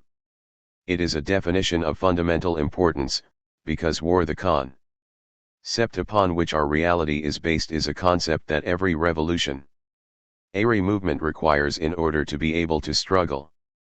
War is the key. Andreas once said in this regard, the key to arriving at a practical perspective, as is the case now. Yes, historically, we really are at the highest stage of imperialism, the key to finding a path to social revolution. As such, it is the way we can struggle against the conditions we face. We say that proletarian internationalism, the subjective connection between existing combatants and the strategy for those who collectively and consciously take up the goal of worldwide liberation and who oppose the imperialist project to establish global fascism, is the way. Those who desire a final fundamental revolution and prefigure this end, make it concrete through attacks, advance to destroy and wear down the system in every sector, together in a front. That is the strategic goal, and the political objective that determines our practice, internationally and authentically, on the basis of the specific experience and function of the metropolitan guerrilla. The RAF struggle was always based on both the global balance of power and the conflict in the metropole. The war is not just about escalating things in the most developed sectors, rather it is the reality of the entire imperialist system, and will be until victory. For us it is a case of revolutionary warfare, and how we can bring it to a level that is powerful enough to actually bring the system to its breaking point, as international class war in the form of a protracted struggle. The goal determines the brutality with which imperialism conducts its war on every level and all fronts. They see it as the decisive battle, because, following the breach opened by Vietnam, they felt that the only way to secure their power would be to completely eliminate all sources of antagonism: the guerrilla, the liberation movements, the states that have achieved national liberation, and eventually the socialist states in the East. We are now midway through that phase. They are launching attacks everywhere, stationing missiles and waging war against the guerrilla in Western Europe, attempting to stamp out the Palestinian Revolution, Grenada, El Salvador, the bloody wars against Nicaragua, Mozambique, Angola, and Cambodia. They have not yet completed their unification into a homogeneous counter-revolutionary bloc, as they must if they are to politically survive the military offensive, nor is there any guarantee that they will. However, it is also true that the revolutionary struggles, facing different conditions and having achieved different levels of development, have already felt the effects of the offensive meant to prevent them from achieving their goals. The New Jersey one carried out the heaviest bombing since the Vietnam War in an effort to secure an American victory. Following this attack, an American official said the objective was to make Lebanon look like a lunar landscape. To do this, they withdrew from El Salvador, where they had recently set up base with the objective of crushing the civilian population and isolating the guerrilla. The entire machine, which is constantly attempting to perfect this extermination policy, reaches its limit at the boundary established by simultaneous struggles and a balance of power that, as a result, is constantly shifting. The smooth unfolding of their power project is shattered by this dialectical reality. The conditions of struggle in each sector have a direct impact on all of the other sectors, because the conflict has fundamentally changed. Vietnam 1. The guerrilla has politically implanted itself in Western Europe. Developments in the Middle East have taken on new and more powerful dimensions as part of the broader Arab Revolution. In Latin America, where for 10 years they installed military dictators everywhere, because the guerrilla had a mass base, they are now confronted with new struggles and with people who will no longer accept easy solutions, who show no fear in the face of fascism, because the experience of fascism has shaped their resistance. And the Nicaraguan Revolution broke the grip of reaction throughout the continent. Nothing is dead and gone. 15 years ago the Tupamaros explained how they had drawn on Che's experience to develop the urban guerrilla concept, and now 2 years ago Salvador Carpio too made it clear that the FMLN had learned from the Tupamaros struggle and built upon what they had learned. There is no single international strategy, but there is a learning process based on the different experiences and political developments. And it is clear that in their perspectives and relationships the combat and see every attack as a practical building block in a strategy to open up new possibilities. The military strategy is now the unifying factor and the basis for imperialist restructuring. They are pushing Western Europe and Japan to the forefront, because they need a unified system for their global offensive. That was a lesson they learned from Vietnam, and they are now making the connection. Wars of aggression and intervention have ramifications for their own society. They serve to mobilize people. There is no place left where they have any hope of legitimacy or support. The formation of the unified system depends on their keeping the political costs under control, creating legitimacy based solely on the military strength of the bloc as a whole, and confronting their own society with this power. That is why the invasion of Grenada followed a request from the Caribbean states, why the NATO intervention in Lebanon took place under the rubric of multinational peacekeeping, and why right to the end Weinberger III tried to involve 10 different states in order to avoid a troop withdrawal. What they hope to achieve is a flexible structure of military commandos in the core imperialist states, the United States, the FRG, Great Britain, France, and Japan, that can tailor its response to the style and requirements of the regional states concerned. The German Association for Foreign Policy, for which produces studies in association with the Office of the Federal Chancellor, 5. The Ministry of Foreign Affairs, and the Ministry of Defense, demanded this at the beginning of '81. Board members range from Stoltenberg, Weizsäcker, and Schmidt, 6 to Zahn, Beetz, and Vetter, 7, all of whom industry, political parties, and trade unions are concerned with making the necessary internal preparations. With the stationing of missiles, the formation of the French and British RDF 8 units, and the integration of Japan into NATO's military strategy, the military core has come together. For them, the offensive has thus become a decisive battle, and the reformist version social democracy and covert warfare is unfolding. On all levels. The SPD's ambitious project to institutionally bury all antagonism has not succeeded in any way, not internally between the state and society, and not internationally.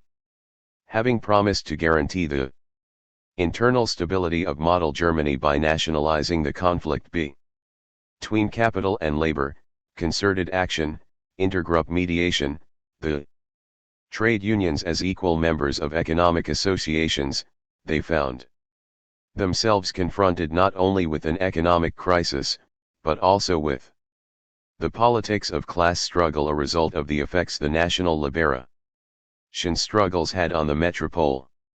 In June 68, Schiller 9 congratulated the government and business for the collaboration between the state, industry, and the trade unions that had prevented any social conflict from spreading to the workforce in the FRG, as occurred in France.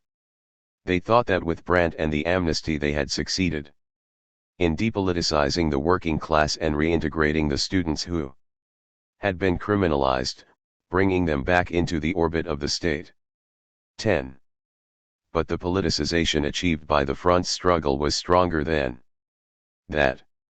Algeria, Vietnam, South Yemen, Che, and the Tupamaros re-established something that had been declared long dead in the metropole, a new internationalist consciousness, and with it a perspective for struggle. Here a struggle in a front with them. Later Sartre would call it the decisive political discovery in the West, and that was true.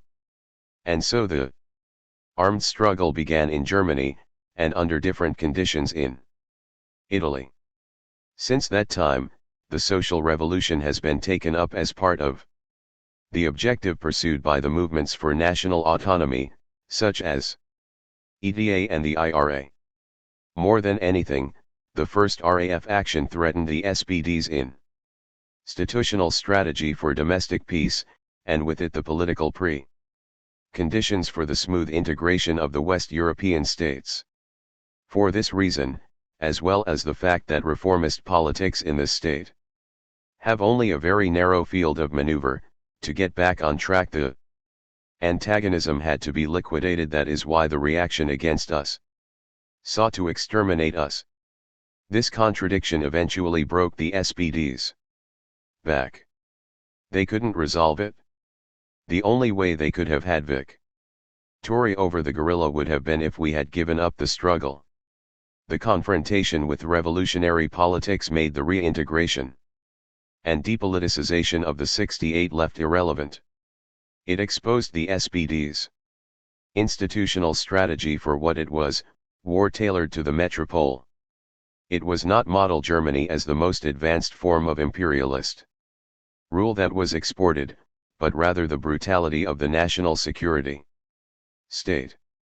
In Italy this is known as Germanization, and it is what the SPD state has been known for around the world since 77 revolutionaries know Germany as imperialism's most advanced tactical position, while reactionaries know it as the state with the most modern and pervasive repressive machinery.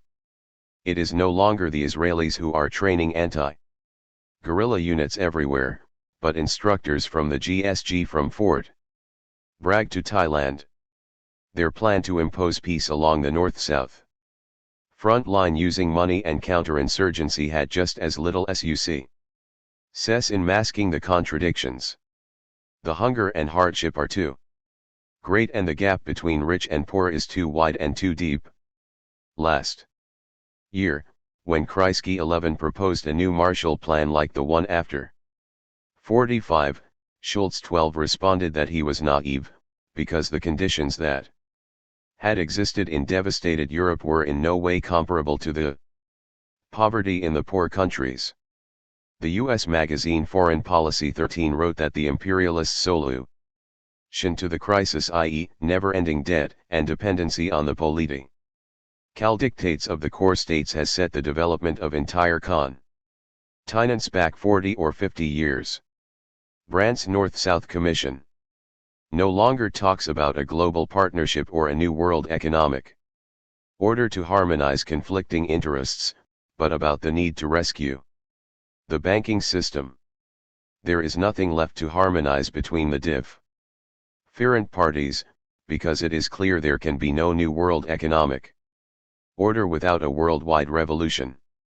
There is only one solution to the economic crisis, a political solution, the destruction of the system of hunger and despair, repression and exploitation.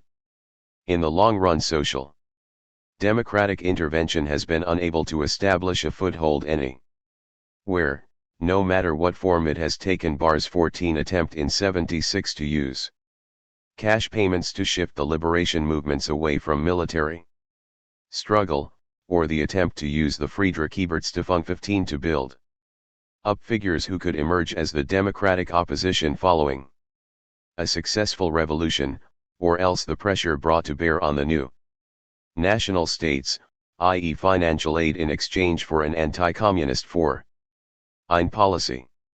Their ideology was shattered by the reality of war.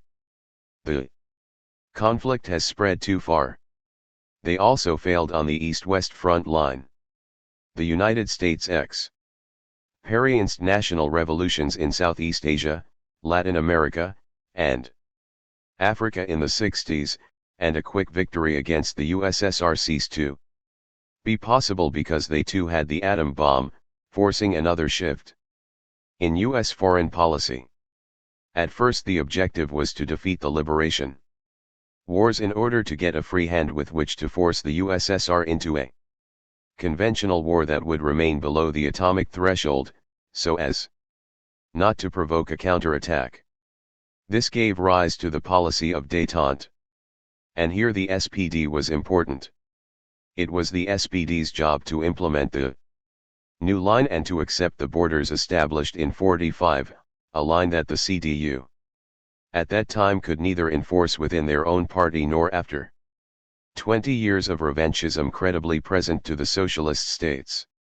It was intended to force the USSR between a rock and a hard place, a policy of coexistence and a lull in the arms race in exchange for an end to their support for the liberation movements, combined with the hope that the market, consumption, and propaganda would wear down the socialist states from the inside, gradually destabilizing them politically.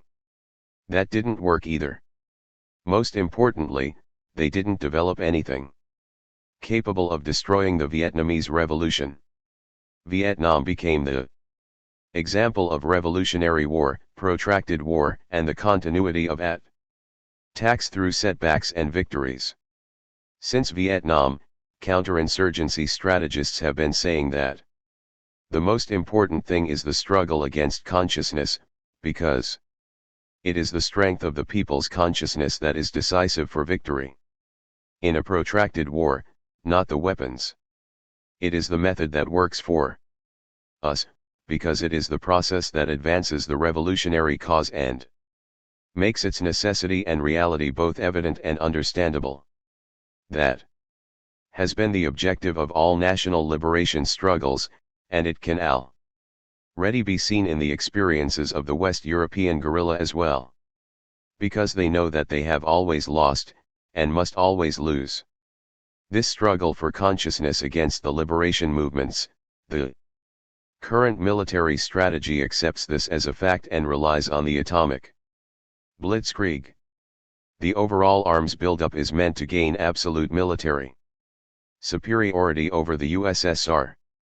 Given that they can no longer intervene in the USSR without provoking a nuclear attack, they must neutralize its capacity to oppose them.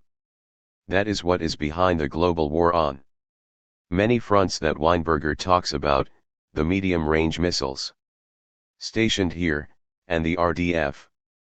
They are meant to quickly bring things to a head. That is the nature of the conflict. Because a political victory is no longer possible for imperialism, the only option left is a short, total war. Revolutionary war is a qualitative concept. It not only addresses the conflicts occurring on different levels, but demands a conscious decision. In its favor, a conscious decision in favor of proletarianization and the abolition of private property. We're not struggling with some abstract understanding of imperialism, as if it were something with no connection to our lives. We're struggling because we know what it is, because through the rupture each of us has experienced its depths of destruction and alienation. Our struggle is based on an understanding of the system that is rooted in an awareness of our own situation, and this is the basis of our desire for liberation, because the fact that the metropole is ripe for revolution is experienced on a personal level. One cannot live in a system where one's existence is based on extermination, where every idea and any humanity can only be asserted violently, through revolution. And we base our attacks on an analysis of the conditions here. The imperialist center, the continuity of German imperialism since 45. In reactionary alliance with the preeminent capitalist power today, and the formation of an imperialist bloc and a unified military commando. In recent years there has been a tendency on the left here to generate different lines based on concepts like anti-imperialism, internationalism, and social revolution. But given that they address the same thing, these concepts cannot be placed in contradiction to one another, otherwise they become a caricature of themselves. Internationalism reduced to appeals for solidarity with revolution somewhere else, so the question of whether people want revolution for themselves doesn't raise its ugly head. Anti-imperialism as research into imperialism, where the abstractions fail to address the practical question of how to resist it. Social revolution as a synonym for social questions that must be addressed to meet people's needs, which can only end in reformism so long as the key question is ignored, namely what power relations need to be destroyed for people around the world to have their needs met. This approach only blocks any learning process or practice that could lead to a united attack. The goal of the front in the metropole is internationalist liberation, social revolution and anti-imperialism based on an antagonistic relationship to the power structure. The RAF developed its attacks along both these front lines, against the internal power structure, the imperialist state, and against its bulwark, the US military apparatus. That was our fundamental starting point, the fact that the revolutionary process could only be carried out using antagonistic power if our strategic goal took the unified nature of the imperialist system into account, the social revolution as a world revolution. If the system is not completely destroyed, the social revolution cannot pursue its needs or goals in any sector. Certainly not in the metropole. Here, nobody seems to grasp that. We wanted to make that concrete in 77, because it was the practical point at which the two coincided and their strategic identity became clear. They converged inasmuch as the question of power posed by the FRG state forced the entire system to respond and mobilize. At that point, and for the first time, they openly based their actions and decisions on the reality of the international class war, because by attacking this state we also attacked its function within the greater imperialist project, which is to establish the necessary conditions here in Western Europe for them to carry out their global offensive, and because in order to act at this level they must do so as a unified system. Their decision as an alliance not to engage in the prisoner exchange was a strategic decision that touched upon the basic nature of their military project, the question of whether they could pull it off here. For them, it was a question of doing whatever was necessary to preserve the first phase of West European unification that had taken place prior to 77. the integration of police forces and the centralization of counterinsurgency, because this is the internal precondition for the second phase. The arming and shaping of the West European states as centers for war. A victory for the guerrilla in the FRG, the country that has led this process and pushed it forward, would have posed some basic questions. It would have fundamentally altered the balance of power here and everywhere. So Schmidt got to the point where he had to unleash the fascism of the metropole both at home and abroad, using it to set the next phase in motion. In London, on October 28, 10 days after Stamheim and Mogadishu, he demanded that gaps in the missile system be closed, and that the new American medium-range missiles be stationed in Western Europe. It was the overall situation that determined the intensity of the confrontation in 77, as well as its dimensions, every step of the way things were coordinated with Carter, Giscard, 16 and Callahan, 17 Schmidt's source for every word that entered the federal government's official documents. The U.S. State Department's crisis management team remained on duty in Bonn the entire time. Threats were made against the countries that the prisoners had identified as potentially willing to receive them. Eventually the imperialist actions were integrated to enable the GSG-9 to act against the Palestinian commando in Mogadishu. Because it was a strategic decision made at the level of the entire system, the interest of West German businessmen in saving one of their own was also overruled. Schmidt's job was to negotiate domestic priority ties with business and the opposition. The practical expression of this was that he involved Zahn and Brauchitz-Gatin in the crisis management team, integrating them directly at the decision-making level. Such concert action also led to Strauss's trip to Saudi Arabia, where he publicly promised the Saudis Flick Leopards 19 to be used against Somalia. Somalia was the country that, at that point, had publicly said they would take in the prisoners and had thus exposed Wisniewski's lies. This came out when, much later, the Saudis asked where the Leopards were, and neither Schmidt nor Cole 20 could push the issue by the pro-Israel lobby in Parliament. Schleyer naturally placed his complete trust in Brauchitz, as his letter proves. This was a given, because more or less all of the important figures in Bonn were caught up in these companies' political nets, as he well knew. All of that was nothing but an afterthought, and any commitment the business world had to him was never more than show. In the phase we are now in, it is not the interests of the different factions that are decisive, but those of the entire system. Ponto's successor Friedrichs 21 said, "It is only a problem if it affects the material core, meaning, not when it affects just one or two of their most important people, but only when the functioning of the most central aspects of their power structure is threatened, because then the whole machine will be disrupted."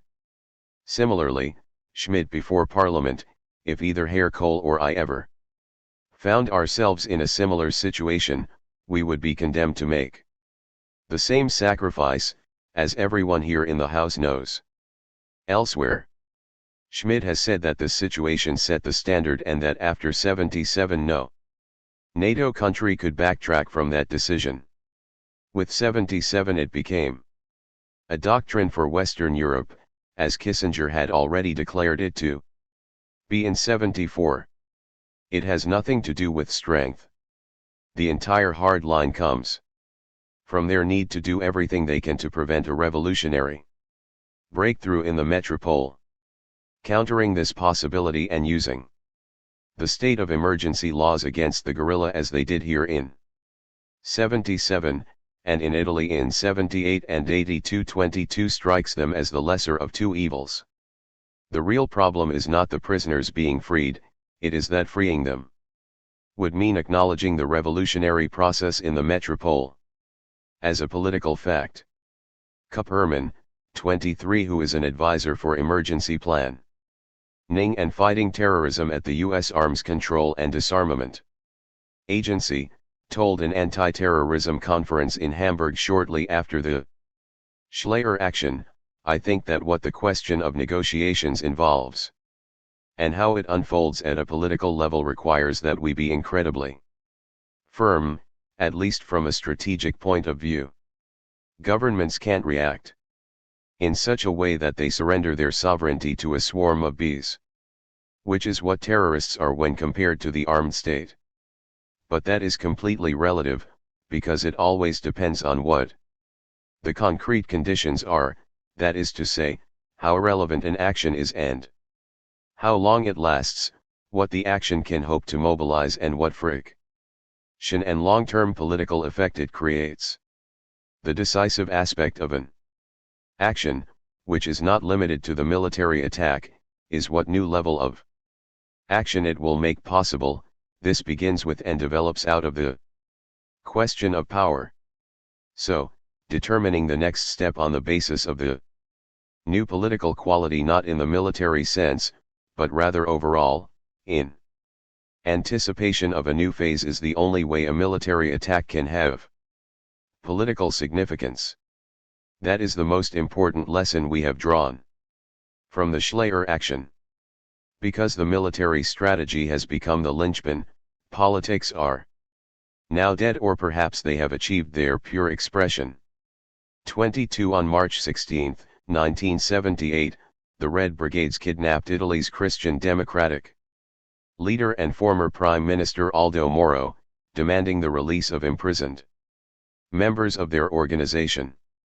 The government refused to negotiate, and, after 55 days, the Red Brigades executed Moro. On December 17, 1981, the Red Brigades kidnapped U.S. General James Lee Dozier. He was freed by a NOCS, Italian counterinsurgency, unit 42 days later, on January 28, 1982. Besides a paramilitary response, the Italian state also implemented a judicial counterinsurgency assault, which took form as a law named after Minister of Internal Affairs Francesco Cossiga, introducing temporary provisional detention in police custody, extending search powers without a mandate from the competent judge, further increasing the length of preventative imprisonment, and introducing the criminal offense of subversive association. The Cossiga law also introduced sentencing discounts for terrorists who choose to cooperate. This was the first special law on repentance that entered the Italian legal order. Italo di Sabato, Osservatorio Sola. Repressione, Italy, The Never-Ending Emergency, State Watch Bulletin 19, No. 1. January-March 2009. 23 Robert Kupperman was a leading U.S. counterinsurgency expert. After leaving the government, he worked for the Center for Strategic and International Studies until his death in 2006, authoring several books on terrorism. Stumper24 has already said that security policy has become survival policy for the imperialist states. The national security state is the form this survival policy takes internally. It is a preventive reaction based on the global intensification of the tensions between imperialism and revolution against the national and international struggle of this decade. Boch 25, against the epical upheaval, Stumper, against the possibility of international civil war. Giesler 26. Against the backdrop of world revolution, they are formulating their concept of a reactionary world state. When Mayhofer spoke some years ago about the global domestic policy and global society, where there were no revolutionaries, just criminals, and Riebman spoke of the calm international legislation designed to prosecute the liberation movements, that wasn't simply their fantasy of a 1,000-year imperialist Reich, it has a real, uncompromising basis. A West European strategy. a European BKA, and a NATO foreign policy that speaks with one voice are to be the legs on which it will stand.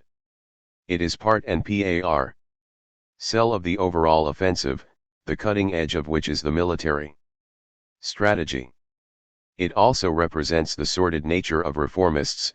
They deal with imperialist war as if it were insane and irrational, reducing it to an incomprehensible and surreal apocalypse, because they really don't want it. They don't want to be blown away, but they want the struggle against it even less. That is not really irrational. It has an elementary and precise goal, to destroy the worldwide antagonism, while ensuring one's personal survival.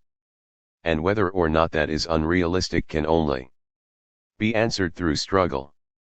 It is, in any event, an open question at this point, and it is the key question at the heart of the conflict today.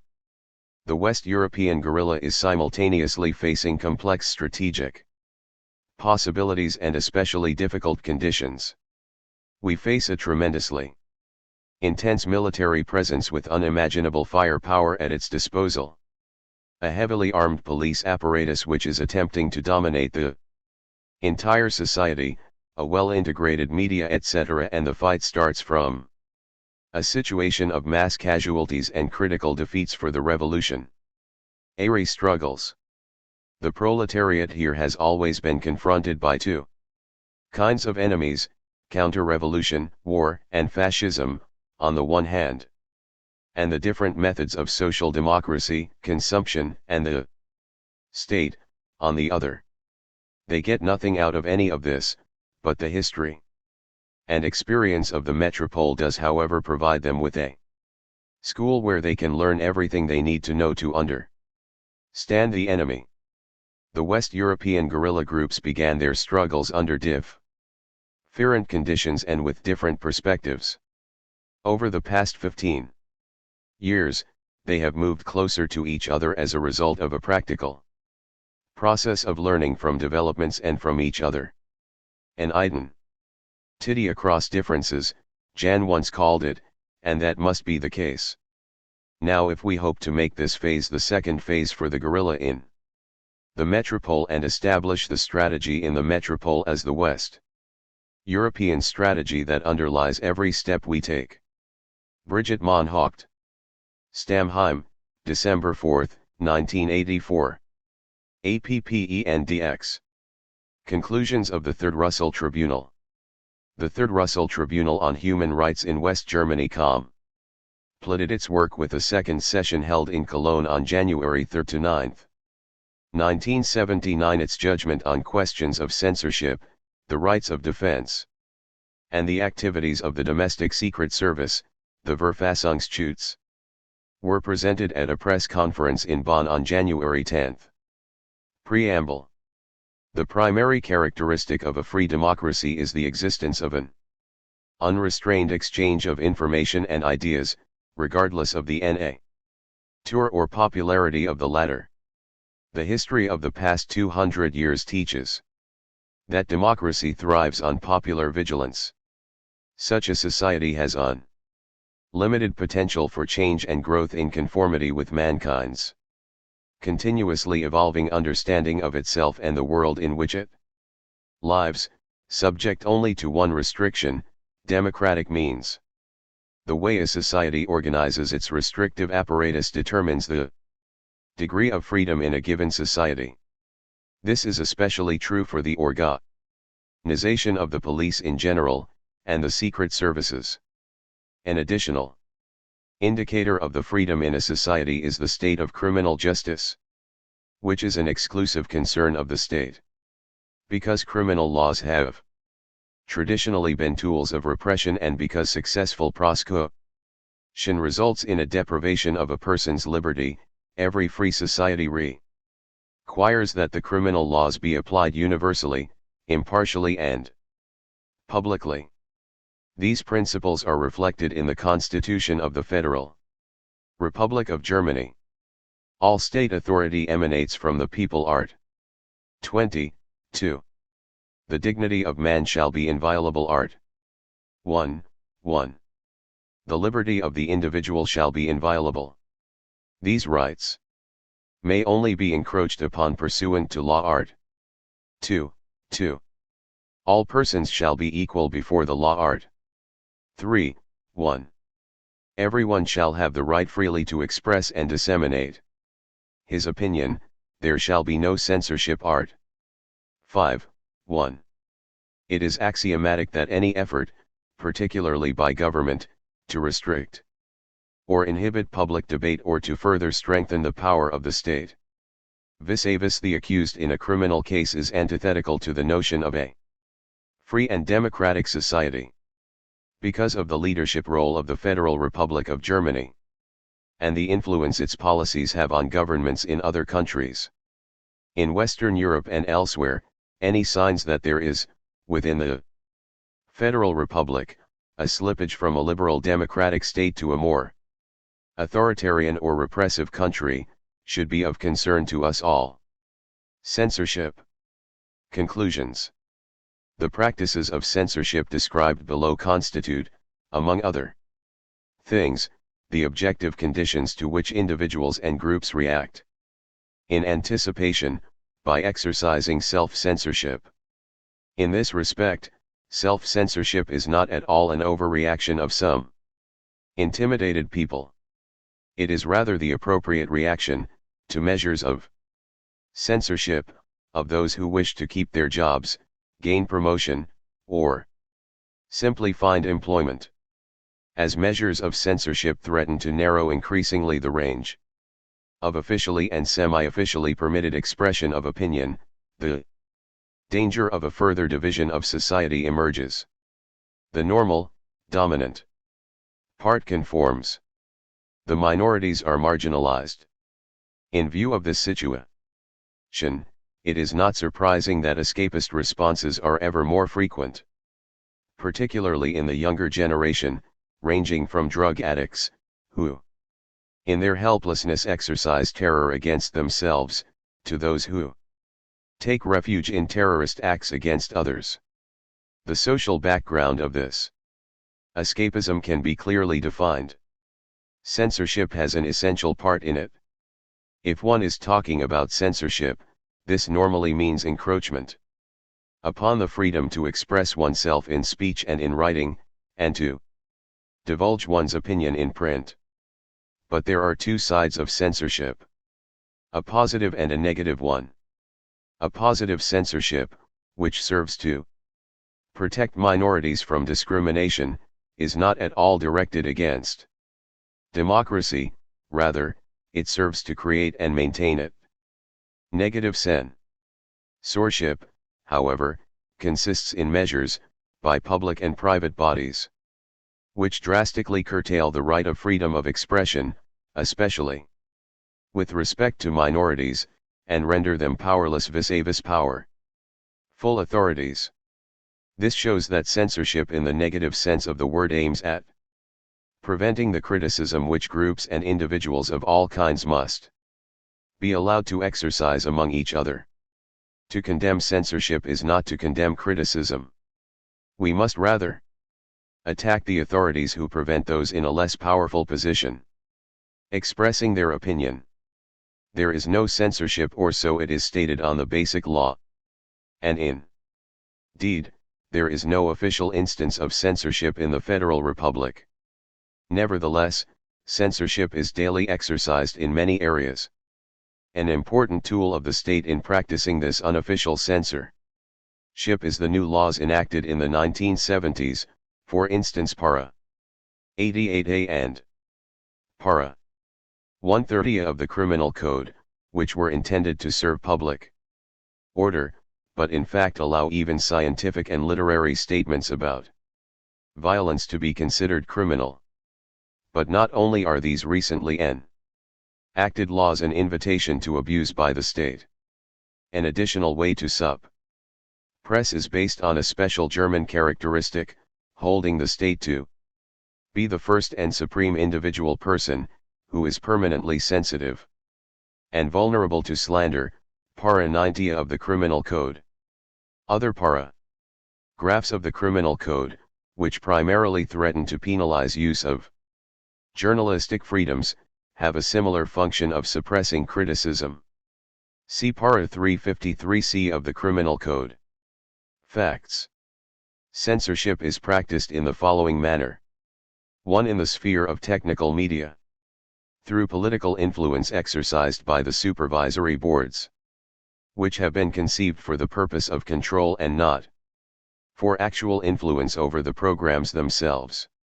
In this way, the broadcasting law, which defines the technical media as institutions under public law, intending to hand responsibility over to the citizens, has been weakened. 2. In the sphere of public libraries. Pressure is exerted by the authorities concerning the purchase of books, the placing of books on the shelves to which the public has access, employment policies, and control of reading habits. 3. In the sphere of the theater. Influence is exercised by local and state, Länder, authorities on the repertoires of municipal and state theater. Children's and youth theaters are especially afflicted, because as independent groups they often have no facilities of their own. 4. In the spheres of the press, bookstores, universities, and critical art, e.g. there are tendencies to attack art if it is more than just art, to restrict the freedoms of scientific research, of teaching and learning if social activity does not fit the normal pattern, to bury publishing houses and bookstores in lawsuits and searches, to the extent of endangering their economic existence, merely because they had published and distributed unfavored books, to threaten journalists with punishment for passing on information which they had obtained in a quite legal manner, etc., etc. Rights of defense. Conclusions. It is the jury's opinion that recently enacted laws and measures adopted in connection with the cases of alleged terrorism described in some detail under the heading Facts constitute a serious threat to human rights. The jury finds that there are intrusions into the relationship between attorneys and clients, whose rights of comprehensive and sufficient defense by a defender of choice must never be violated. There are encroachments upon defendants' rights to a full hearing by the court, and in some cases detention conditions exist which more likely result in physical injury or psychological deterioration, thus violating the defendant's right to a fair trial and humane treatment. Since there is a danger of extension to other criminal proceedings, there is also a possible danger to each individual citizen of the Federal Republic. Facts. An effective defense is hindered by measures which presume a general suspicion of complicity between the attorney and his client. We list a few of these measures. 1. By controlling the correspondence, by frequent house searches and confiscation of defense files, and by setting up glass partitions for prison conversations, the absolutely essential trust and confidentiality of communication between attorney and his CLI, and is hampered in so-called terrorist trials. There are examples in which, through manipulation of the charge, these restrictions are extended to other trials with a political background. 2. A zealous defense which is required by law is endangered, as in some cases defense attorneys were excluded from the trials because they had strongly supported their clients' interests regarding the conditions of detention, which was interpreted by the courts as complicity with the accused. Another danger results from the fact that criminal and court of honor proceedings were instituted against defense counselors because of vigorous argumentation on behalf of their clients in general. 3. Defense counselors in so-called terrorist trials have to put up with degrading body cavity searches, upon their refusal to submit. They are charged substantial sums for costs. 4. In several cases the telephones of defense lawyers were intercepted and confidential conversations between attorney and Client were monitored by hidden microphones. 5. On account of the so-called contact ban law, contact between the defendant and his attorney may be interrupted for an unlimited period of time, or even prevented from the very beginning. On the other hand, the prosecution is allowed to see and question the prisoner practically at any time. By these measures, an effective defense can be not only impeded but even made completely impossible. Furthermore, the prohibition of collective defense constitutes a serious impediment for an effective representation of the defendants. An attorney who has represented one member of an alleged criminal group is not permitted to represent another alleged member of the same group in a subsequent trial, although prosecutors are permitted to gain a growing expertise by prosecuting an unlimited number of accused persons. Certain accused persons, alleged to be members of a terrorist organization, are subject to imposition of total isolation and sensory deprivation, which results in serious physical and psychological damage. We call your attention to the evaluation of such a treatment, from a report by Amnesty International, dating from 1973. Every investigative procedure which has as purpose or consequence to cause a deterioration or malfunction of the mental processes of a human being is just as heavy an attack on the inherent dignity of the person as the more traditional physical techniques of torture. Accused persons who are treated in this manner, and therefore are not fit to stand trial, find that the proceedings continue in their absence. This is based on the rationalization that defendants themselves are responsible for the detention conditions they are subjected to. This practice is a violation of the defendant's right to legal hearing. The Domestic Intelligence Service, Verfassungsschutz. Conclusions. In any free democracy, the rights of individuals or groups of citizens are threatened by the existence of a domestic secret service. In the FGR, this threat is substantial because of the installation by its domestic secret service, the Verfassungsschutz, of a vast network of information gathering, storage and dissemination. Far from protecting the Constitution, the Verfassungsschutz today is the crucial component of a vast machine which, by a system of secret collection and distribution of information, and misinformation, of which the individual has no knowledge and to which the individual has no access, has destroyed the livelihoods and reputations of innocent German citizens, and sometimes has caused them to be imprisoned, and threatens to exercise this power over the lives of countless others. In many cases the victims are those with no explicit political views, and in others, the people affected have done no more than exercise their democratic right to express individual political opinions. The growth and practices of the Verfassungsschutz are totally out of proportion to any actual threat to the state. The Verfassungsschutz has its own momentum, which not only is not controlled by Parliament but which actually defines the security needs of the state without adequate and efficient parliamentary control. Indeed, the Verfassungsschutz itself constitutes the largest threat to a free democracy because it can become a kind of secret government. Some salient facts. 1. According to the statute regulating the Verfassungsschutz, the task of the federal and state, Länder, authorities for Verfassungsschutz is to collect and evaluate intelligence, news, and other material concerning efforts which aim at an abolition, change or infringement of the constitutional order of the Federal German Republic or in one of the states, or at an illegal encroachment on the work of members of constitutional organs and institutions of the FGR or a state. 2. Secrecy surrounds the Verfassungsschutz, thereby ensuring that much information about it is limited to little more than approximations. In the 10 years 1969 to 1978, the budget of the Verfassungsschutz increased more than threefold from 29.9 million dm to over 100 million. 3. By 1975 the Verfassungsschutz had created computerized files on over 2 million citizens of the FGR and an additional 190,000 in West Berlin, where these files represented 10% of the population.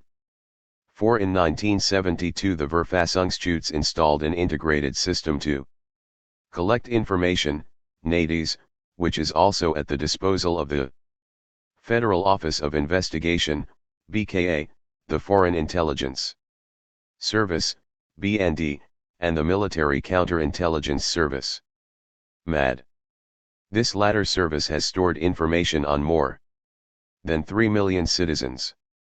The Verfassungsschutz also exchanges information with other bodies, and has direct access to the Common Police Information System, INPOL, which is linked to NADIS. INPOL includes guides to all sources of information available. The Verfassungsschutz also has access to the computerized records of universities, public libraries, the personnel departments of the public services and governments of the state, Länder, among others. INPOL receives 6 million requests a month for information. 5. The Verfassungsschutz exchanges information with foreign intelligence organizations, including those of severely repressive dictatorships, thereby ensuring that many citizens and foreign ERS live their entire lives dominated by fear. 6. The Verfassungsschutz exercises a system of classification of citizens, who may be authoritatively defined as enemies of the state without any opportunity afforded to challenge such a description. 7. The nominal accountability of the Verfassungsschutz to the Federal Interior Minister excludes popular accountability. An arrangement also exists which ensures that the Verfassungsschutz bypasses Parliament. 8. The Verfassungsschutz has developed a system of interlocking computerized information, shared with many organs of the state including police organizations, thereby partially circumventing the restriction that the Verfassungsschutz should not possess police powers. In this way, there is a tendency for the separation of powers, not only between the executive, the legislature and the judiciary, but also inside the executive and its different branches, to be modified in the direction of a unified structure of power. The verdict of the tribunal. At the conclusion of the public session, members of the tribunal voted by secret ballot on the following 8 questions, concerning the subject matter of the second session. Votes cast are shown below each case. The Council of German members of the tribunal, Beirat, did not vote. Censorship. 1. Are there laws in the Federal German Republic which unconstitutionally restrict the free expression of opinions in the political field? Yes, 12 no, nil abstentions, 1 insufficient evidence, nil. 2. Has the application of forms of censorship in practice directly infringed the rights of free speech in the Federal German Republic? Yes, 12 no, nil abstentions, 1 insufficient evidence, nil. 3. Is there evidence of an overall trend towards greater censorship in the Federal German Republic which endangers the right of free expression of all kinds? Yes, 7 no, 5 abstentions, 1 insufficient evidence, nil. Rights of the defense. 4. Does the Kontaktssperrgesetz infringe upon the right of defense? Yes, 12 no, nil abstentions, 1 insufficient evidence, nil. 5. Are there any other interventions into the relationship between attorney and client which violate the right of the defendant to comprehensive and sufficient defense by an attorney of his choice? Yes, 12 no, nil abstentions, 1 insufficient evidence, nil. 6. Has the continuation of trials without the defendants, in some cases, violated their constitutional right to a fair and public hearing. Yes, 12 no, nil abstentions, 1 insufficient evidence, nil. 7 Are there certain cases of prison conditions in the Federal German Republic, e.g. social and sensory deprivation, which are apt to cause a physical or psychological deterioration or destruction of the personality of the accused? Yes, 12 no, nil abstentions, 1 insufficient evidence, nil. 327 Third International Russell Tribunal. Verfassungsschutz, Domestic Intelligence Service. 8 Are the practices of the Verfassungsschutz in the Federal German Republic consistent with the legitimate role of government in a free democracy? Yes, 1 no, 11 abstentions, 1 insufficient evidence, nil. 328. APPENDXII. Book's lies. At the time this statement was issued, Peter Jürgen Buch had never been more popular with the liberal intelligentsia. In 1985, former SDS leader Peter Schneider co-authored a book with him examining the armed experience. The next year, following a legal appeal backed by many progressives, his sentence was reduced to a single life term. During this period, Buch continued to protest his innocence of the various charges for which he had been convicted, while still not testifying against his former comrades. His first testimony in this regard would come in the early 1990s. Buch's celebrity took a somewhat excruciating twist in 1988 when he accepted 20,000 DM as a donation to his legal appeal from the brothers of liberal diplomat Gerald von Brunmühl, whom the RAF had assassinated in 1986. In 1992 he would finally admit that contrary to what he had always insisted to his supporters, he had in fact been an active participant in the RAF's actions. In 1977, he would only be released in 1998. M&S. We weren't going to say anything about Buch. The main point we want to make here is that he knowingly betrayed the group for months, wasting a significant amount of its energy, and after his lies were out in the open, preventing a reasonable resolution of the issues. It was always more important for us to clarify the conditions within the group, the subjective and political content, than to deal with Buch and the contributions he has been making to the anti-RAF smear campaign since 1981, and this allowed him to play his game for quite some time. We are now going to present a few basic facts, as there is a serious lack of concrete information that we now realize could contribute to a more useful discussion. A more complete report will be issued if necessary. Early on, Buch told the group he told several individuals a story about being examined by a doctor before he went underground and learning that he had intestinal cancer. As a result, he only had a certain amount of time left to live. Later, Buch would complain of, and was visibly in, extreme physical pain.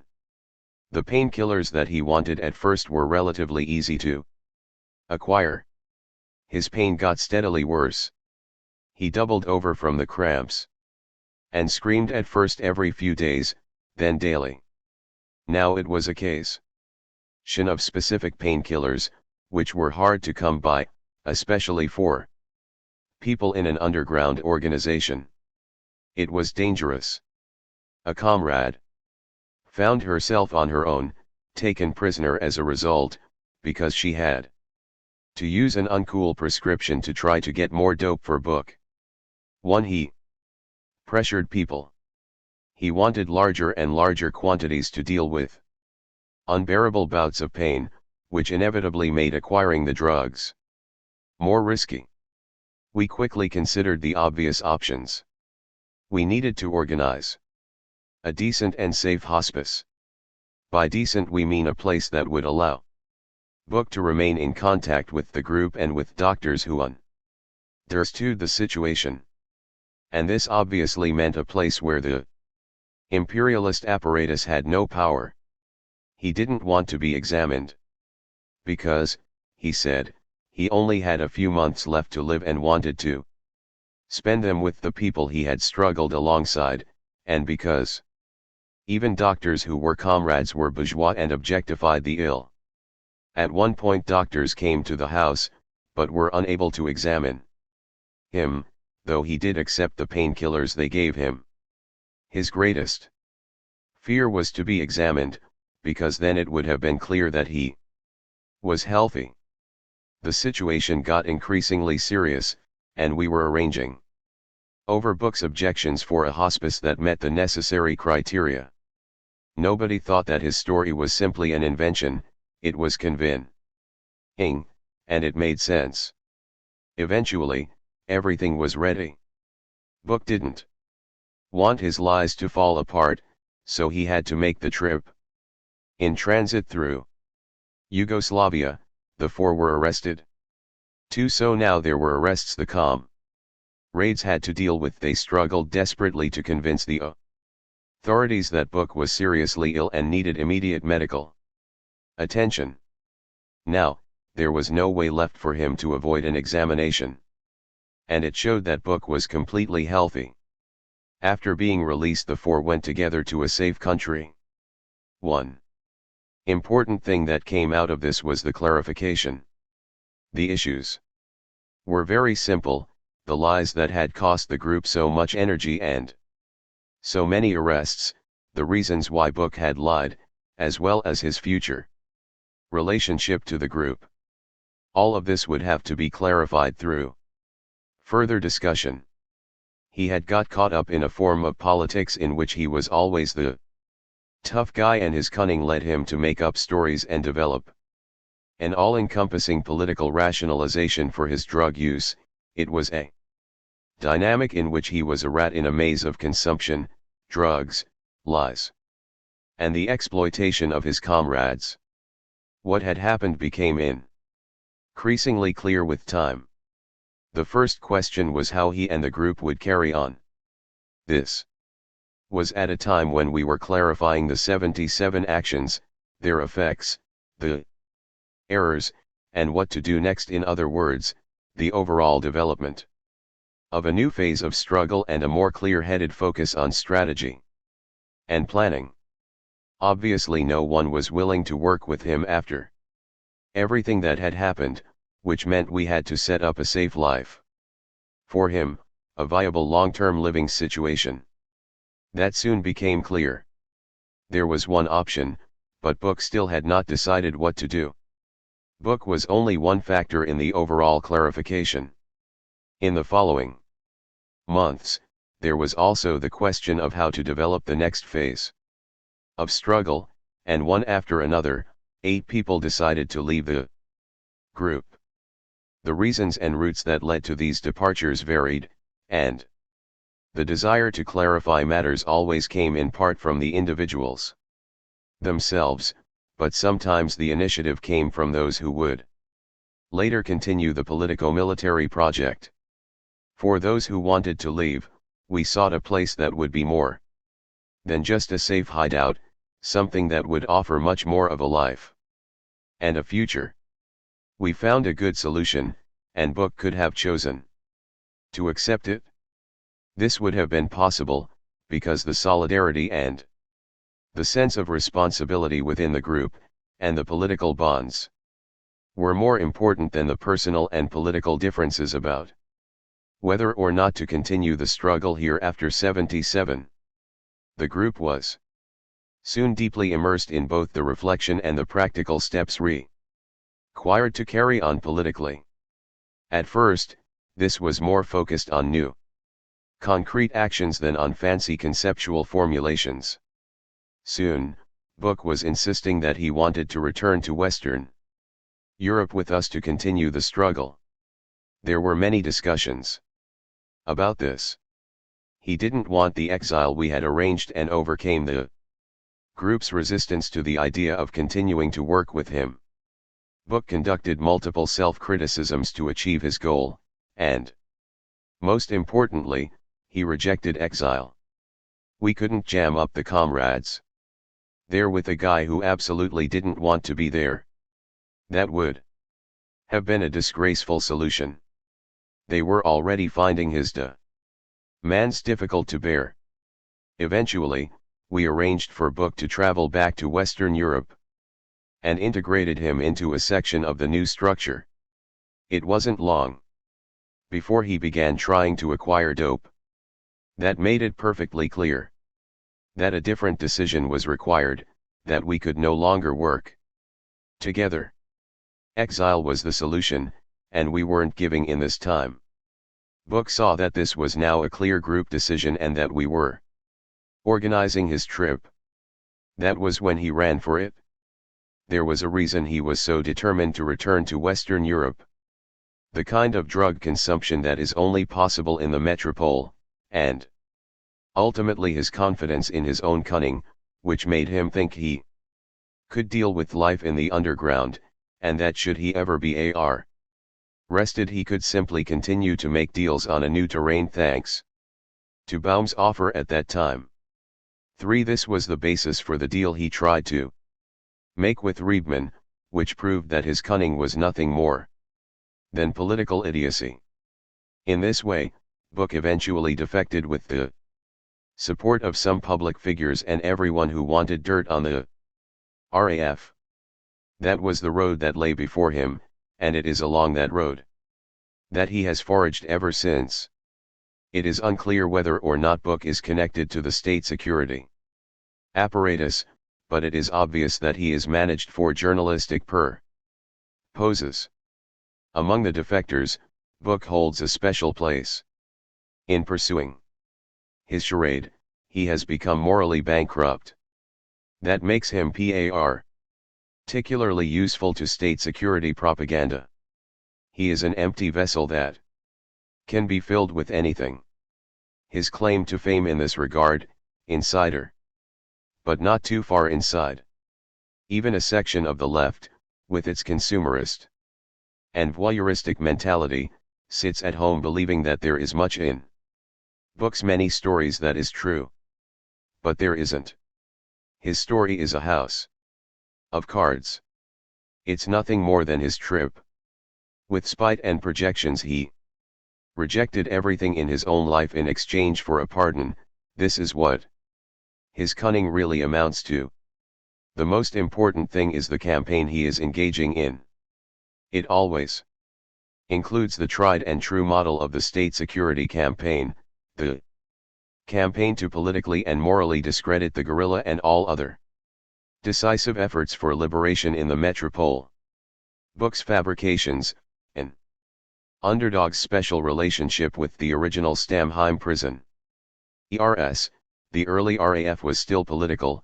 The RAF continues as the struggle against prison conditions, the hierarchy, the futile attempt to shape the new human, group pressure, his friendship with the Palestinians, which served to protect him from the group, the return home, and the red car pet rolled out for his rehabilitation, with the claim that the Nazis were worse and they never had to serve time in prison.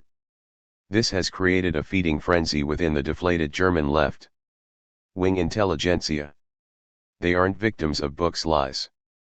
It's a mutual arrangement. It all serves to justify their shameless subservience to power. The fleeting moment of truth that these sectors of the left experienced in '77 melted away in their dance with the fraud. Book Die Zeit proudly presents, while in Spiegel one can read that Weizsäcker is interested in the case. The extensive media campaign. The showpiece of contrite, repentant former militants and an imposed peace. All of this is fuel for expanding the role of German imperialism on a world scale.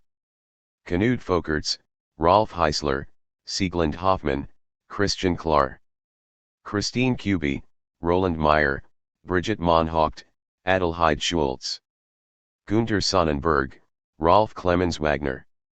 August 1988. APPENDIX3. For us it was a question of learning explosives and shooting techniques. The following interview with Helmut Pohl was originally published as RAF Bestätigt Ausbildung und Waffen in der DDR, Helmut Pohl dementiert Spionage im Auftrag der Stasi. In the July 7, 1991, Frankfurter Rundschau. On November 9, 1989, the Berlin Wall had fallen, and soon afterwards the entire GDR was annexed by the FRG. Over the course of the summer of 1991, all 10 former RAF members who had been living in the GDR were captured. All except Inga Viet would provide the police and crown prosecutors with information about the guerrilla, leading in some cases to new charges being laid against prisoners from the RAF. Viet, it should be noted, did provide information about her former contacts in the MFS. M&S. Frankfurter Rundschau, Herr Pohl, we'd like to proceed directly to the question of the connection between the RAF and the Stasi. When were you yourself in the GDR for the first time? Helmut Pohl, first, I'd like to say a few words. We only agreed to this because we feel compelled to comment on this GDR story, which has been blown out of proportion. Neither for our practice nor for the GDR did the contact have the significance that has been attached to it. Of all our international contacts, those with the GDR were the least significant. The only reason to discuss them is that the story has been exaggerated, and that must be corrected. Frankfurter Rundschau will take that into consideration. Again, when did you first travel to the GDR? Frankfurter Rundschau, as early as the early 1970s, the GDR apparently allowed RAF members to transit through 334 Appendix 3. Pohl, I've been with the RAF since the end of 1970. The only transit was in connection with training in Jordan. I didn't take part in that in 1970. At that time, the group traveled from Schenefeld to Jordan, using phony IDs.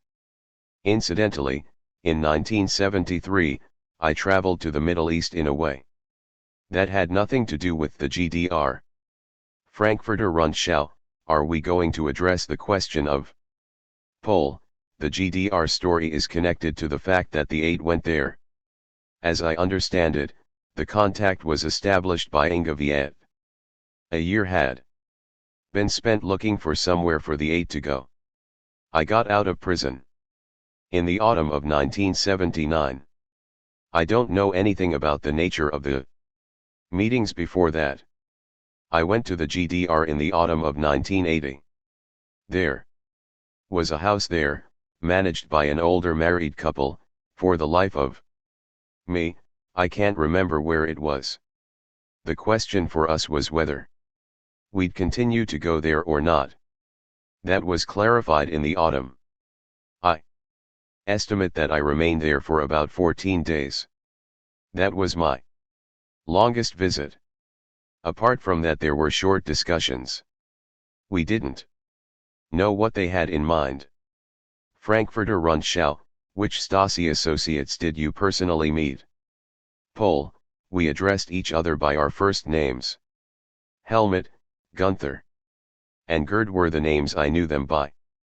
I learned their last names when they were printed in the press. Frankfurter Rundschau, what did you talk about with them? Pohl, about the military-political conflict surrounding Missile Station. Ing. We were interested in getting a picture of how other countries saw it, because, as a result of its internationalism, the GDR knew a lot about third world countries. Their views interested us. Frankfurter Rundschau, was the exchange productive for the RAF? Pohl, let me finish with the first question. I want to give you a complete picture. In early 1984, we ended the contact to the GDR from our side.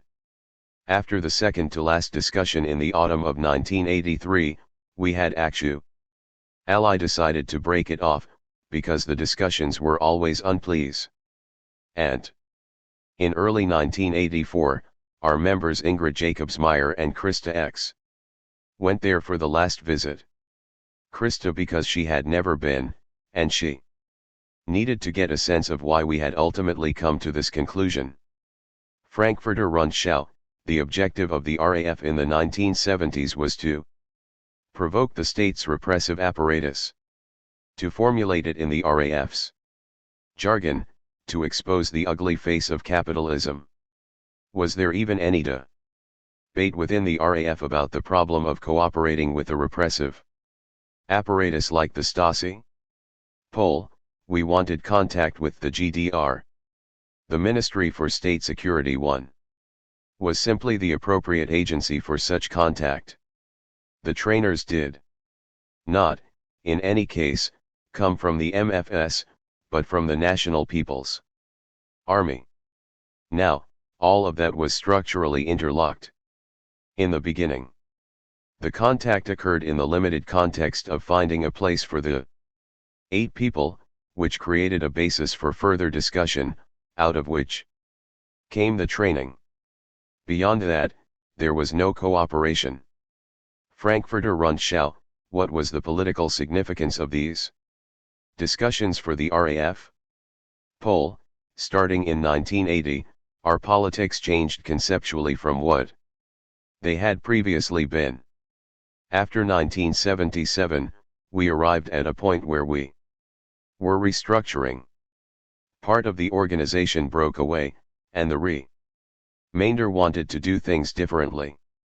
We developed the front strat, e.g. as a strategy against the offensive of the imperialist state.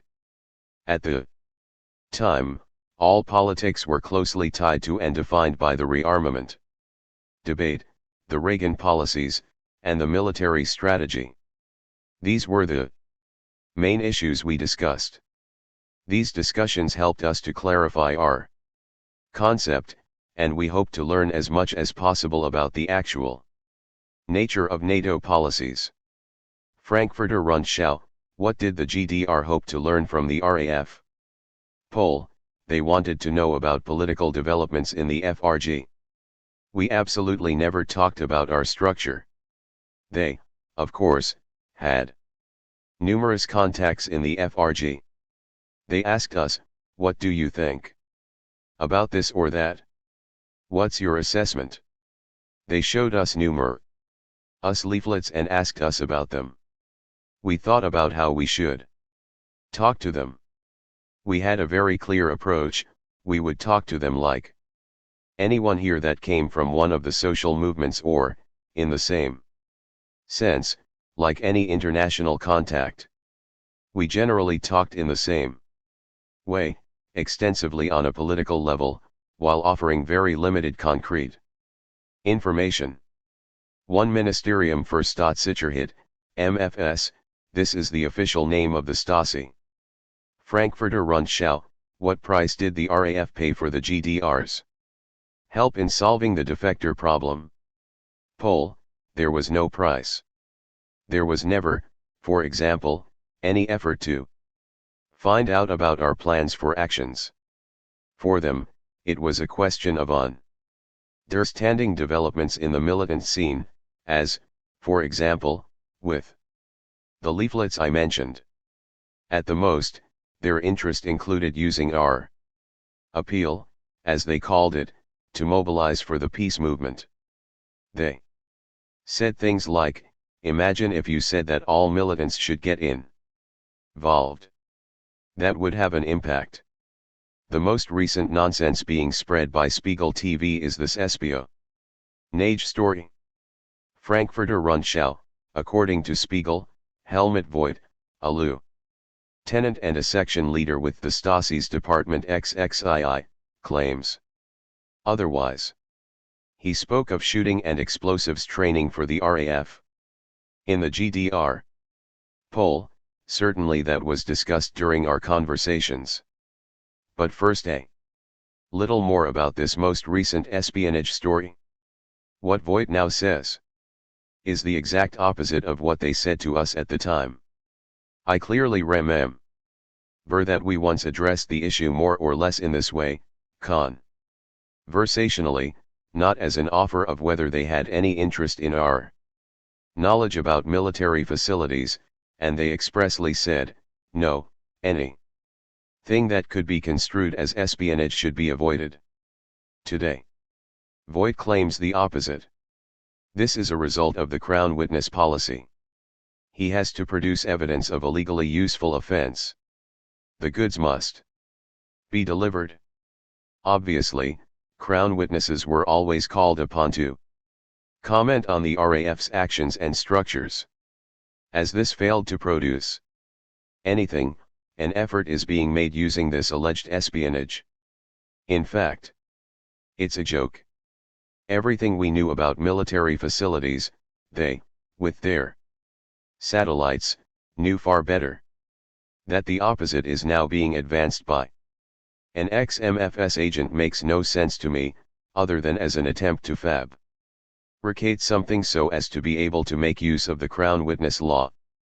Frankfurter Rundschau, did the people you talked with have it in the back of their minds to discuss defection with active members? Poll, from the start, it was clear to us that they weren't in contact with us because they agreed with the RAF's politics. They said they found them incorrect. For the socialist states, the revolutionary process would unfold through three main currents: the socialist states, the working class in the capitalist centers, and the liberation movements in the so-called Third World. It was clear to us that they wanted to integrate us to serve their political interests.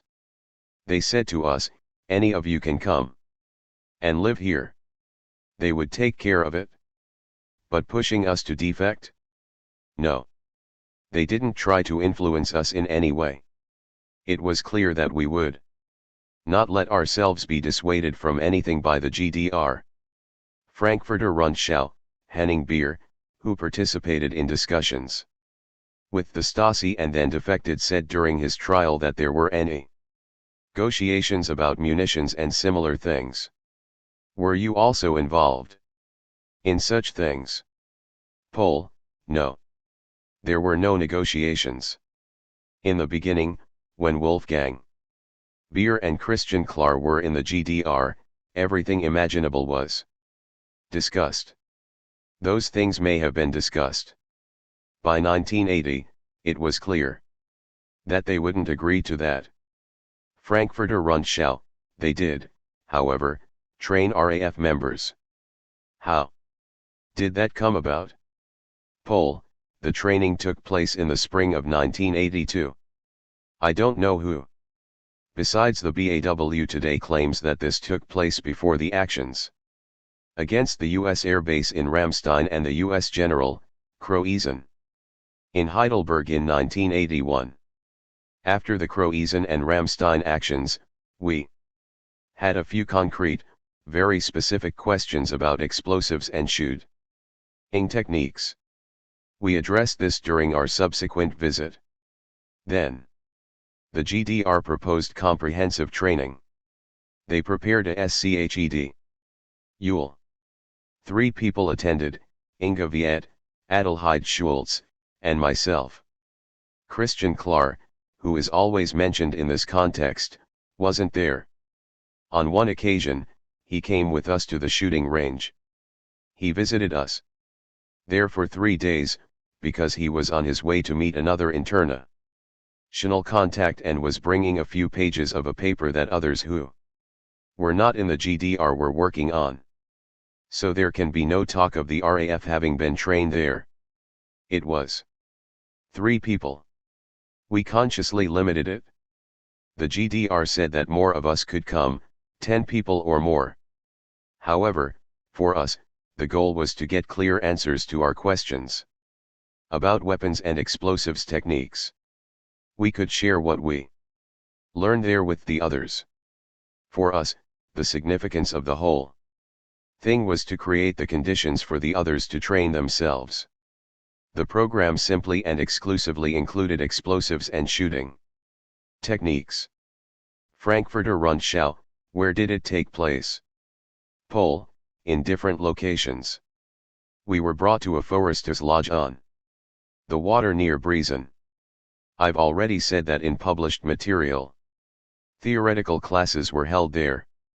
The practical classes took place in different places at National People's Army military facilities. Gun training included pistols, semi-automatic pistols, and short and long range weapons of various types. One day, we practiced with the Soviet RPG-7 grenade launcher. Explosives techniques, including industrial and homemade explosives, were obviously important for us explosives and the construction of detonators. Frankfurter Rundschau, what the Stasi people also report that a Mercedes-like Croizens containing mannequins and a German Shep herd was fired upon. Is that true? Pole, oh yes, the German Shepherd. That much is true. When we arrived at the location, the Mercedes was there with the dog in it.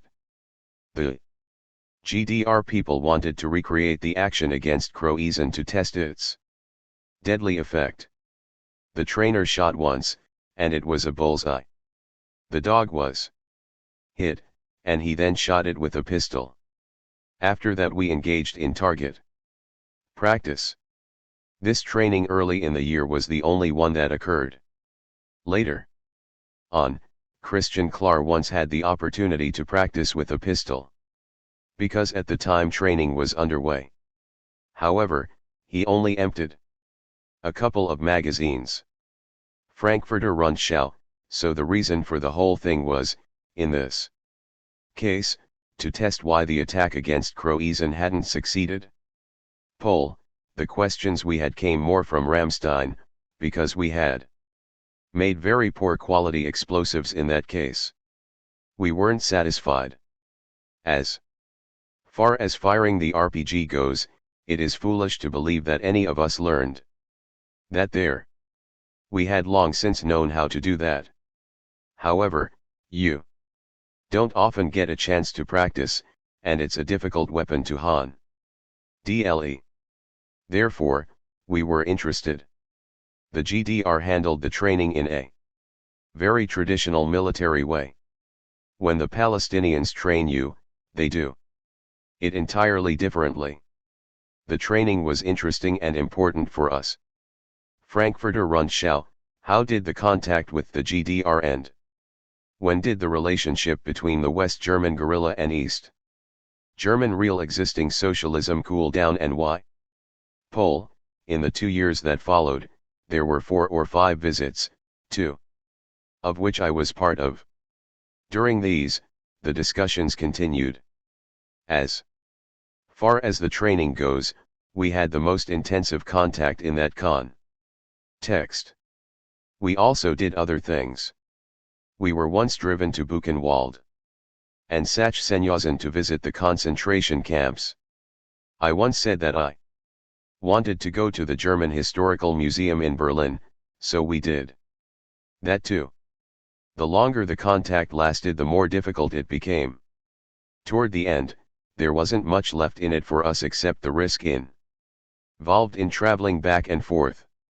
We had the impression that it was only defensive, only pronouncements and rationalizations, just securing socialism and the peace policy. It was so artificial that instead of talking to them, we could have read Neue Deutschland. 2. We didn't learn anything new from it. Frankfurter Rundschau, were you disappointed with this behavior on the part of your partners in the anti-imperialist struggle? Pole, we didn't see them as partners, they were simply one of the existent realities. Because of historical developments, the socialist states played a particular role in supporting the liberation movements. We didn't care a whit about real existing socialism. The artificiality and the clichés that aspect created friction at every point. We were probably sometimes as unbearable for them as they were for us. When things started to get rough, they said that that was simply the proletarian way. However, they also did quite a bit. At the beginning, we were surprised with the qualitatively positive way they incorporated the 8 people that wanted to leave the RAF. Frankfurter Rundschau, do you want, at this time, to provide details that are previously unknown and will sooner or later be published? Poll, if something more comes out at this point, if more crown witnesses from the former GDR come forward, then they are lying. I can only talk about the period up until 1984, but I can't imagine that similar contact was re-established later. In the meantime, the Verfassungsschutz has claimed that the support milieu, as they call it, had contact. That's complete nonsense. The fabrication is, we facilitated further contact via the above ground and maintained it in the same way. However, we never discussed it with anyone. Even within the RAF, we limited information about the GDR to a few people. The other thing that I want to say about it is that the GDR was neither a rearguard nor a base of operations. There were visits and discussions, in general for 3 or 4 days, then we left. The longer, first trip at the end of 1980 had nothing to do with the crazy Schmidt story that the Stasi people are now telling, that they wanted to have us there longer to prevent us from carrying out actions. During the election in which Schmidt faced Strauss instead, it was because we wanted to clarify whether we even wanted to have further conversations. They are now trying to ensure that they get as much out of this as possible. We are alleged to have used the GDR as a rear base area due to the constant pressure created by the manhunts. However, that's not true. Frankfurter Rundschau, why not? Poll, because our logistics were good enough. As far as I know, we were never in our history as well positioned logistically as we were at that time. One more thing about the alleged continued contact through the above ground, that runs parallel to the fabrication about an aggregate RAF, by which as many people as possible are to be criminalized, because they were allegedly part of this aggregate concept. There may have been contact with the radical left scene, but that had nothing to do with us. You should not forget that at the time this was going on, political conditions were intense, with the missiles being stationed and the Reagan policies. You saw the relationship to the socialist states differently if you were afraid that a war was coming. We know that radical left groups in the movement that existed at that time went, for example, to the FDJ3 summer gatherings autonomen, as well as women's groups and professional associations. This was not a RAF thing, but rather it must be seen as an expression of the overall situation. There was, however, no RAF-MFS conspiracy. I know of no concrete contacts. We noticed that the GDR was looking for contacts across the militant spectrum. However, people kept their heads and closed that door. Frankfurter Rundschau, from prison, you were only able to follow the fall of the GDR through the media. What was your main feeling about it? Did you feel joy that masses of people went into the streets to demonstrate peacefully, or was your main feeling that everything was slipping away? Poll, I felt surprise. I had noticed the economic difficulties the socialist states faced. They had already talked about their economic constraints. However, nobody had thought that the socialist camp would implode. Frankfurter Rundschau, did you sympathize with this people's revolution? Poll, no. Obviously it was legitimate, correct, and inevitable that in a socialist state like the GDR, the population would at some point explode. However, I wouldn't call it a revolution. It was more of an outburst than a revolution. The cake was recut, and the East Germans, like the Germans and the Central Europeans in general, belong in there. Completely obvious self-perception to those who own everything and sit at the top of the power structure. In this way it is essentially a relationship of Europeans to the rest of the world. Frankfurter Rundschau, from your point of view, is there a difference between defectors like Peter Jürgen Buch, who rejected the traitor role, and Susanne Albrecht, who completely spilled the beans? 4. Pole, Buch played a very special role. I don't, however, see any difference. I don't know which of them played the worse role. It wasn't that the defectors had left the RAF. That was not the problem from our point of view. At the time, some of them waffled, and they were encouraged by us to leave.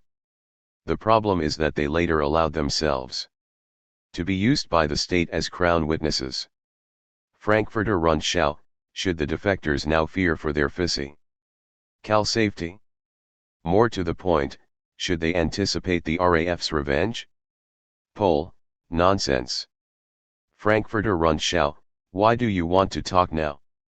Pole, that's a misconception on your part. Previously, the state never allowed us to speak out. We've been trying to speak publicly since 1988. During and after the hunger strike, we received tons of requests for interviews from the media. 5 at the time, Karl-Heinz Krumm from the Frankfurter Rundschau was among them. I always agreed, but the Ministry of Justice always forbade it. By 1987, we were putting every effort into finding a way around that problem. From the outset, we wanted to do it. In 1988, there was the Vollmer/Walser proposal. We accepted and made a concrete proposal. We, the prisoners, wanted to talk to them, even if it was only once. It would at least be a starting point. Frankfurter Rundschau, was the desire for discussion a question of a critical reappraisal? Pole, well, that was part of it. Since the mid-1980s, we've said it was time for an historical suspension of activity. No one took that seriously. Instead, everyone, the left included, heard what they wanted to hear. That was when it began, the starting point of our desire for a discussion with people and groups, as long as it did not contribute to state repression. The problem of a critical reappraisal of the past 20 years is not something specific to the RAF, it is the entire left's problem. It is not only a question of the armed struggle, yes or no. Frankfurter Rundschau, that is, however, a decisive question. Pole, it is part of it, but must be seen as the least important issue. Our politics can't be reduced to actions. You have to begin with an understanding of the current situation, and on that basis discuss the necessary methods for revolutionary politics. The question, violence yes or no, cannot be addressed in the same way today. Frankfurter Rundschau, was it not a concept that your side introduced? Pole, communiques achieve nothing. Even if the prisoners announce the end of the struggle, others will continue it regardless. The problem lies somewhere else entirely. I'm thinking about non-political violence. That arises from the compounding of contradictions, for example, right-wing radicalism and racism. On the international level, as well, for example, what we are seeing in Yugoslavia and the USSR. It runs through all levels, both domestically and internationally. The question is, how do you set a process in motion that can provide a new orientation, new reference points, and developments in the conflict? It's a question of real steps. Frankfurter Rundschau. Over the past few years, the RAF's attacks seem more and more like those of the Mafia. They are mostly conducted as ambush murders, for example Detlef Karsten Rohwedder, former head of the Berlin Treuhandanstalt. 6. Do you approve of this action? Poll: I won't respond to such a question. It's not an issue we address. The prisoners don't comment on armed actions on the outside. That, of course, doesn't mean that we'll never comment. Frankfurter Rundschau.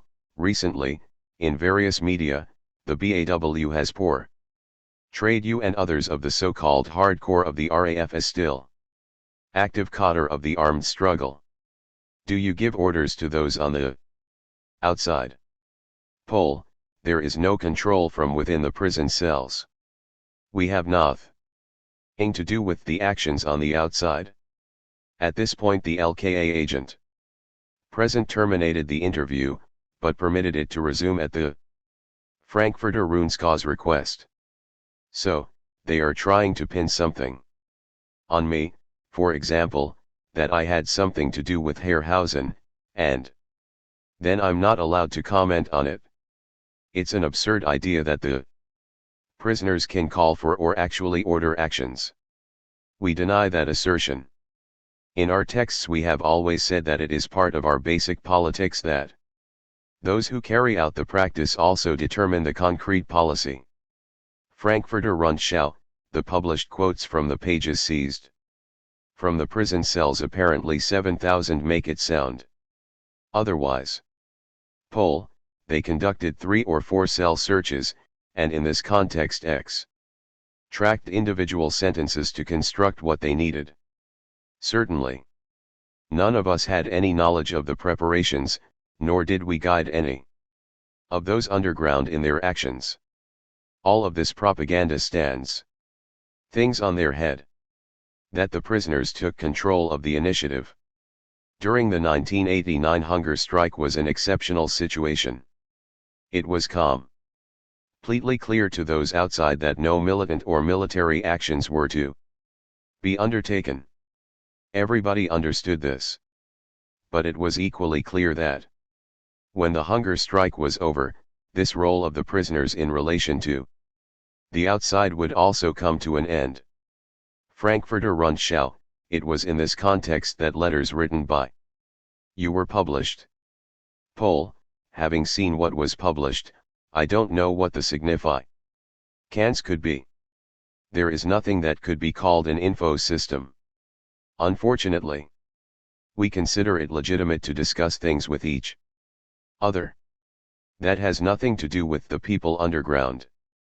That's not our business.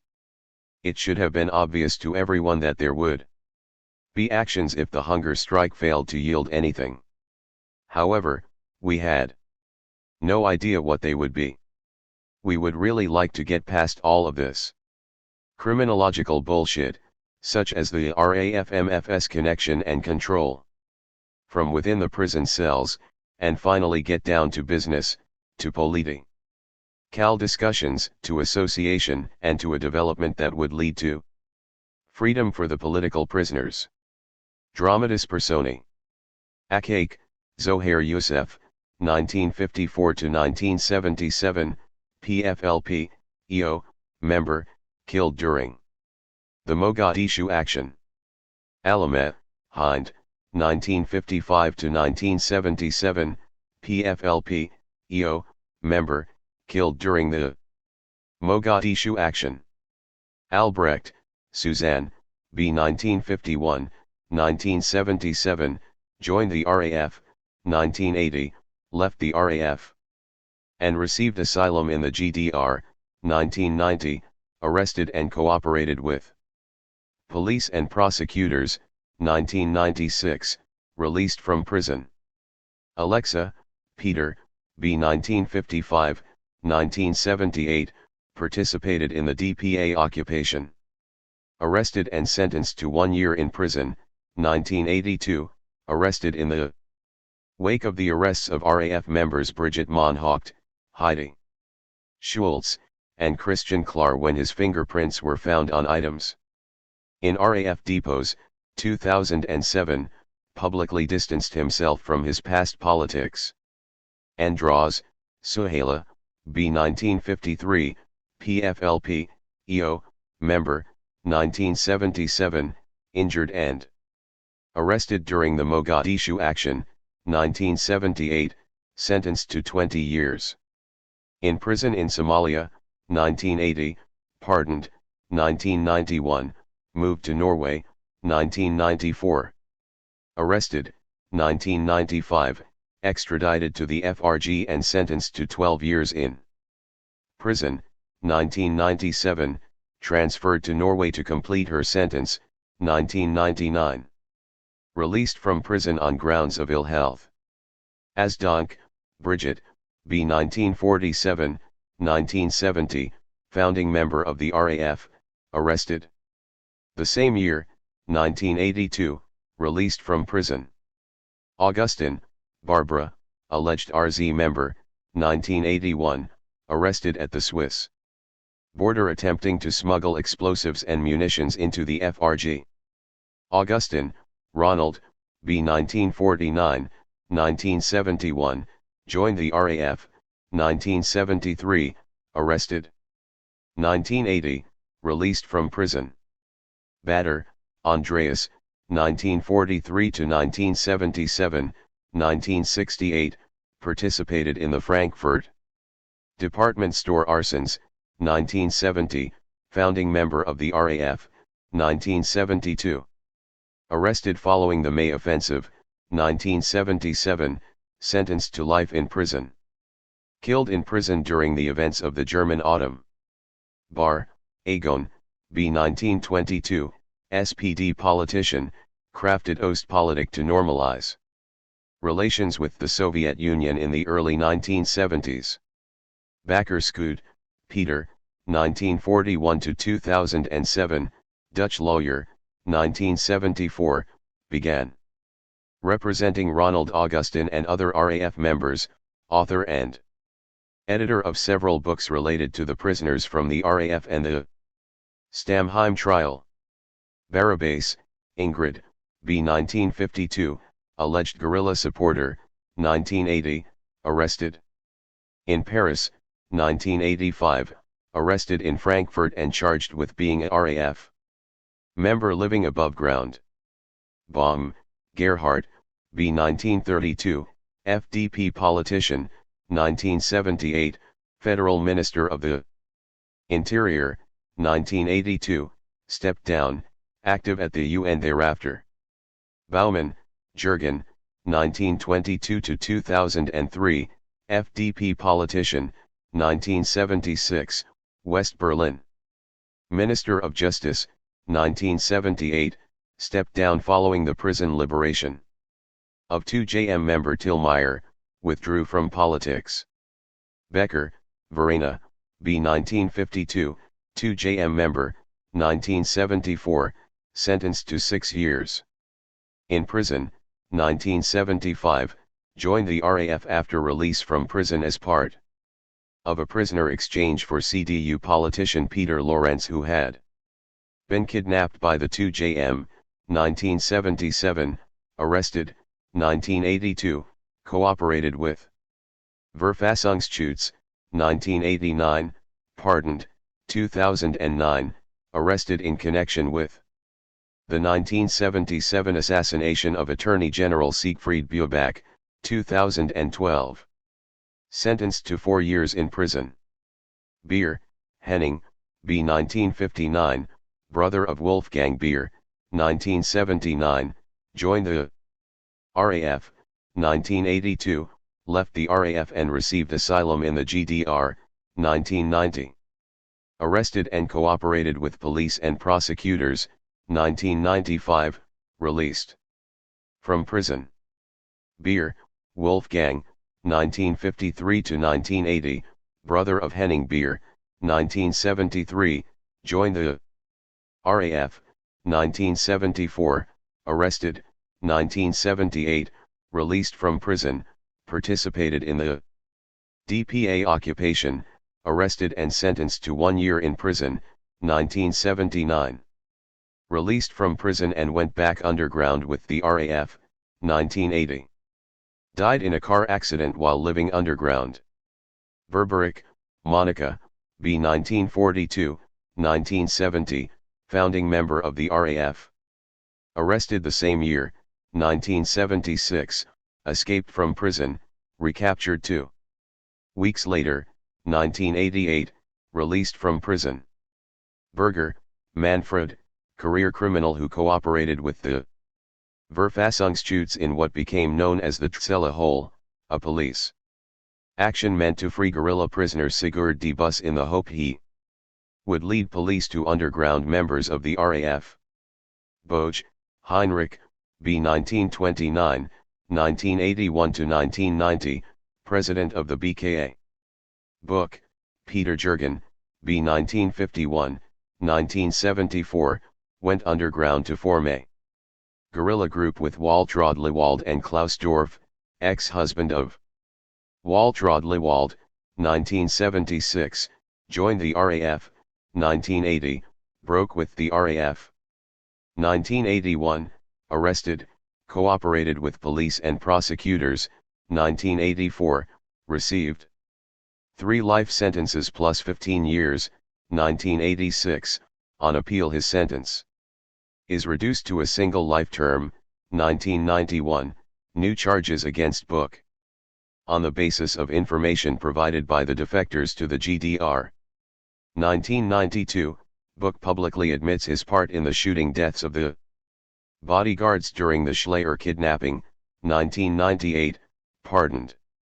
Borner, Holger, 1931–2006, SPD politician, strong opponent of a 1985 coalition with the Green Party, 1986–1987, President of the Federal Council. Brandt, Willy, 1913–1992, SPD politician, 1964, Federal Chairman of the SPD, 1966–1969, Minister of Foreign Affairs and Vice-Chancellor. 1969–1974, Chancellor, 1974, Chairman of the Socialist International. Second International. Braun, Bernhard, 1946–2009, 1971, joined the RAF, 1972, arrested. Following the May Offensive, 1989, released from prison, 2009, died of cancer. Brzezinski, Zbigniew, b. 1928, born in Warsaw, Poland, educated in Canada and the U.S., 1960, advisor to John Kennedy during the elections, 1976, Democratic President Jimmy Carter's national security advisor, 1985, a member of Republican President Ronald Reagan's Chemical Warfare Commission, 1987–1988, a member of U.S. National Security Council Defense Department, 1987–1989, served on the President's Foreign Intelligence Advisory Board, 1988, co-chair of Vice President George Bush Sr.'s National Security Advisory Task Force. Buebach, Siegfried, 1920–1977, 1974–1977, Attorney General, 1977. Assassinated by the RAF. Carlos, Ilich Ramirez Sanchez b. 1949, guerrilla mercenary closely tied to the Palestinian movement, 1994, arrested in Sudan and extradited to France, 1997, sentenced to life in prison, 2003, aligned himself with fundamentalist Islam, stating his support for Osama bin Laden and the 9/11 attacks, 2005, adopted the name Salim Muhammad. Croissant, Klaus, 1931–2002, lawyer for prisoners from the RAF. 1977, arrested and sentenced to 2.5 years for supporting a Terrorist organization. Upon his release he began cooperating with the MFS, ran, unsuccessfully, for the alternative list in the 1980s. Dahl, Harry, B. 1930, colonel in the GDR's MFS, responsible for providing support to West German guerrilla groups, arrested following the collapse of the GDR and tried in the FRG, released after serving a brief sentence. De Jong, Dionysius, 1959–1978, Dutch border guard, 1978, killed in shootout with RAF members at the Dutch border.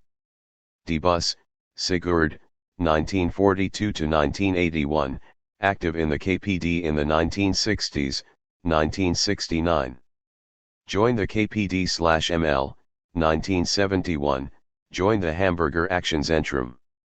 1973, went underground to form an independent Hamburg-based guerrilla group. 1974, arrested during a bank robbery.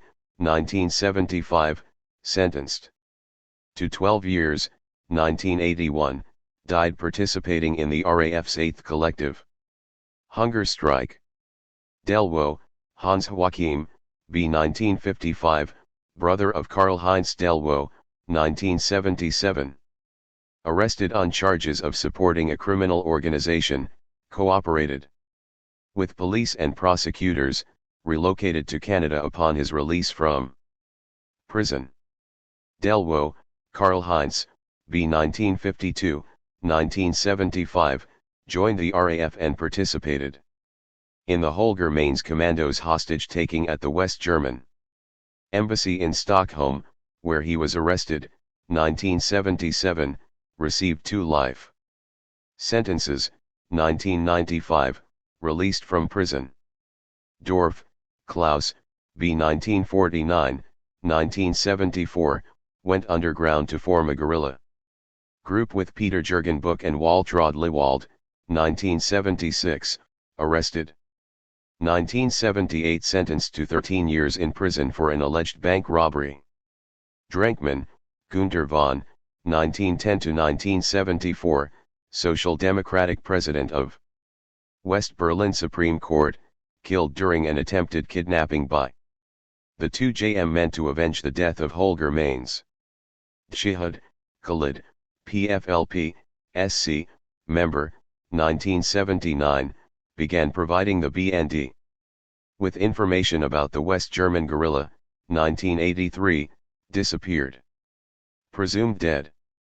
Dummlein, Christine, B. 1949, 1978, joined the RAF. 1980, left the RAF and received asylum in the GDR, where she lived with her partner Werner Lotze. 1990, arrested and cooperated with police and prosecutors, released after 1 day as the only charge against her was supporting a terrorist organization, and the statute of limitations had expired. Dutschke, Rudy, 1940–1979, leading APO and SDS activist, 1968. Victim of an assassination attempt, shot in the head and suffered serious brain damage. 1979, founding member of the Green Party. Drowned the same year when he had a seizure while taking a bath, the result of injuries sustained in the 1968 assassination attempt. Dutzy, Gisela, B. 1952, 1981, joined the RAF. 1983, arrested. 1985. Sentenced to 8.5 years for membership in a terrorist organization, weapons possession, and possession of false ID papers. Dyke, Elizabeth von, 1950–1979, SPK member, assistant to lawyer. Klaus Croissant, 1977, joined the RAF. 1979, shot dead by police. X, Krista, 1950–2012, 1973, joined the RAF, arrested February 4. 1974, 1977, sentenced to 7 years in prison. 1981, released and returned to the underground, 1984, arrested, 1992, released from prison, 2011, refused when subpoenaed to testify at the trial of Verena Becker in connection with the 1977 assassination of Attorney General Siegfried Buebach, 2012, died of cancer. Insulin, Gudrun, 1940 to 1977, 1968, participated in the Frankfurt department store arsons, 1970, founding member of the RAF, 1972. Arrested following the May Offensive, 1977, sentenced to life in prison. Killed in prison during the events of the German Autumn. Filbinger, Hans, 1913 to 2007, 1933, member of the paramilitary Stormtroopers, 1937, joined the Nazi Party, served as a Navy judge. During the Third Reich, 1966 to 1978, CDU President of Baden. Württemberg. Folkerts, Knut, B. 1952, 1976, joined the RAF, 1977, arrested in Utrecht, Holland, following a shootout with police, sentenced to 20 years in prison in Holland, 1978, extradited to the FRG, 1980. Received a life sentence for 2 counts of murder, 1995, released from prison.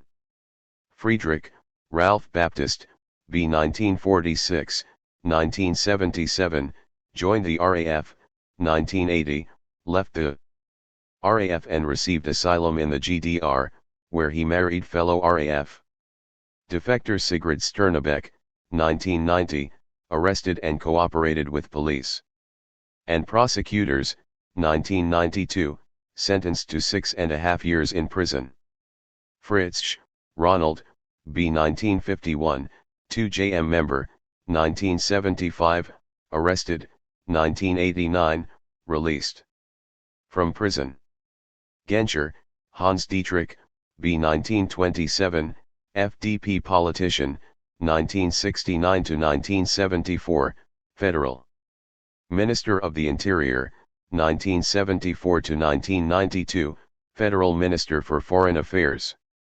Gerard, Jean-Paul, member of the Noyaux Armées pour l'Autonomie Populaire, precursor organization to Action Direct, 1980, arrested for bombing the Paris offices of the Bundesbahn, 1981, received amnesty. Goddard, Angelica, B. 1950, 2JM member, 1978, participated in the liberation of Tilmeyer, arrested in Bulgaria and extradited to the FRG.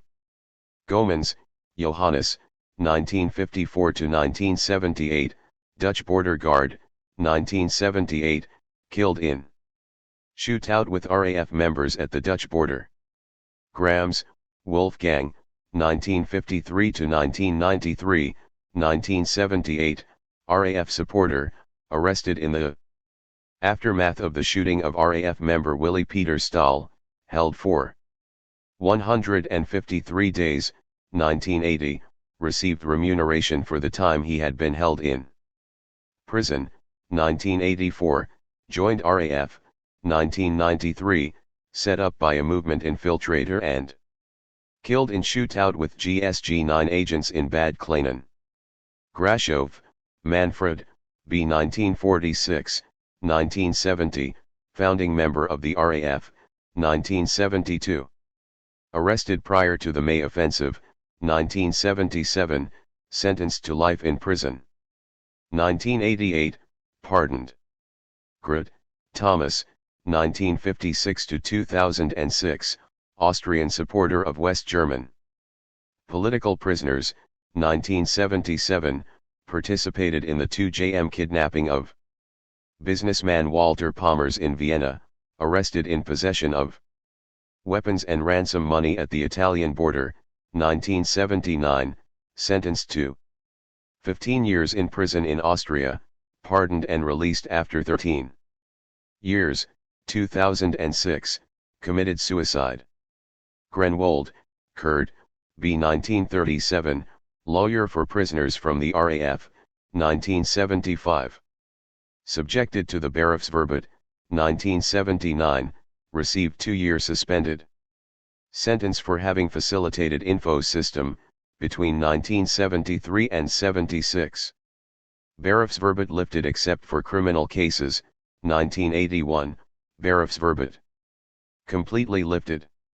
Grosser, Carlos B. 1956, alleged RAF supporter, 1981. Arrested and charged with being an above-ground RAF member, 1982. Sentenced to 3 years for supporting a terrorist organization, 1985. Arrested for an alleged RAF robbery of 2 money messengers, 1993. Released from prison. Haag, Siegfried, B. 1944, lawyer for prisoners from the RAF, 1975.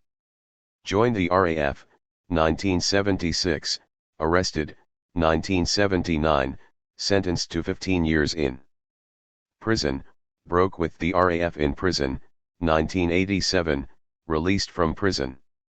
Haag, Sibyl, B. 1942, ex-wife of lawyer Siegfried Haag, active in prisoner support work. Haddad, Wadi, Abu Hani 1927–1978, 1967–1970, leading figure in the PFLP's military wing, expelled from the PFLP at some point in the 1970s, established the PFLP, EO, in the early 1970s as a body separate from the PFLP, 1977, poisoned by the Mossad, 1978, died. Haig, Alexander, 1924–2010, 1974–1979, NATO Supreme Commander. 1979, survived RAF assassination attempt, 1981–1982, U.S. Secretary of State. Hammerschmidt, Katharina, 1943–1975, 1970–1971, RAF supporter. 1972, turned herself in following the May Offensive, 1973, begins suffering symptoms from cancer, yet denied appropriate medical care. 1974, finally released from prison to receive medical treatment, 1975. Died of cancer. Hansen, Hans Wilhelm, B. 1952–1978, police officer killed in 1978 in a firefight with RAF members. Happ, Manuela, B. 1956, 1984, joined the RAF, arrested a few months later, 1986, sentenced to 15 years in prison for membership in a terrorist organization and attempted murder of a police officer, 1995. Released from prison. Harb, Nabil, 1954–1977, PFLP, EO, member, killed during the Mogadishu action. Harlan, Benny, B. 1957, 1977, suspected editor of Radical, 1983. Arrested for promoting terrorism, 1984, sentenced to 2.5 years in prison, elected to the European Parliament on the Green Ticket, thereby providing him with immunity from imprisonment. 1990, the sentence was overturned by the BGH, returned to Germany. Hausner, Siegfried, 1952–1975, SPK member, 1971, arrested, 1972. Sentenced to 3 years in youth custody, 1974, released from prison, joined the RAF, 1975, participated in the RAF Holger Mainz Commandos hostage-taking at the West German Embassy in Stockholm, died as a result of injuries sustained during the action. Heisler, Rolf, B. 1948, 1970 to 1971, member of the Tupamaros Munich. 1975, joined the RAF after release from prison as part of a prisoner exchange for CDU politician Peter Lorenz, who had been kidnapped by the 2JM, 1979, shot in the head and arrested, 1982, sentenced to life in prison, 2001, released from prison. Helbing, Monica, B. 1953, 1977, joined the RAF, 1980, left the RAF, and received asylum in the GDR, 1990, arrested and cooperated with police and prosecutors, 1992, sentenced to 7 years in prison, 1995. Released from prison, living under a new name. Harold, Horst, B. 1923, 1967 to 1971, President of the Nuremberg Police. 1971 to 1981, President of the BKA. Hoffman, Siegland, B. 1945, SPK member, 1975, joined the RAF. 1980, arrested in Paris and extradited to the FRG, sentenced to 15 years in prison, 1995, several days before her release date, brought up on new charges based on the testimony provided by the defectors to the GDR, sentenced to life in prison, 1999, released from prison. Hochfeld, Birgit, B. 1956, 1984, joined the RAF, 1993, arrested following a shootout with police in Bad Kleinen, during which Wolfgang Grams was killed, 1996, received 3 life sentences, 2011. Released from prison. Hoppe, Werner, B. 1949, 1970, joined the RAF, 1971, arrested. 1972, sentenced to 10 years in prison, 1979, released from prison on grounds of ill health. Jacobsmeyer, Ingrid, B. 1953, 1978, participated in the DPA occupation and sentenced to 1 year in prison, 1980, joined the RAF, 1984. Arrested, 1993, sentenced to an additional 15 years in prison on the basis of information provided by the defectors to the GDR. Junschke, Klaus, B. 1947, SPK member, 1972, joined the RAF, arrested. A few months later, following the May Offensive, 1977, sentenced to life in prison, 1977, distanced himself from the RAF, 1988, pardoned. Camp Monaco, Karen, B. 1955, alleged guerrilla supporter, 1980. Arrested in Paris with women from the 2JM and the RAF. Carey, Heinz Herbert, 1920 to 1981, FDP politician, 1970, Minister of the Economy in the land of Hessen, 1981, shot in the legs by the RZ.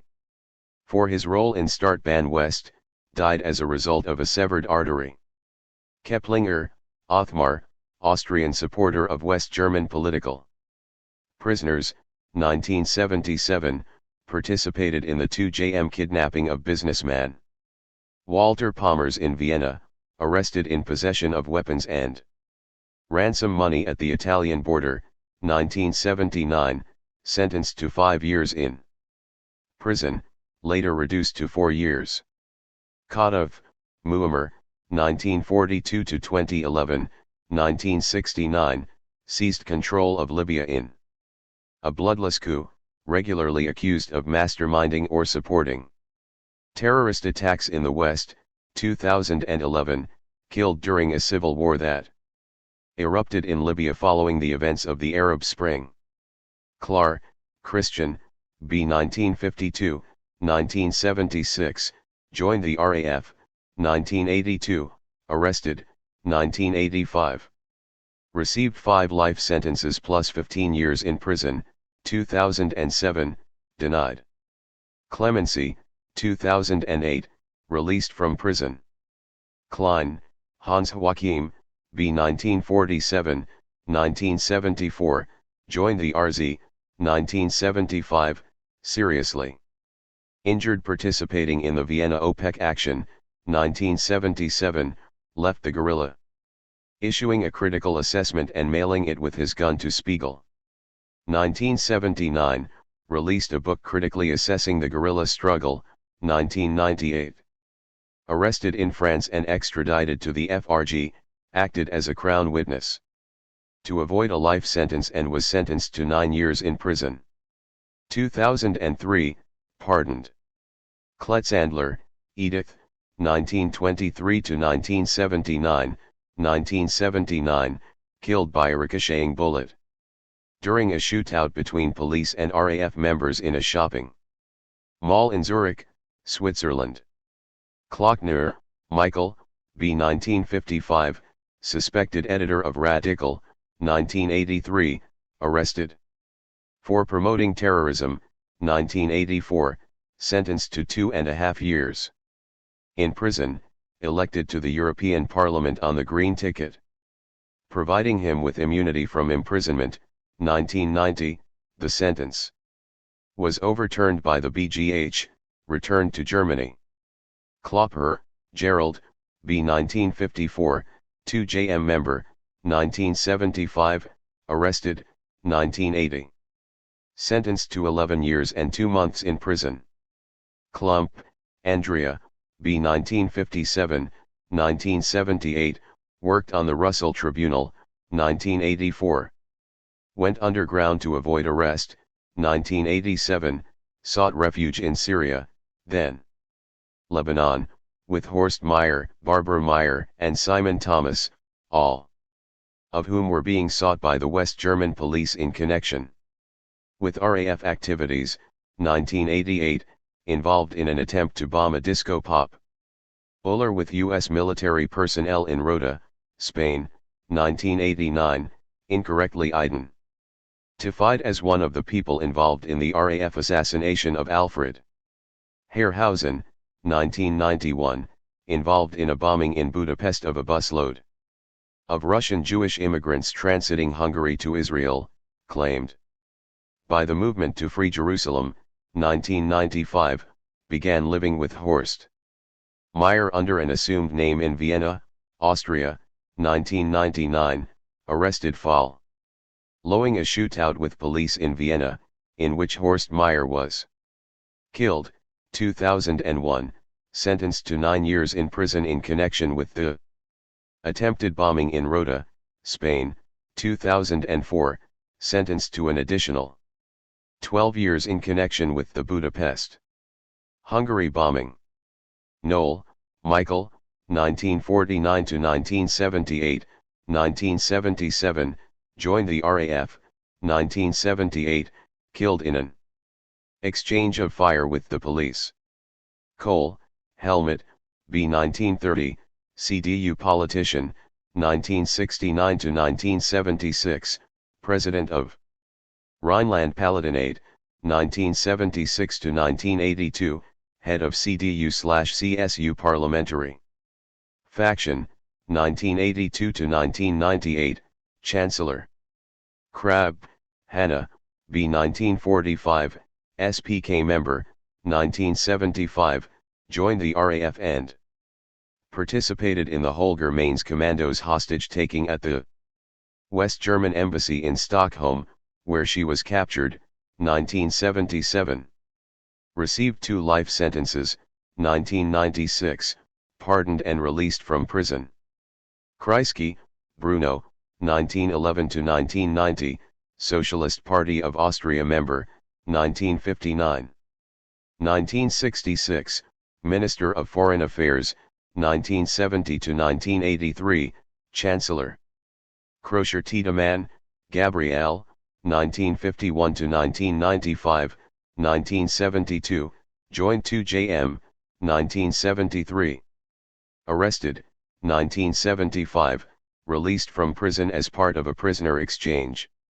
For CDU politician Peter Lorentz, who had been kidnapped by the 2JM, 1975, participated in the Vienna OPEC action, 1977, arrested in Switzerland following a shootout in which she shot 2 Swiss border guards, 1987, extradited to the FRG, 1990, acquitted on charges related to the 1975 Vienna OPEC action, 1991, released from prison. 1995, died of cancer. Croezen, Frederick, B. 1923, 1979 to 1983, commander of the NATO Central Army Group, 1981, survived RAF assassination attempt. Kuby, Christine, B. 1956, 1978, joined the RAF, arrested a few months later, 1979, sentenced to life in prison, 1995 released from prison. Kunzelmann, Dieter, B. 1939, 1967, founding member of Commune 1. 1969, founding member of the Tupamaros West Berlin, 1970, arrested. 1975, released from prison, 1983 to 1985, alternative list member of the West Berlin Senate. Lapeyre, Michel, member of the Noyaux Armes pour l'Autonomie Populaire, precursor organization to Action Direct, 1980, arrested for bombing the Paris offices of the Bundesbahn, 1981, received amnesty. Lewald, Waltraud, B. 1950, 1974, went underground to form a guerrilla group with Peter Jürgen Buch and Klaus Dorf, was married to Peter Jürgen Buch, 1976, joined the RAF, arrested a few months later in Vienna following a bank robbery, 1977, sentenced to 12.5 years in prison. Locked, Christian, 1935 to 1991, 1981 to 1991, head of the Hamburg Verfassungsschutz.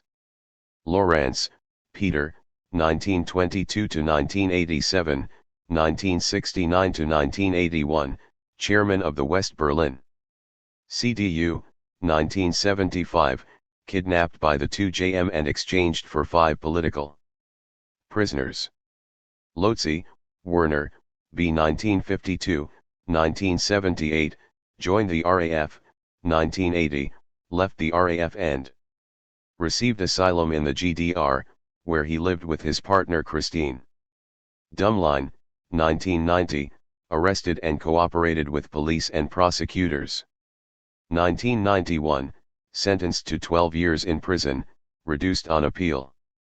Laudel, Klaus Dieter, career criminal who cooperated with the Verfassungsschutz in what became known as the Zelle Hole, a police action meant to free guerrilla prisoner Sigurd die Bus in the hope he would lead police to underground members of the RAF.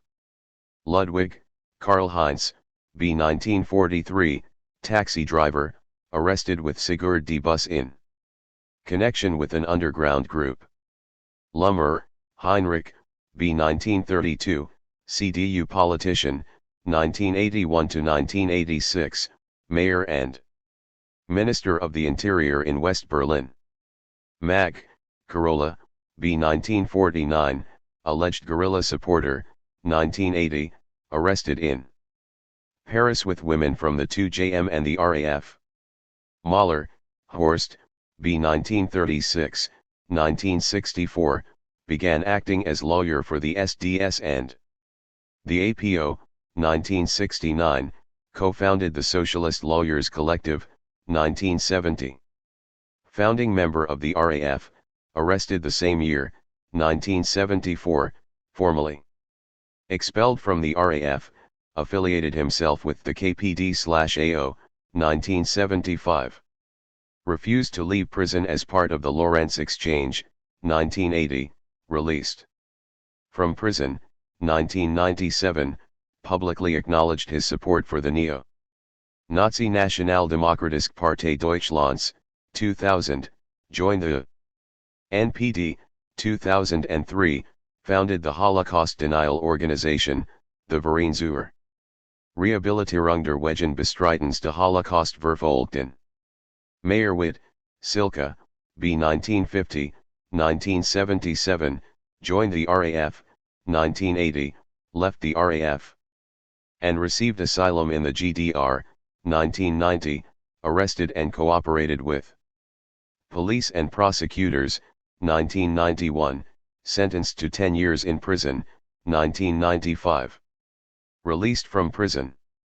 Mayhofer, Werner, 1918 to 2009, FDP politician, 1972 to 1974, Federal Minister for Special Affairs, 1974 to 1978, Federal Minister of the Interior. Meyer, Roland, B. 1954, 1976, joined the RAF, arrested a few months later, 1979, sentenced to 14 years in prison, 1988, released from prison. Meinhof, Ulrich, 1934 to 1976, 1959, joined the illegal KPD, 1959 to 1969.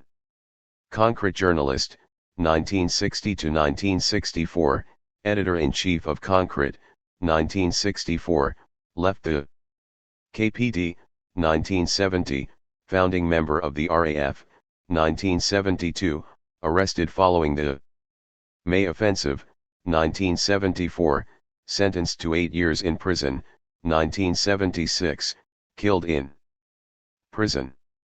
Mainz, Holger, 1941 to 1974, 1968, produced the film Wie baue ich einen Mulatto Cocktail, How Do I Make a Molotov Cocktail, 1970. Worked on the West Berlin left-wing magazine 883, arrested and held for 1 month as the suspected bomber of a police radio vehicle, joined the RAF, 1972, arrested following the May Offensive, 1974, died on hunger strike in prison.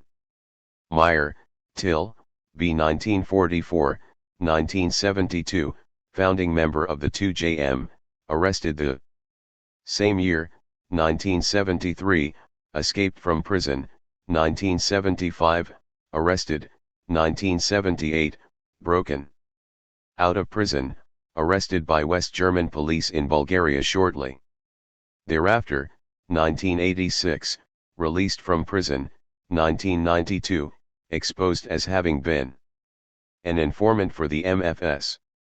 Moncourt, Brigitte, B. 1949, 1971, joined the RAF, 1972, arrested following the May Offensive, 1977, released from prison, returned underground, 1982, arrested, 1985, sentenced to 5 life sentences plus 15 years in prison, 2007, released from prison.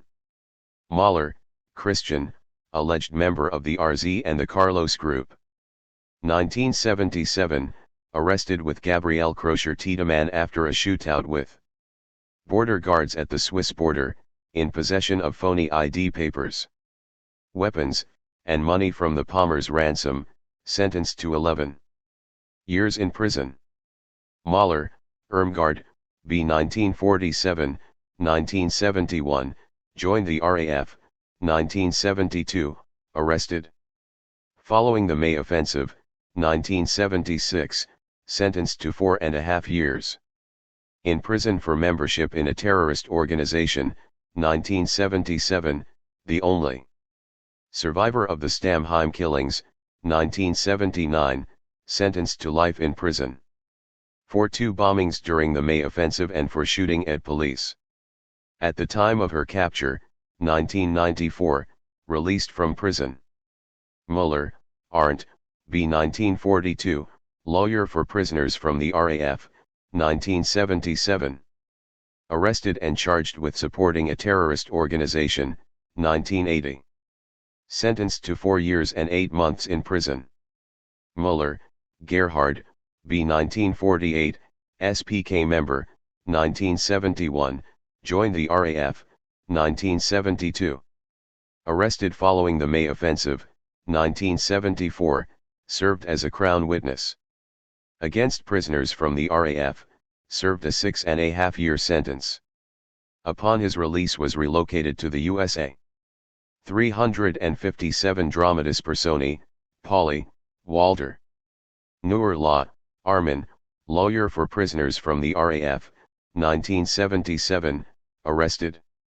And charged with supporting a terrorist organization, 1980, sentenced to 3.5 years in prison. Nikolai, Regina, B. 1954, 2JM member, 1980, arrested in Paris. O'Hara, Patsy, 1957 to 1981, Irish Republican, 1971, shot and injured.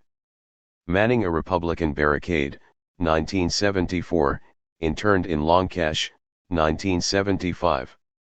Joined the Irish Republican Socialist Party and the Irish National Liberation Army, arrested and held in remand for 6 months, 1976.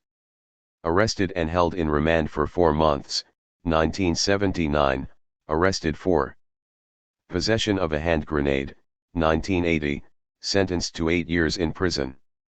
1981, died on hunger strike in prison.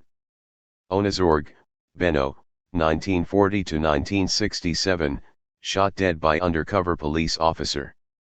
Karl-Heinz Kurz at an anti-Shah demonstration in West Berlin on June 2, 1967. Aurillac, Frederick, B. 1953, member of the Noyaux Armes pour l'Autonomie Populaire, precursor organization to Action Direct, 1980. Arrested for bombing the Paris offices of the Bundesbahn, amnestied. In 1981, 1983, sentenced to 6 years in prison for a series of actions carried out in 1982, reduced to 5 years on appeal, 1986, released from prison, 1987, sentenced to 6 months in prison after voicing support for the 1985 Action Direct assassination of General René Auditran. Otto, Roland, B. 1950, 2JM supporter, 1975, arrested following the shootout during which Werner Sauber was killed and Karl-Heinz Roth was seriously injured, 1977, charges dropped. Oxford, Herman, 1928 to 2003, FDP politician, 1975, West Berlin. Mayor and Minister of the Interior, 1976, resigned his post following the prison breakout of Inga Viet, Julianne Plambeck, Gabrielle Rolnick, and Monika Berberich, 1983 to 1985, West Berlin Minister of Justice. Pommers, Walter, 1903 to 1983, Austrian businessman, 1977, kidnapped by the 2JM, released for ransom payment. Pauli, Walter, 1953 to 1975, police officer, 1975, killed in a shootout in Cologne with 2JM associates Werner Sauber, also killed, Karl-Heinz Roth, seriously injured, and Roland Otto. Pitch, Reinhard, B. 1953, Austrian supporter of West German political prisoners, 1977, participated in the 2JM kidnapping of businessman Walter Pommers in Vienna, arrested and sentenced to 3 years and 8 months in prison. Plambeck, Julianne, 1952 to 1980, 1972, founding member of the 2JM. 1975, arrested, 1976, broke out of prison, 1980, joined the RAF, died in a car accident the same year. Pole, Gisela, 1945 to 2012, wife of RAF member Helmut Pole, active in prisoner support work, 2012, died of cancer. Pole, Helmut, B. 1943, 1970, joined the RAF, 1971, arrested, 1973. Released from prison and returned underground, 1974, arrested, 1979. Released from prison and returned underground, 1984, arrested, 1998. Pardoned and released from prison on grounds of ill health. Parite, Wolfgang, B. 1945, left-wing intellectual, 1982, supported amnesty campaign for prisoners from the RAF, currently associated with the anti-Deutsche movement. Ponto, Jürgen, 1923 to 1977, 1960 to 1977, chairman of the Dresdner Bank, 1977, shot dead by the RAF during a bungled kidnapping attempt. Preece, Rosemary, B. 1951, 1977, arrested as an alleged RAF supporter. Released soon after, 1978, participated in the DPA occupation, arrested and sentenced to 1 year in prison. Prohl, Astrid, B. 1947, 1970, founding member of the RAF, 1971. Arrested, 1973, released to a prison hospital due to ill health caused by sensory deprivation and isolation while in prison, 1974, escaped and fled to England where she lived under the name Anna Puttick, 1978. Arrested in London and extradited to the FRG, 1980, sentenced to 5.5 years in prison, but immediately released on the basis of time served. Prohl, Thorwald, B. 1941, brother of Astrid Prohl, 1968, participated in the Frankfurt department store arsons, went underground when released awaiting the outcome of an appeal, but later turned himself in and served his sentence. Rasp, Jan Karl, 1944 to 1977, 1967, founding member of Commune 2. 1970, joined the RAF, 1972, arrested following the May Offensive. 1977, sentenced to life in prison, killed in prison during the events of the German Autumn. 359 Dramatis Personae, Rossner, Bernd. Ratte, Klaus Jürgen, 1962 to 1981, 1980, joined the West Berlin squatting scene, 1981, run over and killed by a city bus during a demonstration to protect squatted houses. Reagan, Ronald, 1911 to 2004, 1941, elected president of the Screen Actors Guild, cooperated with the FBI in the late 1940s, providing them access to SAG's books and identifying suspected communists in Hollywood, 1967 to 1975, Republican Governor of California, 1969. Turned police loose on students occupying People's Park in Berkeley, resulting in 1 death, 1981 to 1989, President of the United States. 1983, ordered the invasion of Grenada to overthrow a Marxist-Leninist government, introduced Strategic Defense Initiative, Star Wars, 1986, launched the war on drugs, bombed Libya in retaliation for a bombing at a discotheque in West Berlin that was popular with U.S. military personnel, supported the Contras in Nicaragua. Throughout the 1980s, 1994, diagnosed with Alzheimer's disease. Riebman, Kurt, 1924 to 2005, 1977 to 1990, Attorney General. Reinders, Ralph, B. 1948, 1972, founding member of the 2JM, 1975. Arrested, 1978, sentenced to 15 years in prison, 1990, released from prison. Role, Carmen, B. 1947, SPK member, 1972, joined the RAF, arrested. The same year prior to the May Offensive, 1976, released from prison. Moved to Italy. Rolnick, Gabrielle, B. 1950, 1974, joined the 2JM, 1975, arrested. 1976, broke out of prison, 1978, arrested in Bulgaria, 1981, sentenced to 15 years in prison, 1992, released from prison. Roos, Helga, B. 1954, alleged RAF supporter, 1978, participated in the DPA occupation, arrested and sentenced to 1 year in prison, 1981.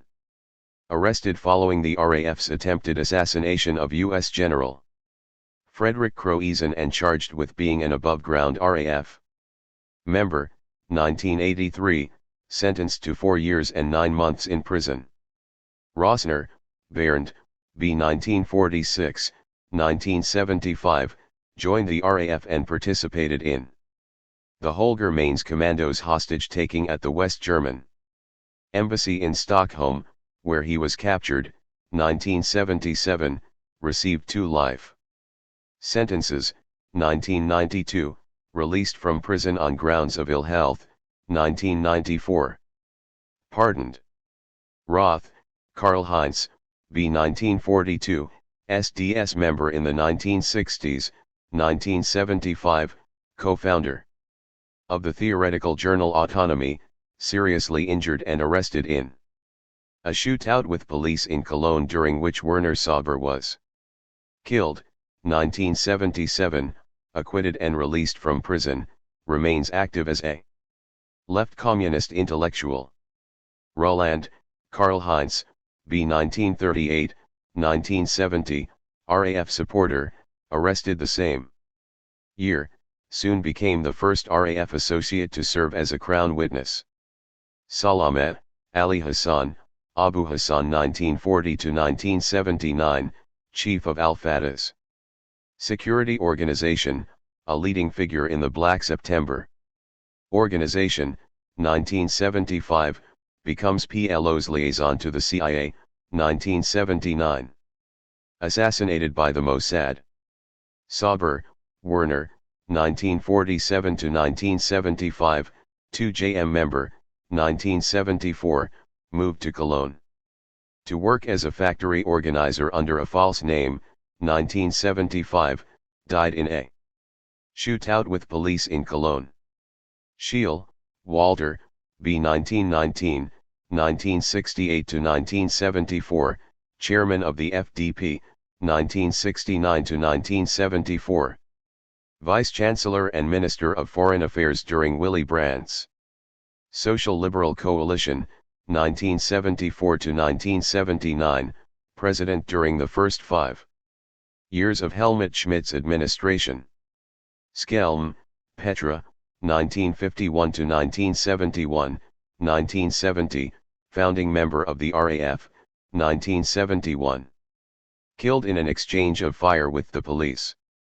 Schiller, Karl, 1911–1994, 1933, member of the paramilitary Stormtroopers, 1937, joined the Nazi Party, 1946, joined the SPD. 1966–1972, Minister of the Economy, 1971–1972, Minister of Finance. Schiller, Margaret, B. 1948, SPK member, 1971, joined the RAF, arrested. A few months later, sentenced to 2 years and 3 months, 1973. Released from prison and returned underground, 1974, arrested, 1979. Released from prison, 1985–1993, lived in exile in Cuba, 1993–2003. Lived in exile in Uruguay, 2003, returned to Germany. Schiele, Otto, B. 1932, lawyer for prisoners from the RAF, 1979. Founding member of the Green Party, 1989, left the Green Party to join the SPD, 1994 to 1998, chairman of the SPD parliamentary faction. 1998 to 2005, Federal Minister of the Interior, 2005, joined the boards of two biometric security firms. Schleyer, Hans Martin, 1915 to 1977, former SS member and leading West German industrialist, 1977, kidnapped and executed by the RAF during the German Autumn. Schmidt, Helmut, B. 1918, SPD politician, 1967 to 1969, chairman of the SPD parliamentary faction, 1969 to 1972, Federal Minister of Defense. 1972 to 1974, Federal Minister of Finance, 1974 to 1982, Chancellor.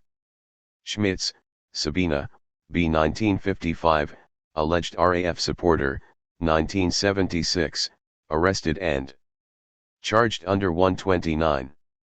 Schneider, Gert, RAF member, 1977, arrested in Amsterdam, 1978.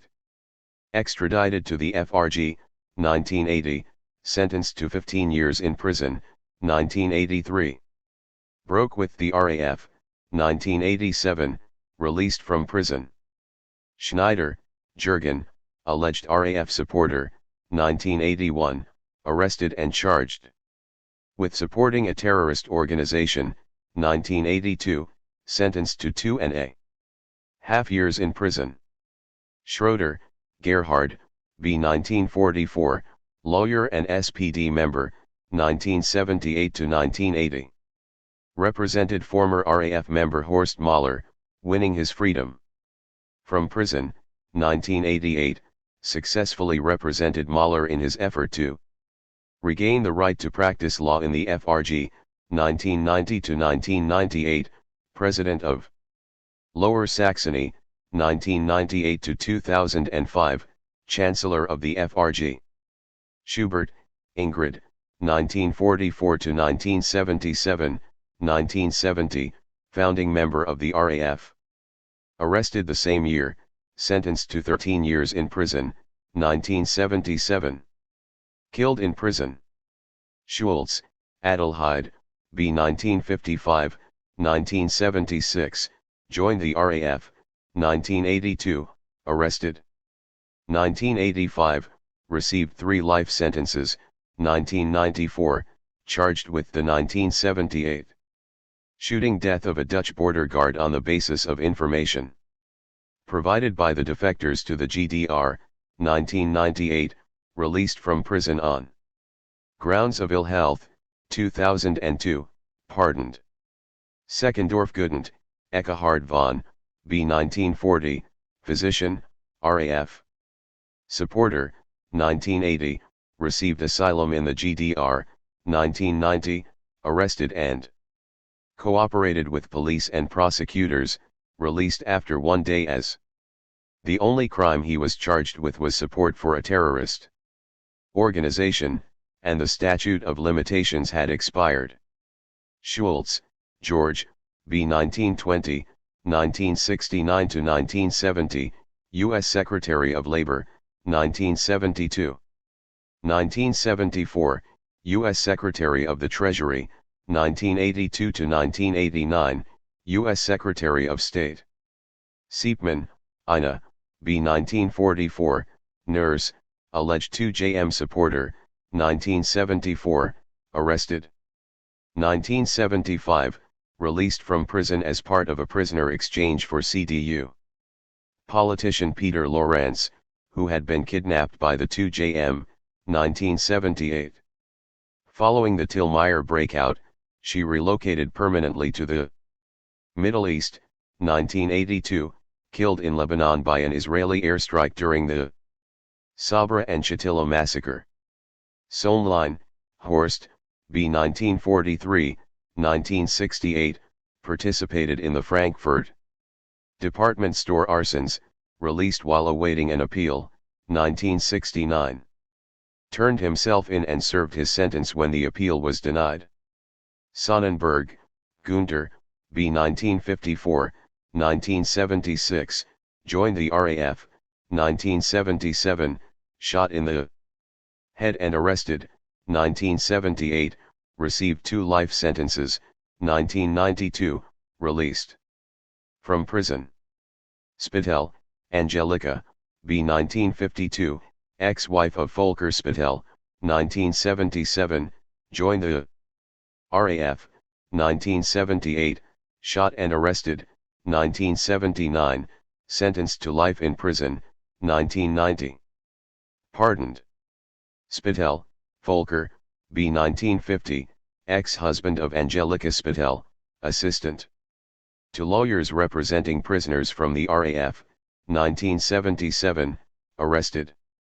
Cooperated with police and prosecutors, 1979, released from prison. And relocated to Brazil. Stachowicz, Ilse, B. 1954, 1970, joined the RAF, 1971, arrested. Released the same year and returned underground, 1974, arrested. 1978, released, the last 4 months of her sentence being converted into 3 years of probation. Stahl, Wolfgang, B. 1952, participated in underground group with Sigurd D. Bus. Staub, Ernst Volker, B. 1954, 1984, arrested in the company of RAF members, 1990, released from prison and went underground, 1999. Allegedly involved in the robbery of an armored car in Duisburg, 1 of 3 alleged former RAF members still being sought.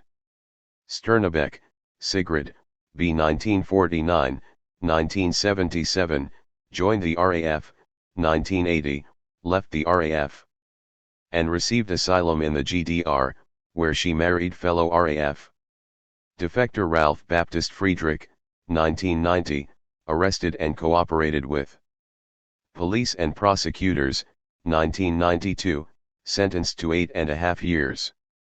Released and living under a new name. Stahl, Willy Peter, 1950 to 1978, 1976, joined the RAF, 1978, shot dead by police. Strauss, Franz Joseph, 1915 to 1988, CSU politician, 1953 to 1955, federal minister for special affairs, 1955 to 1956, federal minister for atomic issues, 1956 to 1962, federal minister of defense, 1966 to 1969, federal minister of finance, 1978 to 1988, president of Bavaria. Straub, Hans Christian, B. 1939, lawyer for prisoners from the RAF. 1969, co-founder of the Socialist Lawyers Collective, 1978, founding member of the Alternative List, 1978, co-founder of TAZ, 1985, joined the Green Party. Sturmer, Gudrun, B. 1950, 2JM member, 1978, participated in Till Meyer liberation, arrested shortly thereafter in Bulgaria and extradited to the FRG. Toffer, Lutz, B. 1944, SPK member, 1975, joined the RAF and participated in the Holger Mainz Commandos hostage-taking at the West German Embassy in Stockholm, where he was captured, 1977. Received 2 life sentences, 1995, released from prison. Taurus, Jürgen, B. 1951, sometime between 1974 and 1976, joined with the underground group that had been established by Klaus Dorf, Waltraud Lewald, and Peter Jürgen Buch, 1976, arrested, 1978. Sentenced to 7.5 years in prison for illegal activities. Teufel, Fritz, 1943 to 2010, 1967, founding member of Commune 1. 1972, founding member of the 2JM, 1975, arrested in connection with the 2JM's Lawrence kidnapping. He was held for 5 years before presenting an alibi. He had been working under a false name in an Essen factory at the time. 2010, died of Parkinson's disease. Shortly after his interment, the urn containing his ashes was stolen, only to turn up a week later near Rudi Dutschke's grave.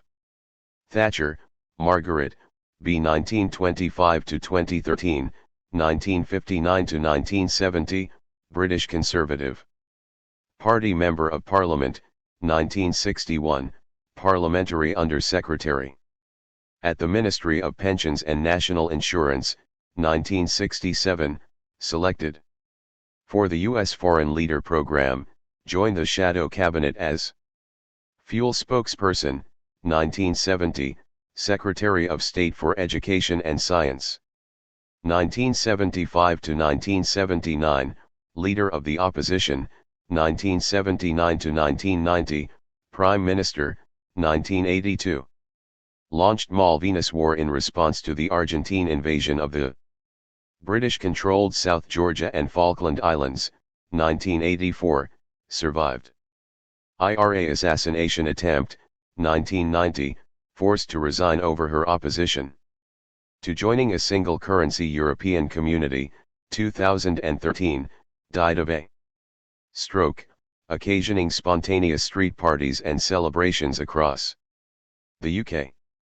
Thimi, Johannes, 1956 to 1985, 1976, affiliated himself with the RAF support scene, 1977, arrested in connection with the Buback assassination, 1978, sentenced to 1 year and 10 months for membership in a terrorist organization, 1979, released from prison. 1981, arrested and charged with supporting a terrorist organization. Sentenced to 1.5 years, 1982, released from prison, 1985. Killed when a bomb he was helping to plant exploded prematurely. Weimann, Klaus, 2JM member, 1978, arrested, sentenced to 15 years in prison. Viet, Inga, B. 1944, 1972, founding member of the 2JM, arrested the same year, 1973, broke out of prison, 1975, arrested, 1976, broke out of prison, 1980, joined the RAF, 1982, left the RAF and received asylum in the GDR, 1990, arrested, the only RAF defector to the GDR, who did not provide evidence against other guerrillas, although she did provide information about her contacts in the MFS, 1997, released from prison. Vogel, Andreas, B. 1950, 2JM member, 1976, arrested, sentenced to 10 years in prison, 1980, affiliated himself with the RAF's positions while in prison. Vogel, Hans-Joachim, B. 1926, Hitler Youth Squad leader prior to being conscripted in 1943, 1950 joined SPD, 1976 to 1983 Minister of Justice. 1987 to 1991, leader of SPD. Voigt, Helmut, B. 1943, head of the MFS's International Terrorism Section, contact for West German guerrilla groups, involved in relocating RAF defectors to the GDR, 1994, sentenced to 4 years in prison for supplying the explosives used in the Carlos Group's 1983 bombing of the French Cultural Center in West Berlin.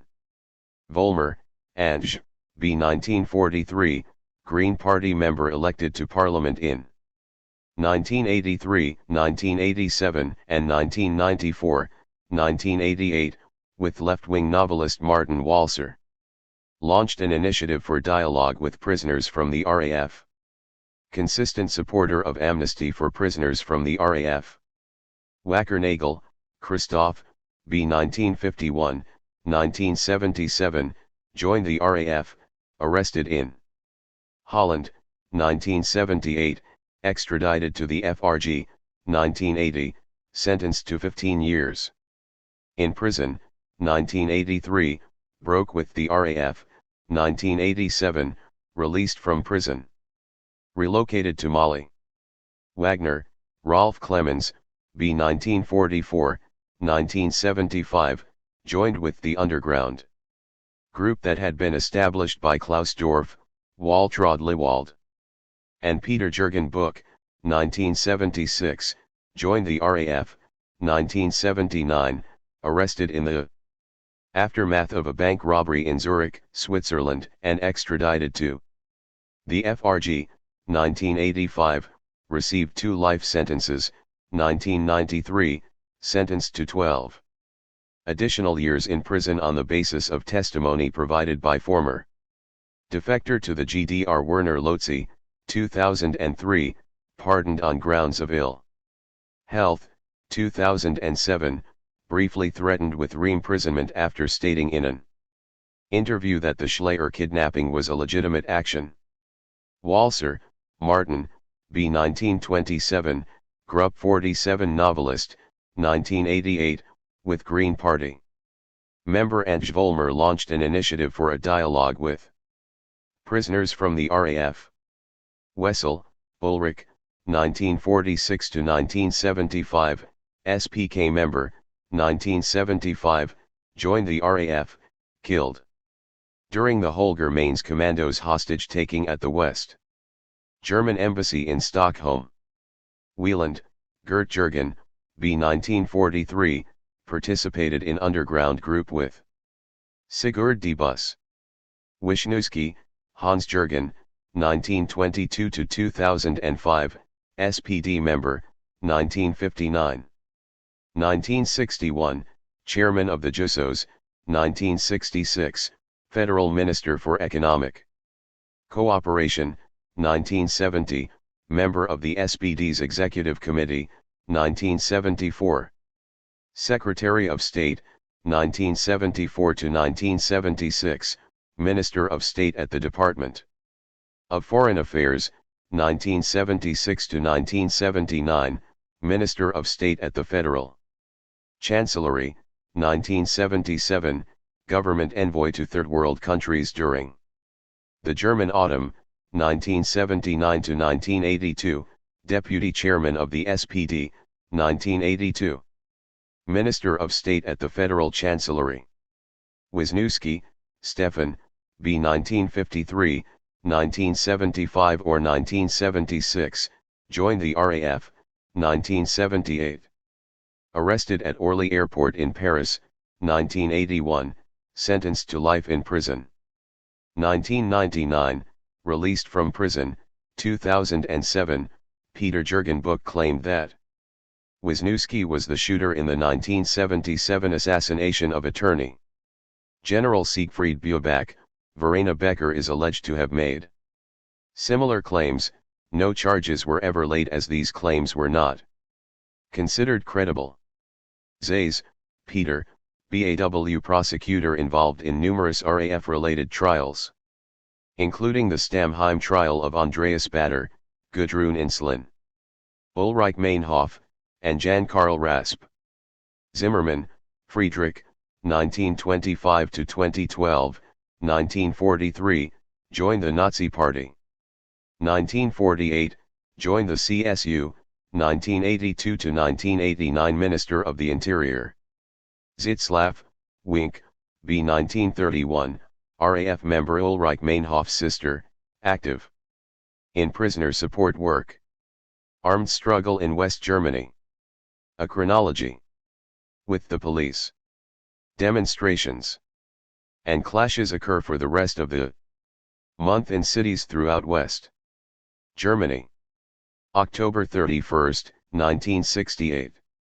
The Frankfurt Landgericht. Regional Court LG, sentences.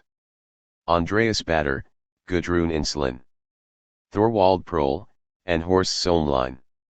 To 3 years in prison for the April department store arsons in Frankfurt. 1969. June 13, 1969. Andreas Bader, Gudrun Inslen, Thorwald Prohl, and Horst Sohnlein are released while their case is appealed. All except Sohnlein immediately go underground. Prohl will part ways with Bader and Inslen in December 1969. On November 21, 1970, he will turn himself into the authorities, serving less than a year and being released in October 1971. 1970. February 12, 1970.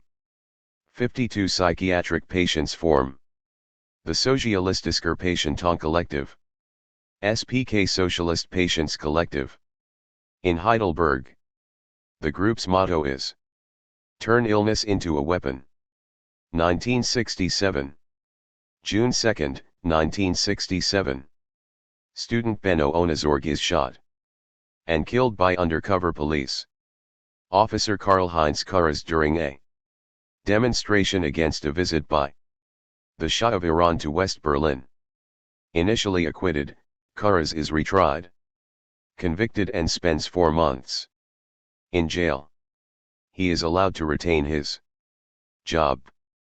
1968. April 3, 1968.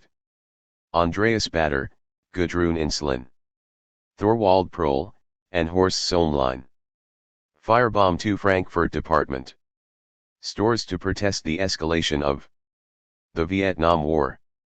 They are arrested the next day. April 11, 1968. Student leader Rudi Dutschke is shot 3 times, including once in the head, and seriously injured in West Berlin. The shooter, Joseph Bachmann, is a young right-wing worker from Munich, who claims to have been inspired by the Bild Zeitung. The shooting sparked weeks of violent unrest, primarily directed against the Springer Press, the publisher of Bild Zeitung. The Springer Press in blockaded in West Berlin. Attacks against Springer Press facilities occur all over Europe. In Munich, too, demonstrators are killed in clashes. 367 July 8, 1971. April 4, 1970. Andreas Bader is arrested in West Berlin. May 14, 1970. An armed group breaks Andreas Bader out of the library of the Institute for Social Research, where he has obtained permission to work with Ulrich Meinhof on a book about juvenile detention centers. While serving his sentence, an Institute employee, George Link, is shot and injured. May 22, 1970. The West Berlin radical left-wing magazine 883 publishes Die Rote Armee aufbauen, Build the Red Army, an initial text from the group that would go on to found the RAF. A second text is published in 883's June 5th edition. June, August 1970. 20 West Germans, most of whom will later found the Red Army faction, RAF, receive training in an Al-Fatah training camp in Jordan. September 29, 1970. In West Berlin, 3 simultaneous bank robberies are carried out by people who will go on to found the RAF and the 2JM. The robberies net 220,000 DM. 1971. May 1, 1971. Das Konzept Stadtguerilla, the urban guerrilla concept, is released. The name Red Army Faction, RAF, is used for the first time. June 1971. Über den bewaffneten Kampf in West Europa, regarding the armed struggle in West Europe. A document signed the RAF. Collective, but entirely the work of Horst Mahler, is released. The rest of the RAF reject the document, and the pursuant tension will eventually lead to Horst Mahler being expelled from the group. June 24, 1971. SPK members exchange fire with the police at a traffic checkpoint, injuring one police officer. The SPK's office is raided that evening. The SPK dissolves itself, a number of its members going underground and joining the RAF. July 8, 1971. Thomas Weisbecker, Michael Bohmai Baumann, and George von Rock go to trial for beating Quick journalist Horst Rieck. Baumann and Weisbecker are released on bail. Von Rock, facing other charges with a possible 10-year sentence, pretends to be Weisbecker. The two men resembled each other, and leaves with Baumann. Weisbecker is later released by the embarrassed authorities. All three go underground. This marks the beginning of the process leading to the 2nd of June movement, 2JM, a West Berlin-based guerrilla group. Weisbecker joins the RAF and will be shot by police in March 1972. 368 July 15, 1971. July 15, 1971. During the first large-scale manhunt for members of the RAF, Petra Skelm becomes the first member of the RAF to be shot dead by police. Werner Hoppe is arrested. September 1, 1971. Horst Harold is named head of the Bundeskriminalamt, BKA. He immediately begins centralizing the manhunt for RAF members and constructing what will become the most extensive police computer database in the world. 1972. May 1972. A major RAF document entitled Stadtguerilla und Klassenkampf, the Urban Guerrilla and Class Struggle, is released. The document is sometimes referred to as Dem Volk dienen, Serve the People. May 11, 1972. Responding to the mining of Haiphong Harbor and the intensified carpet bombing of Vietnam, the RAF's Petra Skelm Commando bombs the headquarters of the U.S. Army V Corps in Frankfurt. One lieutenant colonel is killed and 13 soldiers are injured.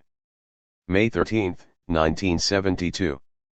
The RAF's Thomas Weisbecker Commando bombs the police headquarters in both Augsburg and Munich.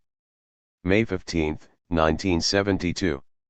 The RAF plants a bomb in the car of Judge Wolfgang Buttenberg, head judge for the trial of RAF member Manfred Grashof.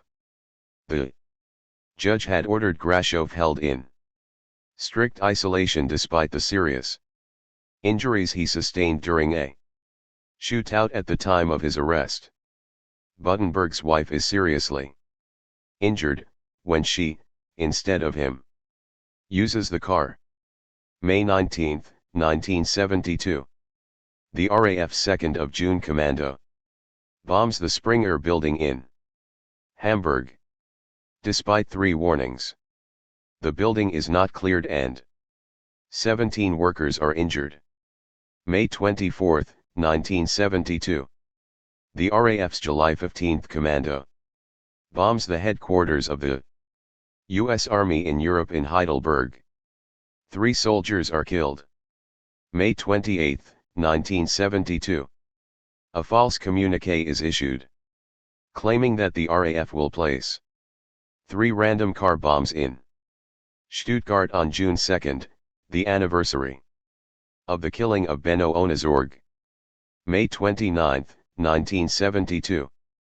The RAF issues a communiqué addressing the false communiqué regarding the attacks threatened against Stuttgart. May 31, 1972.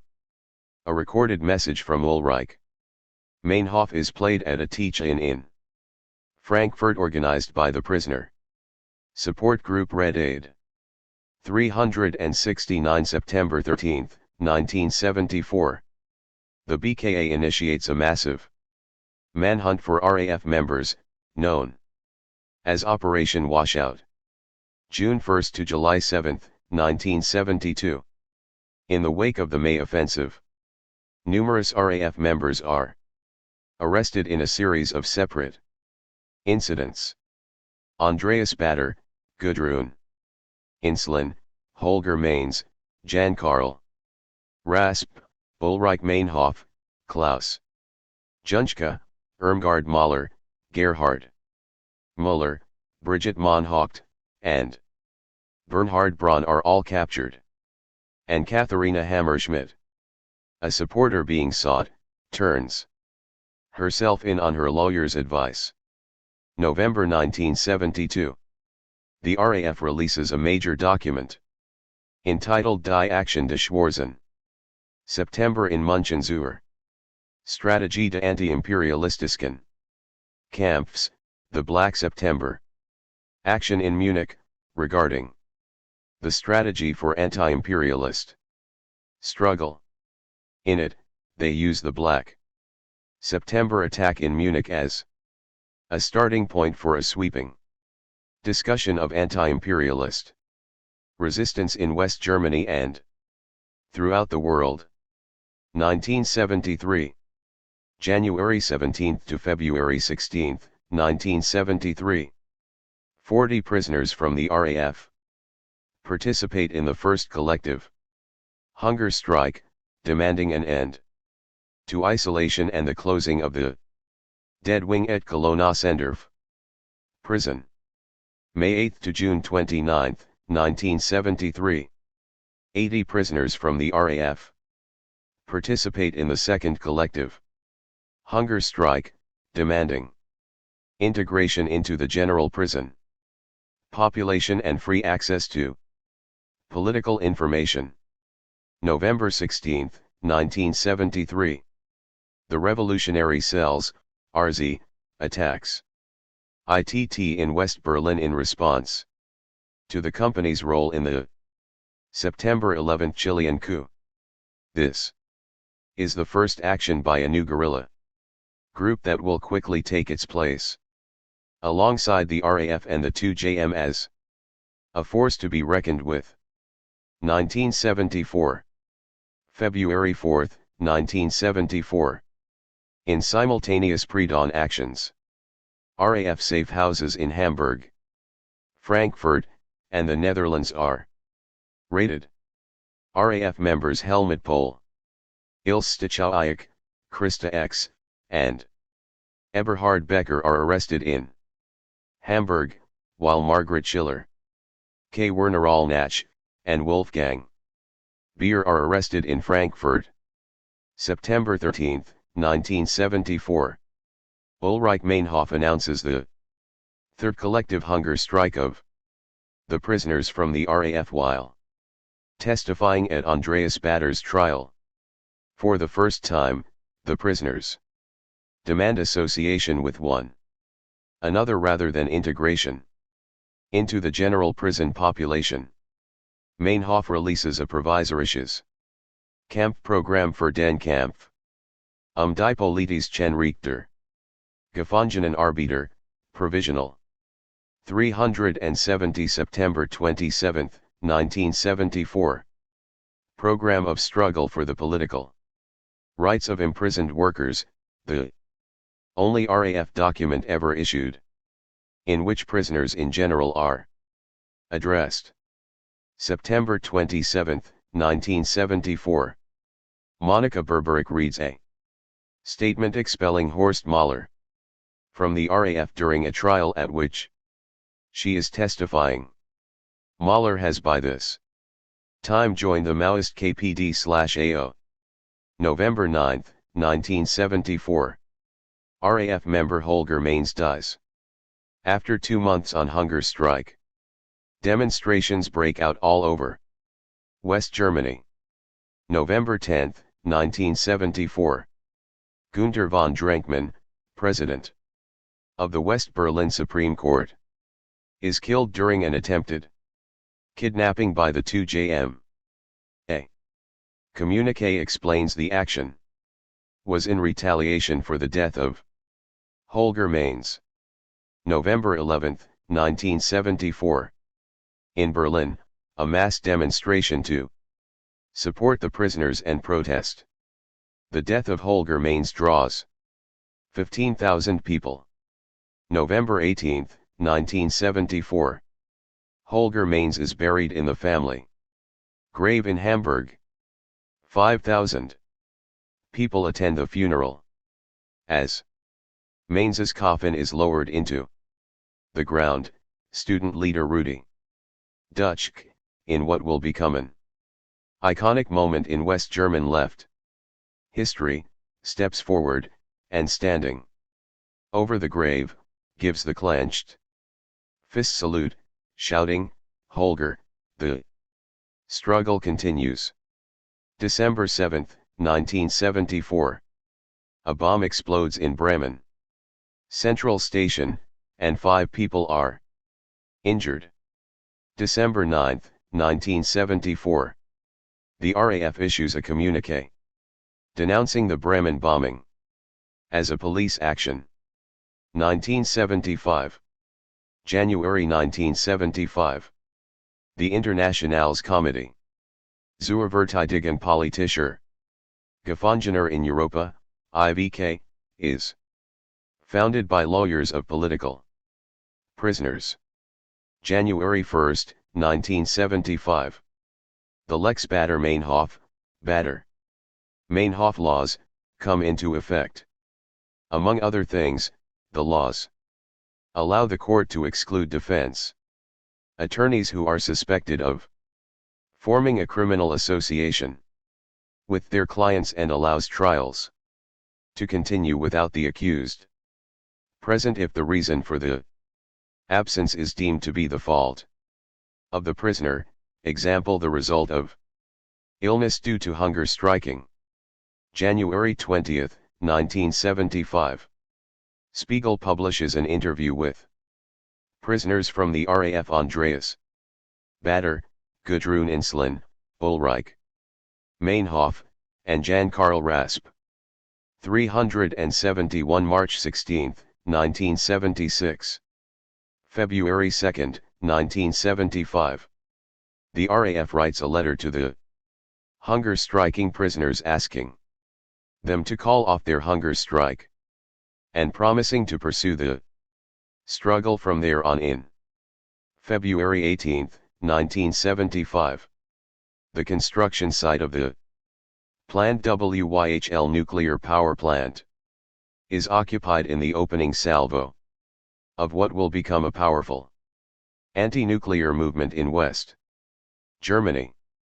This initial occupation is soon cleared by police. February 23, 1975. Over 20,000 people reoccupy the nuclear power plant construction site in WYHL. February 27, 1975. The 2JM kidnaps Peter Lorenz, CDU candidate for mayor in West Berlin. The Lorenz kidnappers demand the release of 6 imprisoned guerrillas: Rolf Pottel, Rolf Heisler, Gabriel Kroscher, Tiedemann, Verena Becker, Ina Siepmann, and Horst Mahler. All except Mahler, who declines to be released, will be flown to sanctuary in South Yemen, and Lorenz will be released unharmed. March 20, 1975. Elizabeth von Dijk is arrested, along with Petra Kraus and 3 Swiss citizens in Zurich, Switzerland. April 24, 1975. The RAF's Holger Mainz Commando, which includes a number of former SPK members, occupies the West German embassy in Stockholm, Sweden and demands the release of 26 political prisoners. During a tense standoff, the guerrilla executes the West German military and economic attaches. Police storm the building after explosives the guerrilla had laid detonate. RAF member Ulrich Wessel is killed, and Siegfried Hausner, Hannah Krab, Karl-Heinz Delwo, Lutz Toffer, and Bernd Rossner are all captured. Hausner, who is seriously injured, is denied appropriate medical care. He will die 10 days later. June 4, 1975. The European Commission of Human Rights declares that prisoners from the RAF have been held in unacceptable conditions since 1972. June 29, 1975. RAF supporter Katharina Hammerschmidt dies of cancer in a West Berlin hospital, having been held in prison and denied adequate treatment until it was too late. 1976. March 16, 1976. The Hamburg LG sentences RAF member turned state witness Gerhard Müller to 10 years in prison. In exchange for his cooperation, Müller is never charged with the murder of police. 372 May 9, 1976. Officer Norbert Schmid. Instead, he is released after 6.5 years. Paid 500,000 DM, and relocated to the USA. RAF member Irmgard Mahler is sentenced to 4.5 years. May 9, 1976. RAF member Ulrich Meinhof is found hanged in her cell. The state claims it is a suicide. Fellow prisoners and supporters assert that she was murdered. An international investigatory commission into the death of Ulrich Meinhof will be established, and will eventually rule that the evidence indicates murder. Bombings and demonstrations will occur throughout Western Europe for several weeks in response to Meinhof's death. June 27, 1976. A mixed commando made up of members of the PFLP, EO, and of the RZ hijack an Air France airliner traveling from Tel Aviv, Israel, to Paris, France, and diverted to Entebbe, Uganda, demanding the release of 53 political prisoners in Israel, West Germany, France, Switzerland, and Kenya. The West Germans demanded were RAF members Werner Hoppe, Jan Karl Rasp, and Ingrid Schubert, and 2 JM members Ralph Reinders, Fritz Teufel, and Inga Viet.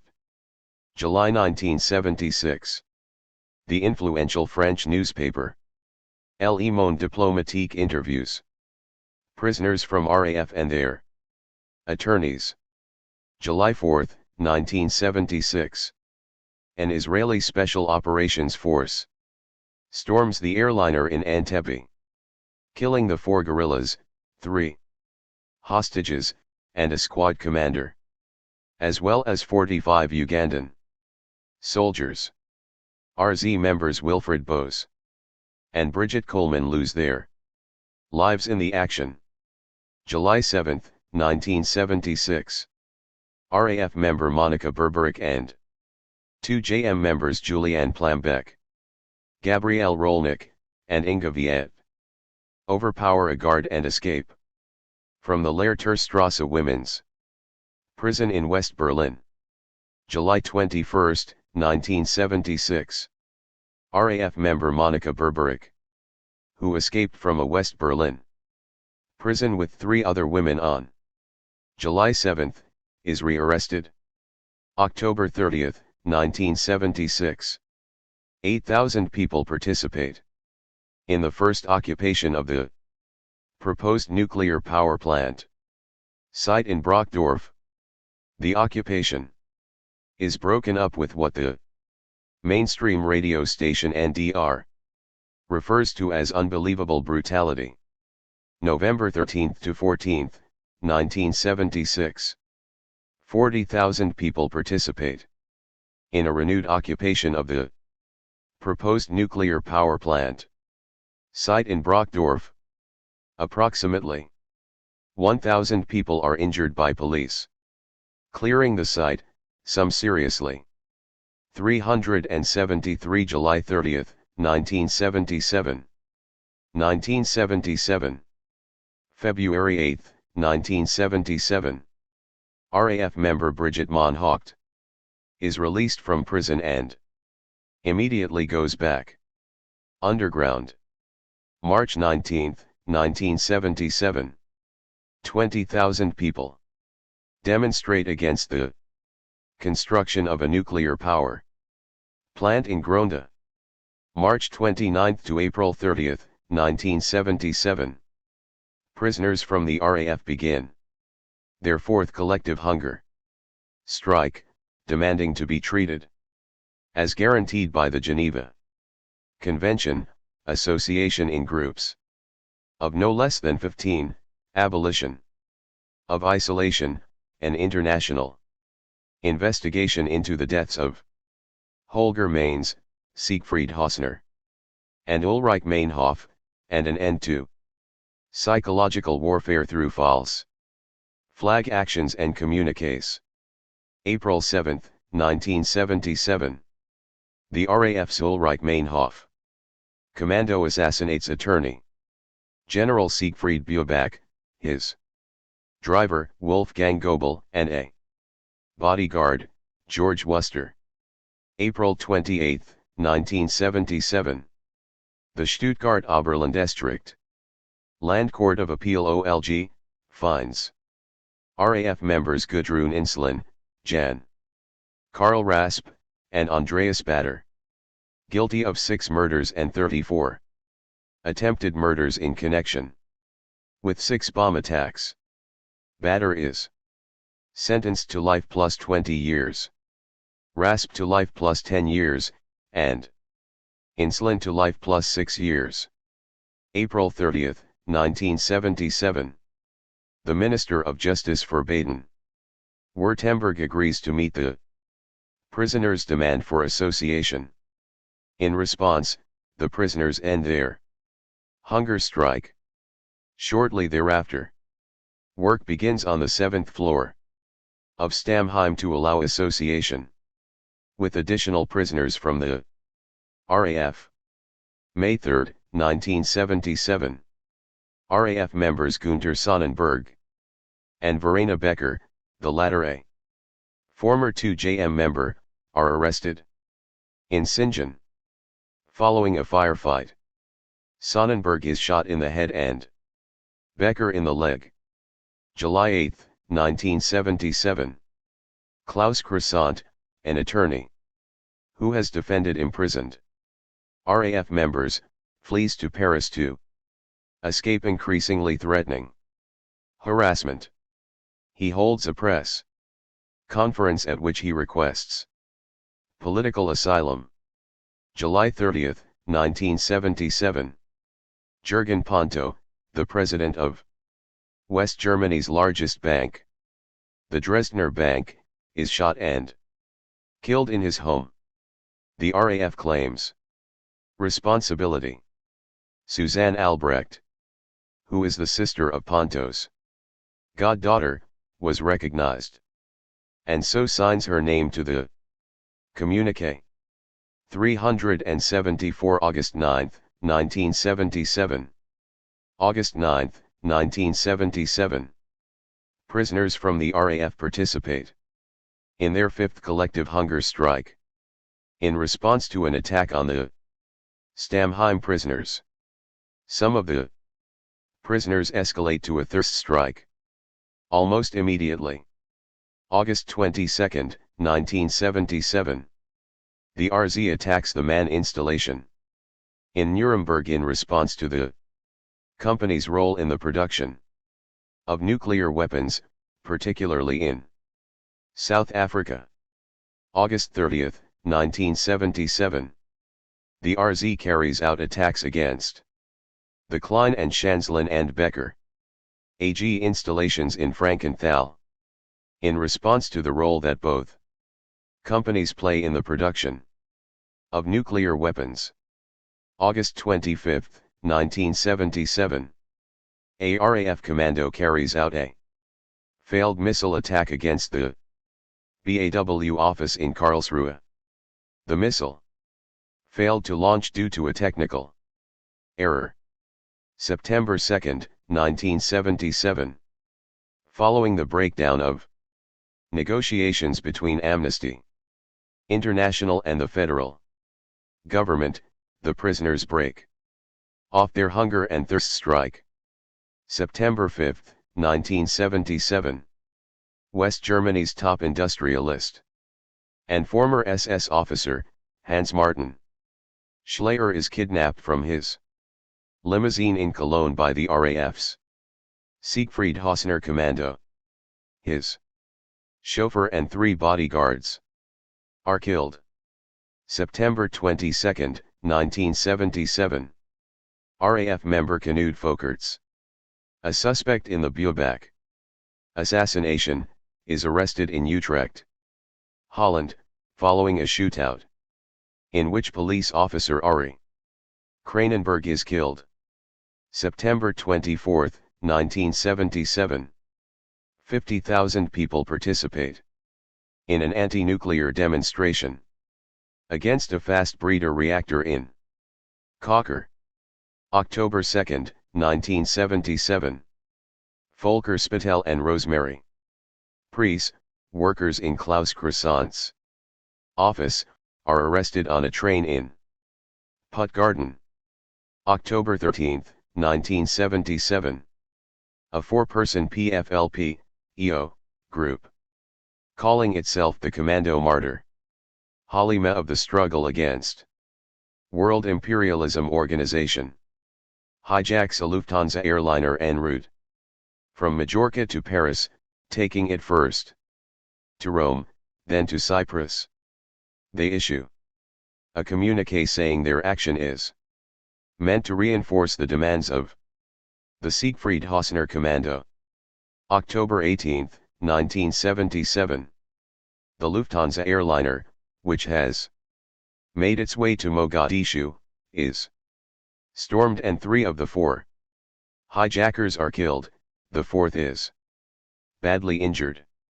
Shortly thereafter, a state official announces the alleged suicides of Andreas Bader and Gudrun Inslen and the attempted suicides of Jan Karl Rasp and Irmgard Mahler.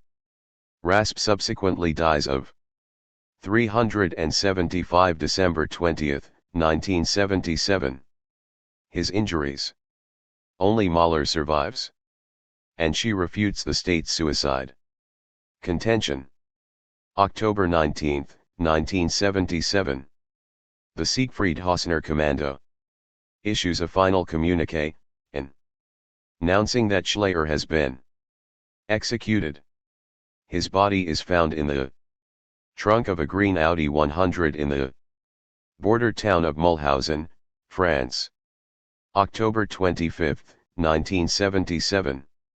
Hans Martin Schleyer is buried. President Walter Scheel describes the war against the RAF as a war of civilization against barbarism. October 28, 1977. Chancellor Schmidt addresses the Institute for Strategic Studies in London, England, requesting that NATO respond to the Soviet Union's deployment of SS-20 Missiles in Eastern Europe. This speech will subsequently be viewed as the origin of NATO's double-track strategy. November 9 to 13, 1977. The 2JM kidnaps industrialist Walter Palmers in Vienna. He is released in exchange for a ransom of 31 million shillings, which is divided amongst the 2JM, the RAF, and a Palestinian group. November 11, 1977. RAF members Christoph Wackernagel and Gert Schneider are arrested in Amsterdam. November 12, 1977. RAF prisoner Ingrid Schubert, one of 11 prisoners demanded in exchange for Schleyer, is found hanged in her cell in Munich. The state claims it is suicide, but friends and family believe it is murder. November 17, 1977. Attorney Klaus Croissant, who has defended imprisoned RAF members, is extradited from France to West Germany and immediately imprisoned in Stammheim. November 19, 1977. Irmgard Mahler begins a hunger strike for association with fellow prisoner from the RAF Verena Becker. November 23, 1977. Thomas Grit and Othmar Keplinger, two Austrian students active in the Arbeitskreispolitisk process, are arrested in connection with the 2JMS Palmers kidnapping. November 28, 1977. The trial of RAF member Verena Becker begins. She is charged with attempted murder, robbery, and membership in a terrorist organization. Arbeitskreispolitisk Prozess. Founder Reinhard Pitch is arrested in connection with the 2JMS Palmers kidnapping. December 20, 1977. RAF member Knut Folkerts is sentenced to 20 years in prison in Utrecht, Holland. 376 December 28, 1977. Gabrielle Crocher Tiedemann, who had been close to the 2JM for years, and Christian Mahler are arrested following a shootout with Swiss border guards at the Swiss border with France. December 28, 1977. The Stuttgart OLG sentences RAF member Verena Becker to life in prison. 1978. January 18, 1978. The trial of attorney Kurt Grenwold on charges of helping organize the illegal communications system used by prisoners from the RAF begins in Hamburg. January 21, 1978. RAF member Christine Kuby is arrested in a shootout with police in a Hamburg drugstore. Kuby and a police officer are injured. Kuby was attempting to use a forged prescription to buy narcotics for fellow RAF member Peter Jurgen. Book, A Drug Addict. January 27 to 29, 1978. The Tunix Congress is held in West Berlin. A broad cross-section of the left meets to discuss how to proceed after the German autumn. February 1, 1978. Prisoners from the RAF held in Holland begin a hunger strike, demanding an end to isolation and bans on visits, free access to literature, and to be flown to a country of their choice. March 9, 1978. Former defense attorney Klaus Croissant's trial begins. Croissant refuses to distance himself from his former clients. March 14 to April 20, 1978. Prisoners from the RAF participate in the organization's 6th collective hunger strike, demanding to be treated according to the Geneva Convention's guarantees for POWs, association, the return of the confiscated writings of Gudrun Insulin, Jan Karl Rasp, Andreas Bader, Irmgard Mahler and Ingrid Schubert, and an independent investigation into the murders of prisoners from the RAF. March 25 to April 4, 1978. The Third International Russell Tribunal meets in Frankfurt to examine the human rights situation in West Germany, particularly as regards the Berufsverbot. The tribunal is derided by the state and the media. March 26, 1978. Wadi Haddad, leader of the PFLP, EO, dies in East Germany. Sources close to the US and Israeli counterinsurgency structures will confirm that he had been poisoned by Mossad. Following his death, the PFLP, EO, will dissolve, some of its remnants becoming the PFLP, SC, the May 15th Group, and the Lebanese Armed Revolutionary Factions, FARL. 377 July 25, 1978. April 10, 1978. The trial of two JM members Ralph Reinders, Fritz Teufel, Ronald Fritzsch, Gerald Klopper, Andreas Vogel, and Tillmeyer in connection with the Drenkman assassination and the Lorenz kidnapping begins in West Berlin under Judge Giss, the same judge who acquitted police officer Karl-Heinz Kurras in the shooting of Benno Ohnesorg. Reinders, Teufel, and Fritzsch assault their court-appointed attorneys. April 26, 1978. The Stuttgart OLG sentences Gunter Sonnenberg to 2 life terms in prison. May 11, 1978. RAF member Stefan Wisniewski is arrested at Orly Airport in Paris. He is in possession of a letter from Karl-Heinz Delvaux, a prisoner from the RAF, and 40 capsules of narcotics for RAF member Peter Jürgen Book. May 12, 1978. RAF members Sieglinde Hoffmann, Brigitte Moncourt, Rolf Clemens Wagner, and Peter Jürgen Book are detained in Yugoslavia. May 27, 1978. 2 armed women pretending to be attorneys and calling themselves the Nabil Harb Commando break 2 JM member Tillmeyer out of Moabit prison in West Berlin. Plans to break 2 JM member Andreas Vogel out at the same time are thwarted. June 1, 1978.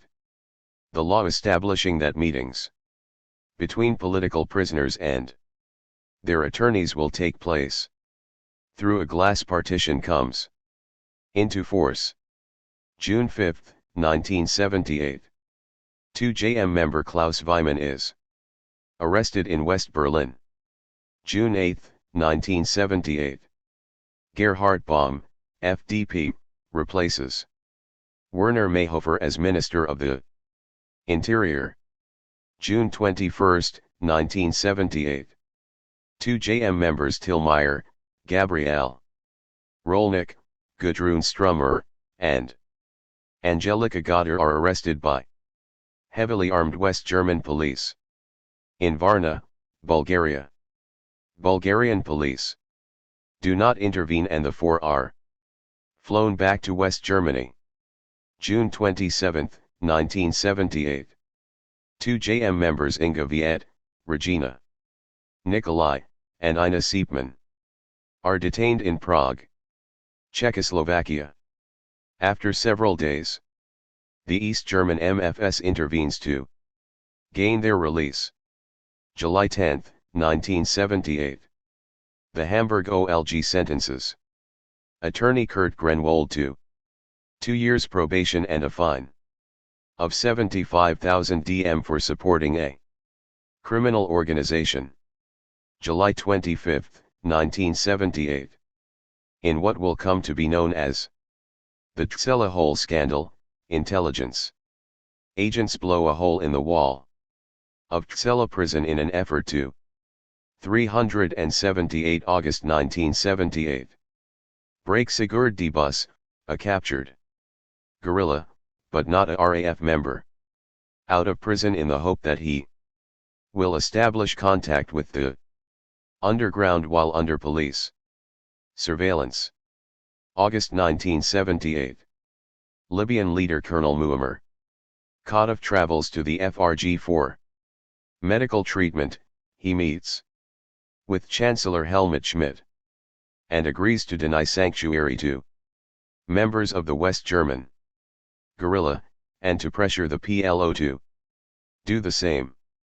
RAF members Christian Klar, Heidi Schultz, and Willy Peter Stahl narrowly escape police after chartering a helicopter to check out possibilities for a prison break.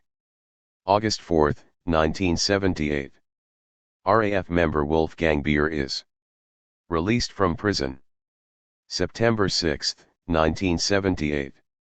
RAF member Willy Peter Stahl is shot dead by police in a Chinese restaurant in Dusseldorf. September 21, 1978. Karl-Heinz Delwo begins a hunger and thirst strike demanding transfer to another prison and integration into the general prison population. September 24, 1978. In a shootout in a wooded area outside of Dortmund, police officer Hans Wilhelm Hansen is killed and RAF member Michael Knoll suffers fatal injuries, dying on October 8. Angelika Spittel is injured and arrested. Werner Lotzi manages to escape. October 1978. Prisoners from the RAF being held in Holland, Knut Folkerts, Gert Schneider, and Christoph Wackernagel, go on hunger strike. The Dutch State Secretary of Justice responds by extraditing the three to the FRG. November 1, 1978. RAF members allegedly shoot and fatally injure Dutch border guards Dionysius de Jong and Johannes Gomans at the Kirkade border crossing in Holland.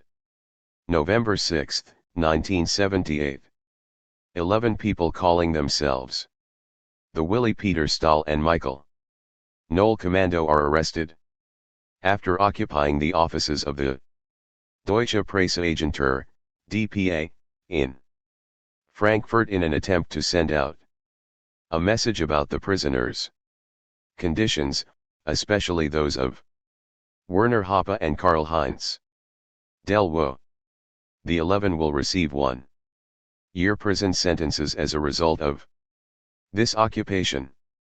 November 17, 1978. When the West German government refuses to exchange them for 8 exiled Croat fascists being held in Germany, Yugoslav authorities release RAF members Sieglinde Hoffmann, Brigitte Moncourt, Rolf Clemens Wagner, and Peter Jürgen Buch, who were arrested on May 12. They depart to the Middle East. 379 March 31, 1979. December 14, 1978.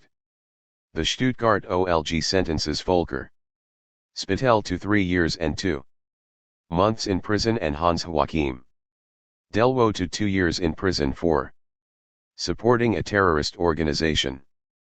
Both decide to cooperate with the police in exchange for reduced sentences, new identities, and relocation to another country. December 15, 1978.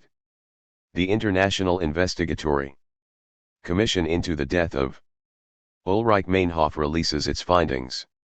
which indicate that Meinhof was dead before being hanged. 1979. January 1979. The Russell Tribunal holds a second round of hearings, this time addressing political censorship, prison conditions, and the power wielded by the Verfassungsschutz. In the FRG, the beginning of the second oil shock, representatives of the PLO, including the organization's security chief Ali Hassan Salamet, meet with West German officials in Austria, hammering out an agreement to cooperate to prevent guerrilla attacks in Western Europe and to help locate members of the RAF abroad. January 16, 1979. The Shah of Iran flees the country. The monarchy will collapse in the coming weeks as rebel forces overwhelm troops loyal to the old regime. January 22, 1979. Ali Hassan Salamet, PLO security chief and liaison with the CIA, is assassinated by the Mossad in Beirut. February 1979. Amnesty International sends a memorandum on prison conditions of persons suspected or convicted of politically motivated crimes in the FRG, deploring the ongoing use of isolation on political prisoners. February 8, 1979. Werner Hoppe, whose health has been seriously damaged by years of isolation, is released from prison on compassionate grounds. February 16, 1979. The Stuttgart LG sentences attorney Klaus Croissant to 2.5 years in prison and 4 years of Berufsverbot for supporting a terrorist organization. March 31, 1979. Days after the 3 Mile Island nuclear accident in the United States, 100,000 people demonstrate in Hanover against the Gorleben nuclear waste disposal facility. 380 April 20, 1979. April 20, 1979. More than 70 prisoners participate in the 7th collective hunger strike, demanding the end of isolation, the application of the minimum guarantees of the Geneva Convention, and the release of Günter Sonnenberg. May 2, 1979. The Hamburg OLG sentences RAF member Christine Kuby to life in prison. May 4, 1979. RAF member Elizabeth von Dijk is shot in the back by the police in Nuremberg, dying instantly. Margaret Thatcher becomes Conservative Prime Minister of the United Kingdom. May 31, 1979. The Heidelberg LG sentences Irmgard Mahler to life in prison for her role in the RAF's May 1972 offensive. June 1979. The Internationale Commission zum Schutz der Gefangenen, IKSG, evolves out of several parallel prisoner support initiatives, including the International Investigatory Commission into the death of Ulrich Meinhof, the remnants of the committees against torture, and the FRG Relatives Committee. The IKSG will fill the void left by the IVK, which had essentially been forced to disband by the repression that followed the German Autumn. June 6, 1979. Monika Berberich, Angelika Goddard, Gabrielle Rolnick, and Gudrun Sturmer announce they are escalating to a thirst strike, calling for Irmgard Mahler to be immediately granted association. June 9, 1979. RAF member Rolf Heisler is shot in the head without warning and arrested in Frankfurt. June 15, 1979.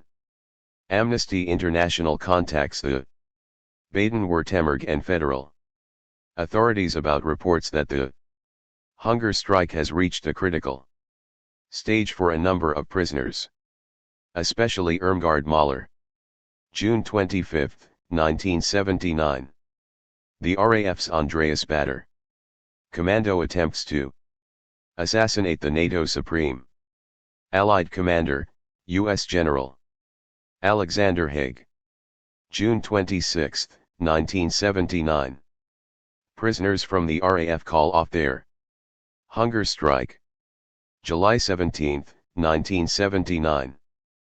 President Anastasio Somoza of Nicaragua is overthrown by the Sandinistas and flees to Miami, where he is denied entry by President Jimmy Carter.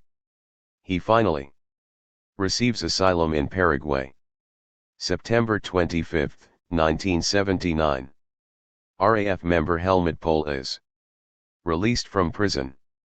381 February 6, 1980. November 19, 1979. RAF members Christian Klar, Rolf Clemens Wagner, Henning Beer, and Peter Jürgen Buch rob a bank in Zurich of an estimated 548,000 Swiss francs. Making their getaway, they shoot two police officers, and passerby Edith Kletzandler is killed by a ricocheting bullet. Another civilian is shot. Rolf Clemens Wagner is arrested in Zurich later the same day. November 30, 1979. RAF member Angelika Spittel is sentenced to life in prison. December 10, 1979. NATO agrees to deploy medium-range cruise and Pershing II missiles in Europe. December 24, 1979. Former student leader and Green Party founder Rudy Dutschke drowns in his bath in Aarhus, Denmark, after suffering a seizure as a result of brain damage sustained when he was shot in the head on April 11, 1968. Soviet troops enter Afghanistan. 1980. An interview with RZ representatives addressing the anti-nuclear struggle is published. January 4, 1980. U.S. President Carter suspends ratification of SALT II. January 23, 1980. U.S. President Carter declares the oil crisis to be the moral equivalent of war and expounds the Carter Doctrine, declaring that any attempt by an outside force to gain control of the Persian Gulf region will be regarded as an assault on the vital interests of the United States of America, and such an assault will be repelled by any means necessary, including military force. January 31, 1980. On the basis of testimony supplied by former RAF supporters Volker Spittel and Hans-Joachim Delvaux, the Stuttgart OLG sentences attorneys Arndt Muller and Armin Nuer to 4 years and 8 months and 3 years and 6 months respectively for smuggling weapons and explosives into Stamheim. February 1980. Christine Kuby, Krista X. Inga Hornstein, Anne Reich, and Bridget Asdonk are all searched and moved to a new high security unit in Lübeck-Lauerhof. The women respond by going on hunger strike, demanding their transfer out of the dead wing. February 6, 1980. The America House in Frankfurt is occupied in solidarity with the prisoners from the RAF. 382 March 4, 1980. March 4, 1980. The roof of the America House in Hamburg is occupied in solidarity with the prisoners, especially the women at Lübeck-Lauerhof. May 5, 1980. 2 JM members Ingrid Barabas and Regina Nicolai, RAF member, Sieglinde Hoffmann, and 2 other Germans, Carola Mag and Karen Camp Monaco, are arrested in Paris. They are immediately placed in strict isolation in Fleury-Mérogis prison. May 6, 1980. Massive rioting occurs against a military swearing-in ceremony in the city of Bremen. May 16, 1980. The America House in West Berlin is occupied in solidarity with the prisoners from the RAF. June 1980. Der Minister und der Terrorist. The Minister and the Terrorist, a book-length conversation between Federal Minister of the Interior Gerhard Baum, FDP, and former RAF member Horst Mahler is released. June 2, 1980. The 2 JM members remaining at large release a communiqué announcing the organization's dissolution and merger with the RAF. Some 2 JM members in prison will release a document distancing themselves from this fusion later in the month, but the 2 JM will never claim responsibility for another action. July 11, 1980. Ingrid Barabas, Karen Camp Monaco, Carola Mag, Regina Nicolai, and Sieglinde Hoffmann are extradited from France to the FRG. July 12, 1980. The Paris offices of the Bundesbahn, the West German railway company, are bombed in protest against the previous day's extraditions. Jean-Paul Gérard, Michel Lapeyre, and Frédéric Aurillac of the NAPAP are arrested shortly afterwards. July 25, 1980. RAF members Julian Plambeck, formerly of the 2 JM, and Wolfgang Beer are killed in a traffic accident outside of the town of Unterrichsingen. July 31, 1980. The Dusseldorf OLG sentences RAF member Knud Folkerts to life in prison for 3 murders. August 25, 1980. 16-year-old Olaf Ritzmann is hit by a tram while fleeing a police attack on a demonstration against an appearance by CSU leader Franz Joseph Strauss in Hamburg. He will die of his injuries 4 days later. September 1980. The first meeting of women against imperialist war is held in Hamburg. 383 January 20, 1981. September 5, 1980. The Dusseldorf OLG sentences RAF members Christoph Wackernagel and Gerd Schneider to 15 years in prison for attempted murder and membership in a terrorist organization. September 12, 1980. NATO general seize control of Turkey in a coup d'état. Over 600,000 people will soon be arrested, most will be tortured, and hundreds will be sentenced to death. September 17, 1980. A Sandinista commando assassinates ousted President Anastasio Somoza in Paraguay, where he had received asylum. September 26, 1980. The Dusseldorf OLG sentences RAF member Rolf Clemens Wagner to life in prison. October 1980.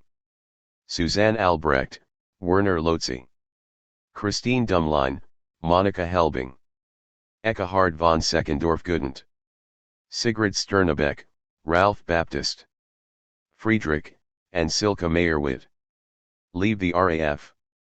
They are provided with new identities and sanctuary in East Germany. NATO Review publishes an article by Paul Johnson, an advisor to British Prime Minister Margaret Thatcher, declaring that governments must not concede to terrorist convicts the privileged status of political prisoners, or yield to demands for official inquiries or international investigations into alleged ill treatment of terrorist suspects or convicts. October 5, 1980. Helmut Schmidt is re-elected Chancellor. Social Democrats continue to rule West Germany in coalition with the Free Democratic Party. November 4, 1980. Republican Ronald Reagan wins the U.S. presidential election. December 12, 1980. A squatters' demonstration in West Berlin evolves into a major riot, with over 100 arrests. 1981. At some point during the year, Verena Becker begins cooperating with the Verfassungsschutz. She will inform the secret police that Knut Folkerts could not have been the shooter in the Buebach assassination, information that remains suppressed for decades. January 19, 1981. Lawyer Hans Christian Straub receives a suspended sentence for supporting a terrorist organization. January 20, 1981. Ronald Reagan is sworn in as President of the United States. Alexander Haig will be his first Secretary of State. 384. January 22, 1981. January 22, 1981. RAF defector Peter Jürgen Buch is arrested in Hamburg. February 6 to April 16, 1981. More than 100 political prisoners participate in the 8th collective hunger strike of prisoners from the RAF, demanding association treatment in accord with the Geneva Convention, and the release of seriously ill prisoner Günter Sonnenberg. March 1 to October 3, 1981. Irish Republican political prisoners embark upon a hunger strike. By the time it is called off, 10 of their number will be dead. March 4, 1981. Members of the FRG Relatives Committee occupy the offices of Spiegel magazine, in an attempt to force the media to begin reporting on the hunger strike. March 8, 1981. On International Women's Day. Women Against Imperialist War. March on Lübeck-Lauerhof prison in support of the prisoners. March 13, 1981. The first National Squatters Congress takes place in Munster. March 15, 1981. A group of West German doctors signs an open letter supporting the prisoners' demands and condemning isolation conditions for political prisoners and force feeding. March 23 to 29, 1981. During Women's Week, 300 women march on NDR, a public broadcaster, to call attention to the hunger strike. March 31, 1981. Following public disagreements with Minister of the Interior Gerhard Baum, Horst Harold resigns as head of the BKA. April 16, 1981. The hunger strike is called off in response to a government guarantee that prison conditions will be improved. Hours later, the news comes through that Sigurd de Bus, a political prisoner participating in the hunger strike, died of a brain hemorrhage as a result of being force-fed. As news of his death reaches the streets, rioting breaks out in West Berlin. There will be numerous retaliatory bombings and protests throughout the FRG in the weeks to come. August 4, 1981. French police officer Francis Violot is shot and seriously Injured in a confrontation with Inga Viet in Paris. Viet is one of the 2 JM members who had joined the RAF when the organizations fused. August 26 to September 19, 1981. The THIRD conference is held in West Berlin.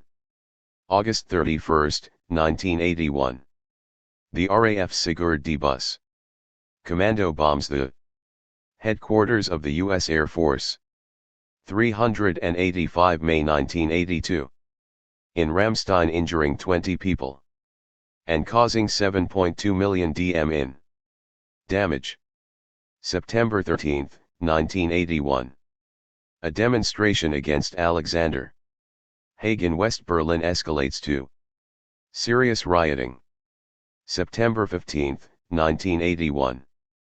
The RAF's Gudrun Insulin Commando attacks the car carrying the head of the U.S. Army in Europe, General Frederick Croizon, with a bazooka. The armor-plated vehicle survives the attack. Croizon and his wife suffer permanent damage to their hearing. September 21, 1981. The trial of RAF member Sieglinde Hoffmann, charged in connection with the assassination of Jürgen Ponto, begins. September 22, 1981.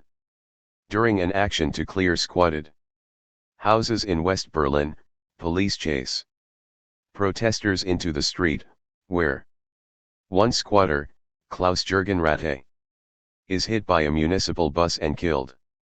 16 houses are occupied on Kiefernstrasse in Dusseldorf. These will become a major hub of activity for anti-imps in the years to come. Also around this time, the Hafenstrasse squats are established. In Hamburg, these will in time become an important autonomous stronghold. October 16, 1981. Alleged RAF supporter Helge Roos is arrested in connection with the attack on Croizon. November 2, 1981. The occupation at the planned site of the Startbahn West expansion is violently cleared by police. December 4, 1981. The Dusseldorf OLG sentences RAF member Stefan Wisniewski to life in prison for his role in the Schleier kidnapping, among other things. 1982. Inga Viet leaves the RAF and is provided with a new identity and sanctuary in East Germany. Verena Becker gets word to the other prisoners from the RAF that she had given information to the Verfassungsschutz, and offers to kill herself. The others take their distance from her, but discourage her from doing herself any harm. May 1982. The RAF releases a major theoretical text re-evaluating their practice and opening a new phase in their relationship with the above-ground movement. This paper, Guerrilla, Widerstand und Anti-Imperialistisk Front, the Guerrilla, the Resistance, and the Anti-Imperialist Front, calls for a front involving the guerrilla and the above-ground anti-imperialist movement. This document becomes known as the May Paper. 386 June 1, 1982. June 1, 1982. In a coordinated offensive against NATO-related institutions, RZ cells bomb the U.S. Army headquarters in Frankfurt, AFN in West Berlin, ITT in Hanover, IBM and Control Data in Dusseldorf, and the U.S. Army Officers Clubs in Hanau and Gelnhausen. June 4, 1982. The RZ firebombs the Arms Company Born's Ketronic Flug Technik in Hamburg. June 5, 1982. The RZ bombs the Deutsche Amerikanisches Institut in Tübingen. June 6, 1982. Israel invades Lebanon in order to attack the Palestine Liberation Organization. June 10, 1982. In Bonn, 500,000 people demonstrate peacefully against the NATO summit and President Reagan's visit to West Berlin. In the lead-up to the protest, a split developed around strategy and tactics between the mainstream left, which favored a peaceful protest, and the anti-imperialists and autonomen, who favored a more confrontational approach. On the same day, 100,000 demonstrate peacefully in West Berlin. June 11, 1982. Thousands riot in West Berlin against Ronald Reagan's visit. Numerous houses are raided and ransacked by police on the same day. 271 people are arrested. June 16, 1982.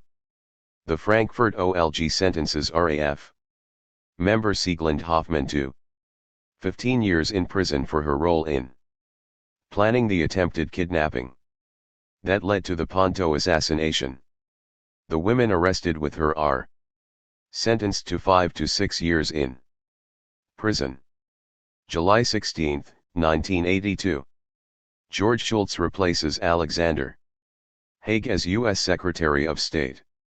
September 16 to 18, 1982. Supported by Israel, members of the Lebanese Phalange enter the Sabra and Shatila refugee camps and carry out a massacre. Some estimates put the number of victims at well over 3,000. It is believed that former 2JM guerrilla Ina Siepman died fighting as part of a Palestinian women's brigade resisting this slaughter. October 26, 1982. People taking a walk in the woods outside of Huisenstam stumble upon a RAF supply depot. Shortly thereafter, another depot is discovered outside of Anmul. November 10, 1982. The Dusseldorf OLG sentences RAF member Rolf Heisler to 2 life terms plus 15 years for the murder of a police officer and membership in a terrorist organization. 387 November 24, 1983. November 11, 1982.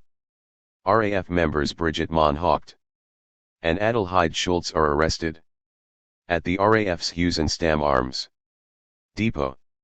November 16, 1982. RAF member Christian Klar is arrested at the RAF's Anmul Arms Depot. 1983. March 1, 1983. RAF member Gisela Dutzy is arrested in Darmstadt. March 6, 1983. In federal elections, the SPD managed to form a minority government in coalition with the FDP. The Green Party enters the Bundestag for the first time. March 13, 1983. The Dusseldorf OLG sentences Adelheid Schultz and Rolf Clemens Wagner to life in prison. March 23, 1983. Reagan proposes the Strategic Defense Initiative, SDI, which would use ground and space-based missiles to try and neutralize a nuclear attack. This is widely viewed as a move that would facilitate a U.S. first strike against the Soviet Union. April 10, 1983. Alleged RAF supporter Inga Krabs is arrested in Frankfurt. May 2, 1983. The Stuttgart OLG sentences alleged RAF supporter Helga Roos to 4 years and 9 months in prison. June 25, 1983. U.S. Vice President George Bush Sr. visits Krefeld in North Rhine. Westphalia. Autonomen and anti-imps demonstrating in the city are attacked by the SEK and suffer numerous injuries and arrests. Conservatives in the peace movement condemn the radicals. Autumn 1983. Grusaction and die Politis Chen. Gefanjenen, greetings action to the political prisoners, mobilizing supporters to write letters to political prisoners. October 1, 1983. Following a vote of no confidence, the FDP breaks with the SPD, allying itself with the Christian Union parties. Helmut Kohl becomes CDU Chancellor in a CDU CSU-FDP coalition government. Former Nazi Friedrich Zimmermann, CSU, becomes Minister of the Interior. October 25, 1983. U.S. Marines invade Grenada. November 24, 1983. Suzanne Mathis, who had been active at the women's resistance camp at Hunsrück, is raped and murdered in West Berlin. A week later, 2,000 women attend a response demo in West Berlin. 388 May 7, 1984. 1984. May 7, 1984. The Stuttgart OLG sentences RAF defector Peter Jürgen Buch to 3 times life plus 15 years in prison for his role in the murders of Ponto and Schleyer and the attempted attack on the BAW. March 26, 1984. The RAF robs a bank in Würzburg, making off with 171,000 DM. June 22, 1984. RAF member Manuela Happ is captured in Dizesa. July 2, 1984. RAF members Helmut Pohl, Christa X, Stefan Frey, Ingrid Jacobsmeyer, Barbara Ernst, and Ernst Volker Staub are arrested in Frankfurt after one of them accidentally discharges a gun into the apartment below their safe house. The neighbor calls the police when he sees a hole in his ceiling and a bullet lodged in his floor. July 9, 1984.